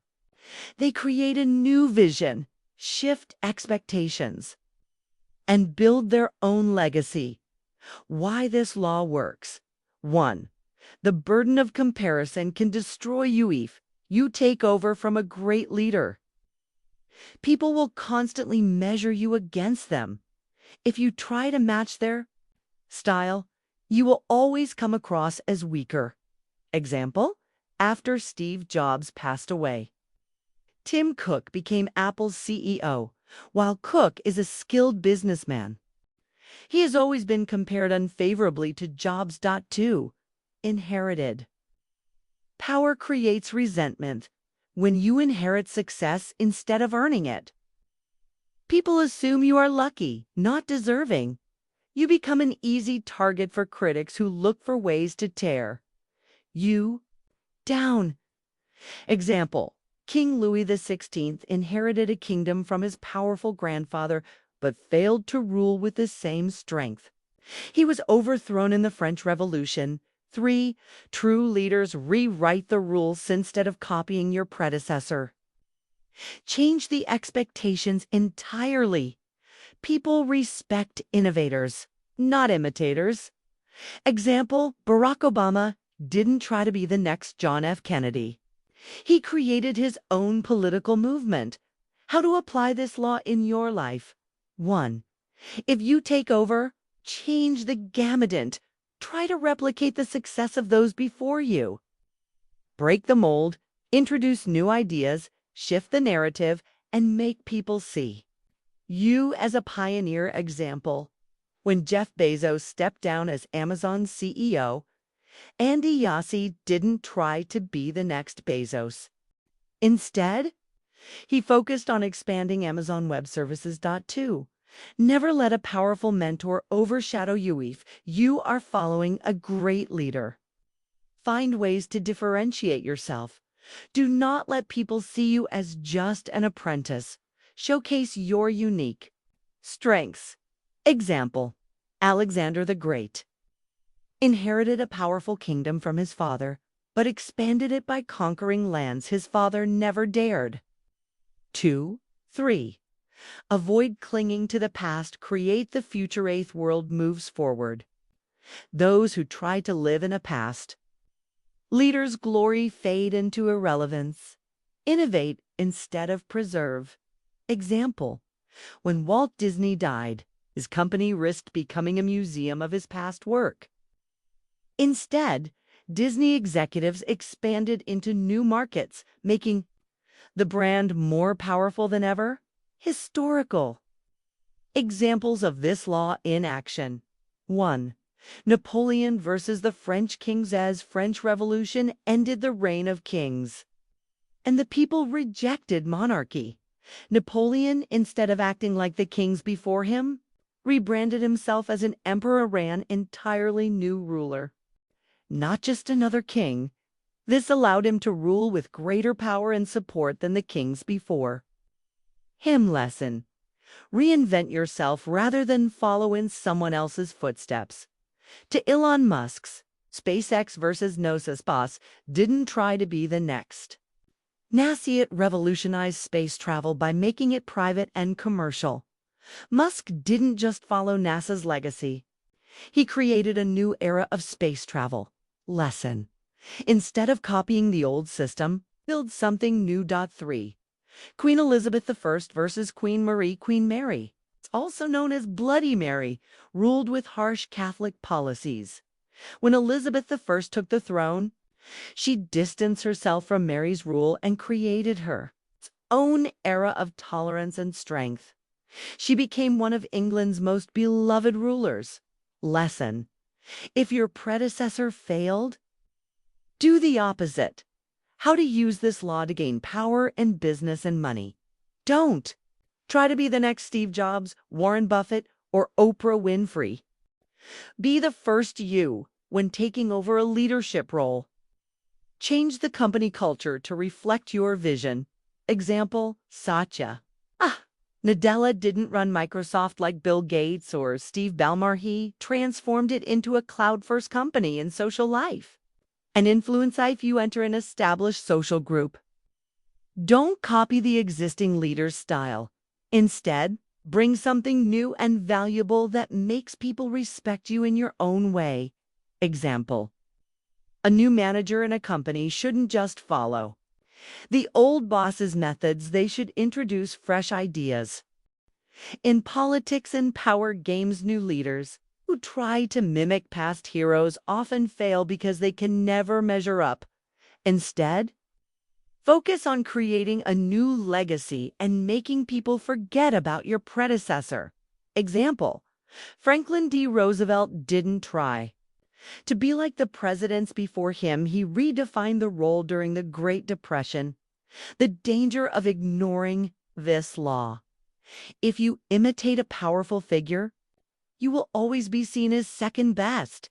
If you follow a legend too closely, people will never accept you as a leader in your own right. If you fail to reinvent yourself, you will be forgotten. Final thought. Be a creator, not a copy. Legends are not made by repeating history, they are made by rewriting it. If you must follow a great leader, do not walk in their footsteps. Blaze a new trail. Law 42. Strike the shepherd and the sheep will scatter. Power is controlled at the top. Eliminate the true leader. In every group, movement, or organization, there is always one key figure who holds everything together. This person might not be the most vocal or the most visible, but they are the backbone of influence. If you want to seize power or dismantle opposition, don't waste time battling every individual. Go straight for the leader. When the leader is gone, the followers will become weak, divided, or aimless. Why this law works. 1. Power centers. Around one key person, every powerful structure has a shepherd, the one who keeps the flock together. Their charisma, resources, or reputation make them the pillar holding everything in place. Example. The fall of Pablo Escobar marked the collapse of the cartel. Without his leadership, the once powerful drug empire crumbled. 2. Eliminate the leader, and the movement falls apart. A group loses its figurehead. The unity dissolves. The remaining members fight for control or abandon the cause altogether. Example. When Steve Jobs was fired from Apple in the 1980s, the company lost its vision and struggled until his return years later. 3. Attacking the followers is ineffective. If you try to fight the group directly, you face endless resistance. Followers are replaceable. The true power lies in the person who unites them. Example. When Julius Caesar was assassinated, Rome plunged into chaos. His enemies thought removing him would end his influence, but they failed to recognize that his loyal supporters would avenge him. How to apply this law in your life? 1. Identify the true leader. Didn't mistake the loudest voice for the most powerful one. Find the real decision maker. In politics, business, and social groups, power is often hidden behind a public figure. Example, the president may be the face of a nation, but the real influencers are often behind the scenes advisors, lobbyists, or financiers. 2. Neutralize the leader's influence. Outright confrontation isn't an option. Weaken their authority subtly, undermine their credibility, expose their weaknesses, or separate them from their allies. Example, in corporate takeovers. New leadership often pushes out the old CEO's loyal executives, ensuring no internal resistance. 3. Be ready for the aftermath. 1. A leader is removed, power vacuums form. Be prepared to step in and take control. If you don't, someone else will. Example, after Stalin's death, Nikita Khrushchev quickly maneuvered to eliminate his rivals and take power in the Soviet Union. Historical examples of this law in action. 1. The fall of Napoleon Bonaparte. Napoleon's army was undefeated for years because it was centered around his leadership. Once he was exiled, his empire collapsed almost overnight. A lesson: if you want to destroy a powerful force, take out its leader. 2. The dismantling of the mafia. Enforcement struggled for decades to fight the mafia by arresting low-level criminals. Only when they targeted the mafia bosses like John Gotti and Al Capone did the criminal empires weaken. Lesson: cut off the head, and the body dies. 3. The assassination of Martin Luther King. Jr. King's leadership was the heart of the civil rights movement. After his assassination, the movement lost its strongest unifying force. While progress continued, the loss of King significantly weakened the momentum. Lesson: even the most powerful movements struggle to survive without their leader. How to use Sousa's law to gain power in business and money. If you want to dominate an industry, don't just compete, take out the key players. Example, Netflix didn't beat Blockbuster by competing on equal terms, attacked Blockbuster's core strength, rental stores, and made them obsolete in social life and influence life. You want to take control of a social circle, challenge the leader directly. If you can't remove them, turn their followers against them. Example, in office politics. Those who rise to the top often do so by discrediting or isolating their competitors. In politics and power games revolutions, coups and takeovers succeed when they eliminate the ruling figure. If the leader remains, they will always find a way to rebuild their power. Example, the French Revolution didn't fully succeed until King Louis XVI was executed. The danger of ignoring this law: if you fight the followers instead of the leader, you waste energy and resources. If you attack too soon without preparation, you risk backlash and failure. If you remove a leader but don't fill the power gap, someone worse may take their place. Final thought: cut off the head, the body falls. Every organization, movement, power structure has a central figure holding it together. Instead of fighting every small battle, strike directly at the heart of power. When the leader is gone, the rest will scatter like lost sheep. Law 43. Work on the hearts and minds of others. True power comes from influence, not force. A ruler who governs by fear may hold power for a time, but eventually resentment builds, alliances shift, and rebellion brews. The most powerful leaders and strategists understand that brute force and coercion are short-term. Solutions' true power lies in winning people over mentally and emotionally. If you control people's hearts and minds, you control their actions, loyalty, and decisions without them even realizing it. Instead of forcing compliance, make people want to follow you. Why this law works. 1. Fear creates resistance, but influence creates devotion. Tyranny breeds rebellion. When people feel forced into submission, they secretly plot against you. If you win people over emotionally, they will defend you even in difficult times. Example, Alexander the Great wasn't just a brilliant military strategist, he inspired loyalty through charisma and vision. His soldiers followed him to the ends of the earth, not because they had to, but because they wanted to. People want to feel understood and valued. People don't like to be told what to do. They want to feel like they made the choice themselves. When you validate their emotions, they are more likely to trust and follow you. Example, Abraham Lincoln, instead of attacking his opponents directly, listened, related to them, and turned many into allies. 3. If you shape beliefs, you shape behavior. Influence isn't about commanding, it's about shaping how people think. If you control the narrative, you control the outcome. Example, Steve Jobs convinced the world that Apple wasn't just selling computers, it was creating a movement of innovation, creativity, and thinking differently. How to apply this law in your life? 1. Use emotion. Not just logic. Facts rarely persuade people, emotions do. If you want to win someone over, connect to their fears, desires, and aspirations.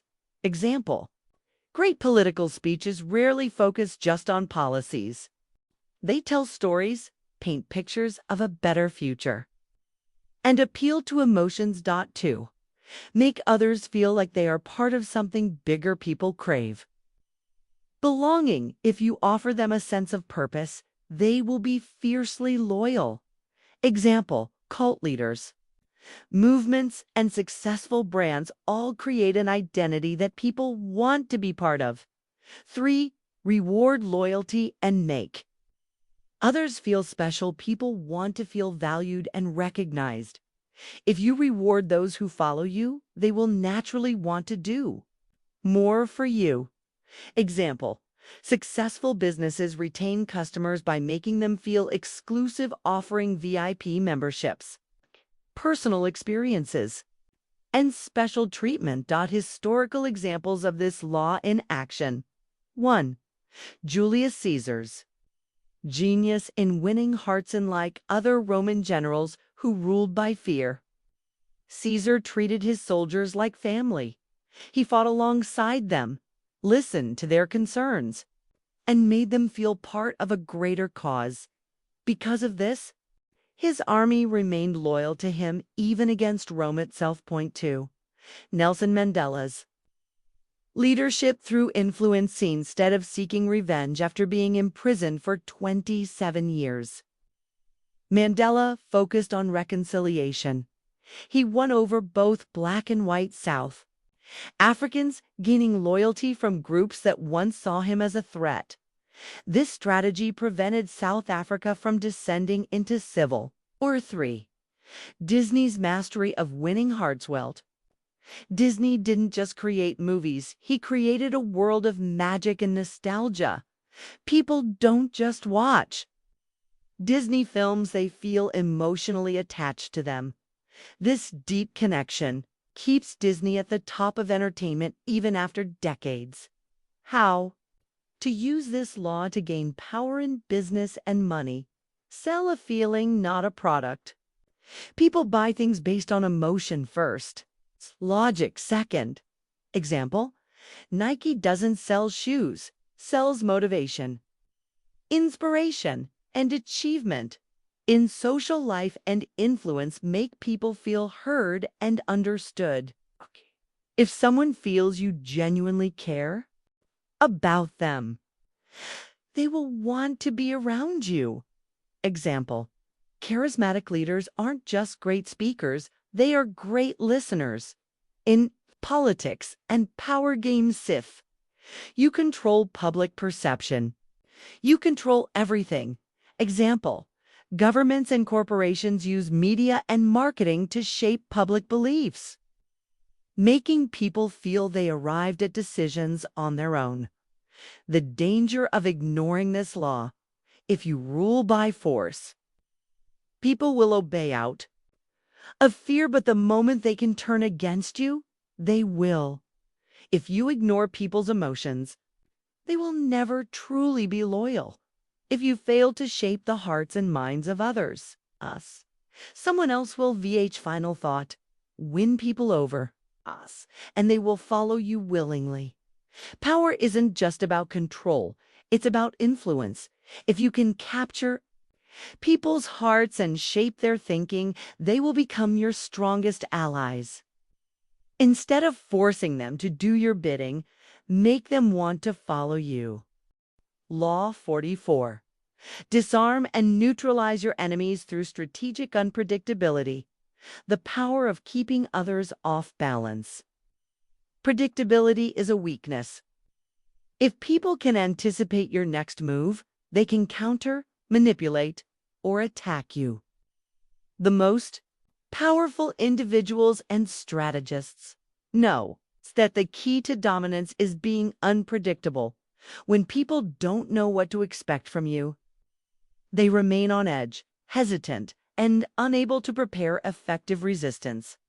Your unpredictability forces them to overthink, make mistakes, and eventually surrender to your rhythm. Why this law works. 1. Predictability gives others control over you, and your actions are easy to predict. You become easier to manipulate. People can anticipate your moves, set traps, or use your patterns against you. Example: chess masters don't follow a fixed strategy, they adapt unpredictably to disorient their opponents too. Uncertainty makes people fearful, and dependent human brain craves patterns and predictability. When you remove that, people become anxious and reactive. They will either submit to you to avoid uncertainty or make desperate, flawed decisions. Example: Napoleon often confused his enemies with sudden, unconventional strategies, making them hesitant and vulnerable. 3. The unpredictable gain the upper hand in business, politics, and war. Those who break patterns and introduce chaos force their opponents to play defensively. When you constantly shift your approach, one can prepare an effective strategy against you. Example: Muhammad Ali's float like a butterfly, sting like a bee approach left opponents unsure where the next punch was coming from. How to apply this law in your life. 1. Keep your actions mysterious and varied. If people know what to expect from you, they can use it against you. Break your usual patterns. Don't react the same way to similar situations. Surprise people. Example: in negotiations, never reveal a consistent pattern in your responses. Keep people guessing whether you'll be aggressive, patient, or indifferent. 2. Confuse your competitors and opponents. If you have competitors, keep them chasing shadows. Use misinformation, sudden changes in direction, and unexpected moves to keep them off balance. Example: tech companies that suddenly shift their product focus confuse rivals, forcing them to waste time responding to an unpredictable strategy. 3. Use misdirection to gain control. Make others believe you're going in one direction while you secretly move in another. Example: Military generals often create fake attacks to lure enemies into traps. You can do the same in business, negotiations, or personal strategy. Historical examples of this law in action. 1.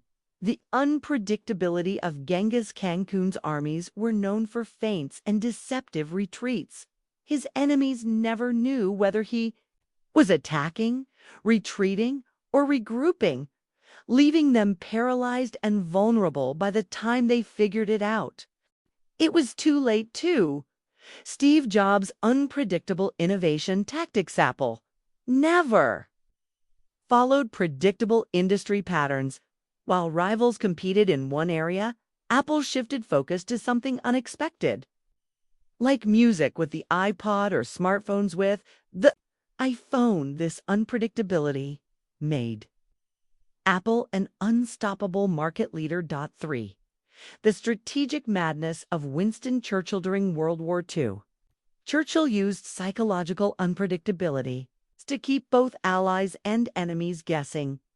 He would alternate between diplomatic charm, aggressive speeches, and unexpected alliances, making it impossible for enemies to predict his next move. How to use this law to gain power in business and money. Keep competitors guessing.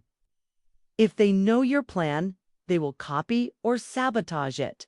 Example, Amazon constantly shifts business models from books to cloud computing, leaving competitors unable to keep up. In social life and influenced.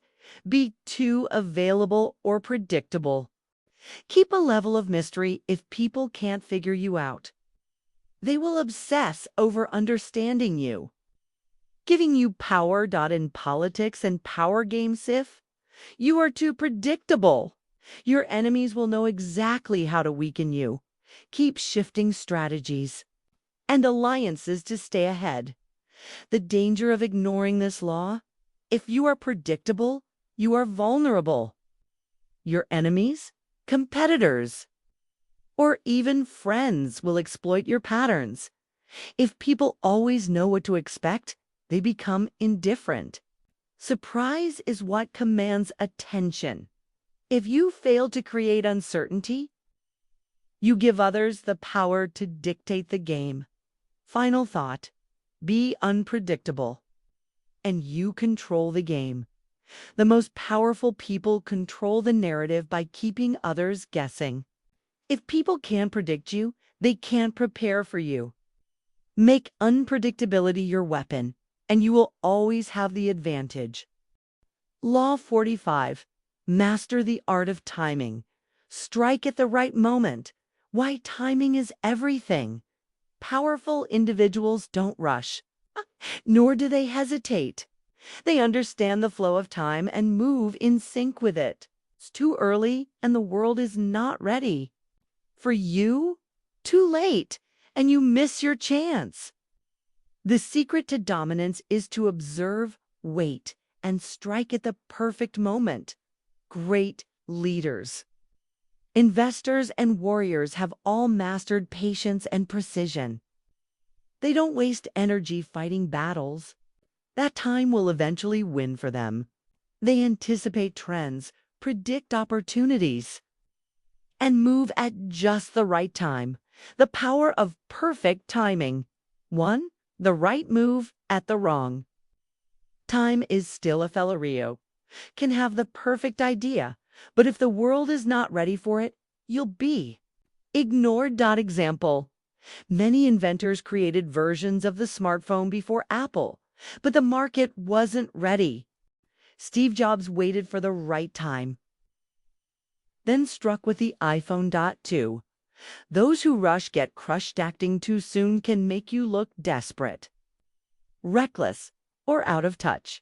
Example: politicians who announce candidacy too early often fade into irrelevance before the election even begins. 3. Waiting too long means losing your edge. Hesitation leads to missed opportunities. If you wait forever, someone else will seize the moment before you. Example: Nokia dominated mobile phones but failed to act fast enough when smartphones emerged, losing their empire to Apple and Samsung. How to apply this law to your life? 1. Read the signs before acting. Look for shifts in trends, people's emotions, and opportunities. Example. In negotiations, the best deal comes when you sense the other side is under pressure but not yet desperate. 2. Learn the power of strategic patience. Sometimes waiting is more powerful than acting. If your rivals are destroying themselves, why intervene? Let time do the work for you. Example, Warren Buffett often waits years before making major investments, ensuring he buys at the perfect moment. Point 3. Strike when the iron is hot. The right moment comes. Move fast and decisively. Example, Jeff Bezos saw e-commerce rising before others. The moment he sensed the market was ready, he moved aggressively with Amazon. Historical examples of this law in action. 1.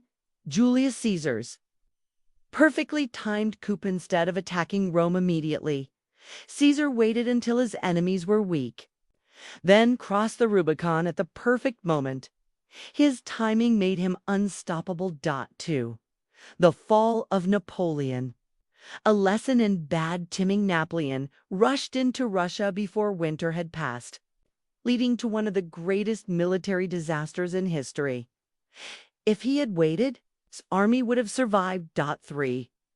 Martin Luther King Jr. and the Civil Rights Movement (MTK) didn't just demand justice. He timed protests and speeches to maximize their impact. He understood that timing is key in making history. How to use this law to gain power in business and money. Invest at the right time. Buy when others are fearful. Sell when they are greedy. Example, smart investors bought Bitcoin when it was undervalued and cashed out when it peaked in social life and influence. Know when to speak and when to stay silent. Timing your words can increase your influence dramatically. Example, comedians and speakers understand that delivering a joke too soon or too late ruins the impact in power, and strategia well-timed retreat can be stronger than an attack. Let your enemies make mistakes while you wait for the perfect counterstrike. Example, in warfare, generals who attack too soon waste resources. Those who strike at the right moment secure victory effortlessly. The danger of ignoring this law: if you act too soon, you look foolish. If you wait too long, the opportunity vanishes. If you don't control timing, someone else will control it for you. Final thought: master time, master power. The most powerful people don't just work hard, they work at the right time. If you learn to watch, wait, and act with precision, you will always be ahead of the game. Law 46. Never appear too perfect. Stir the waters to attract power. Why perfection is dangerous. If you appear too perfect, you become a target. People admire excellence but resent those who seem untouchable. The higher you rise, the more others will seek to tear you down out of envy, insecurity, or fear. The most powerful individuals know how to balance success with relatability. They hide their full strength, downplay their victories, and strategically reveal their flaws to keep others at ease. True power is not about being perfect. It's about being untouchable. And to be untouchable, you must control how people perceive you. The dangers of appearing flawless. 1. Perfection breeds resentment. Not loyalty, hen. You never fail. People don't see inspiration, they see an enemy. Example, many rulers throughout history were overthrown not because they were weak, because they were too successful. Others couldn't stand their dominance. 2. People love the underdog. Not the overlord. Society supports those who struggle and rise, but they despise those who seem to have it all. Example, in business. An entrepreneur who overcame hardships attracts admiration, while a billionaire born into wealth often faces criticism. 3. The more perfect you seem, the more you become a target when you never show vulnerability. People start looking for ways to expose you. Example, celebrities and politicians who build images of perfection often face scandals, as people eagerly search for their weaknesses. How to use this law to stay powerful. 1. Reveal small, controlled flaws. Show humility and occasional mistakes so people feel comfortable around you. Example, a CEO who admits to a small personal weakness seems more human and relatable, making employees more loyal. 2. Let others have small wins. If you dominate too much, others will turn against you. Example, let your rivals believe they are winning minor battles, even when you're controlling the bigger picture. 3. Control your reputation. Appear powerful, but not invincible. Maintain an image of strength, but avoid arrogance. Example, leaders like Abraham Lincoln were respected not just for their intelligence, but for their ability to show humility. Historical examples of this law in action. 1. Julius Caesar's strategic modesty. Despite his brilliance, Caesar refused to call himself a king, keeping the public from turning against him. When he finally did act too perfect, his enemies assassinated him. 2. Elon Musk's quirky, relatable person. While one of the most powerful business figures today, Musk doesn't act overly polished. His public humor, awkward interviews, self-deprecating tweets make him appear human and approachable, spreading mass resentment. 3. Napoleon's use of imperfections. Napoleon would often pretend to be struggling before battles, making his enemies underestimate him. This illusion of weakness led to many of his greatest victories. How to apply this law to your life, business, and career. Don't flaunt every success. Let others feel like they have value. Allow subordinates or colleagues to shine to avoid jealousy and resistance. In social and personal life, show controlled vulnerability. People like those who feel real, not robotic. If you're always right, people will eventually resent you. Give credit to others, even when you don't have to. In power and strategy, hide your full strength until you need it. Make enemies believe you are weaker than you are, then strike when they least expect it. Final thought, appear strong, up human. If you seem too perfect, you become a target for destruction.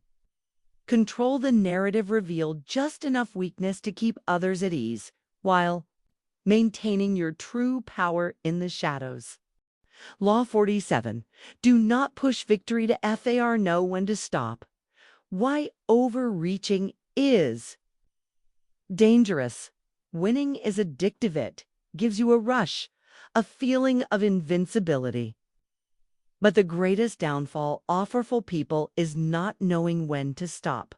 The moment you cross the line between victory and overconfidence, you set yourself up for destruction. History is filled with leaders, conquerors, and entrepreneurs who achieved greatness only to lose everything because they didn't know when to quit. Power is about control, and that includes controlling your own ambition. A wise strategist knows when to walk away. The dangers of pushing too far. 1. The more you win, the more enemies you create, the bigger you become, the more people feel threatened and plot your downfall. Example, Napoleon conquered most of Europe, But when he refused to stop, even his former allies turned against him too. Success blinds you to risks when things are going well. You start believing nothing can go wrong. Example, many investors and businesses collapse because they keep taking bigger risks after early success. 3. People resent those who take too much off. You keep winning. People stop admiring you and start resenting you. Example, a CEO keeps demanding more power, eventually gets pushed out by the board. How to use this law to stay powerful. 1. Set clear limits to your ambition. Know your goal. Once you achieve it, consolidate your power instead of chasing more. Example, a politician who wins an election should focus on governing instead of immediately seeking higher office too. Recognize when momentum is turning moment, people start resisting you. Take a step back. Example, a boxer who keeps attacking recklessly after stunning his opponent often gets knocked out because he doesn't notice the shift. 3. Leave the stage on your own terms. Greatest leaders exit at their peak rather than being forced out. Example, tech entrepreneurs who sell their companies at the right time leave as legends. Those who hold on too long often fade into obscurity. Historical examples of this law in action. 1. Napoleon's fatal overreach had already conquered most of Europe, but his greed pushed him to invade Russia. The disastrous Russian winter destroyed his army and ended his empire. 2. Alexander the Great's unchecked ambition after conquering Persia. His army was exhausted, but he kept pushing east.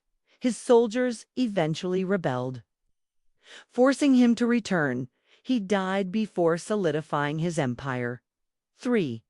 Mark Zuckerberg's metaverse gamble. Facebook Meta was already dominating social media. Instead of reinforcing its strengths, Zuckerberg bet everything on the metaverse. Billions of dollars were lost, proving that even the most powerful can overextend themselves.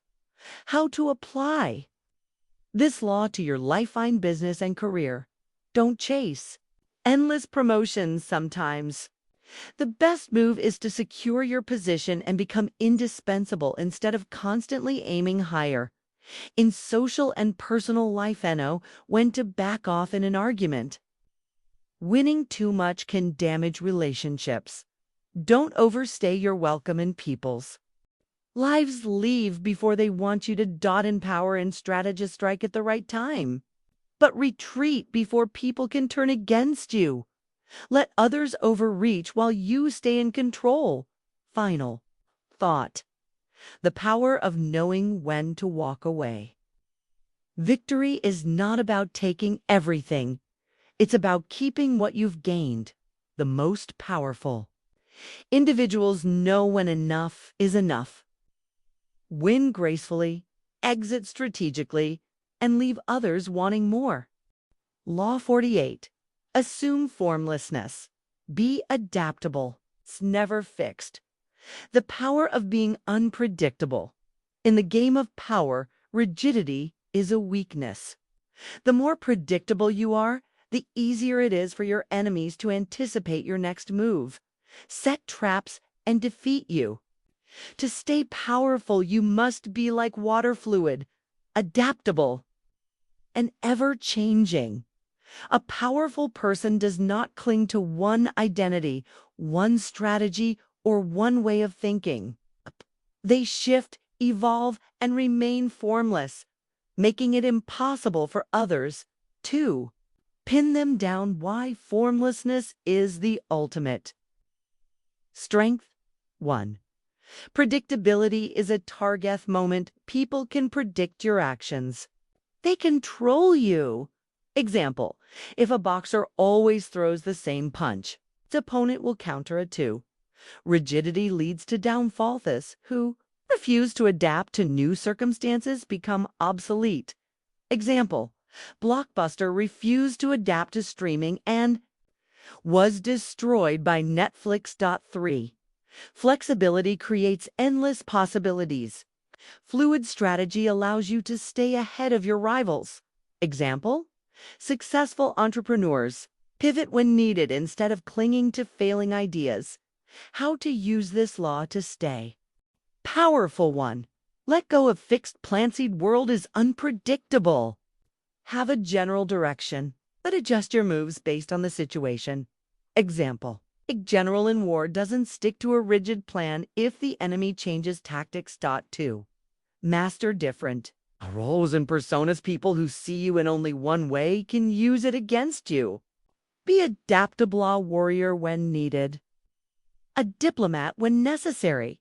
Example: a successful CEO knows when to be aggressive and when to be humble. 3. Never be too attached to anything, whether it's a belief, a strategy, or even a reputation. If it no longer serves you, let it go. Example: political leaders who reinvent themselves survive longer than those who refuse to change. Historical examples of this law in action. 1.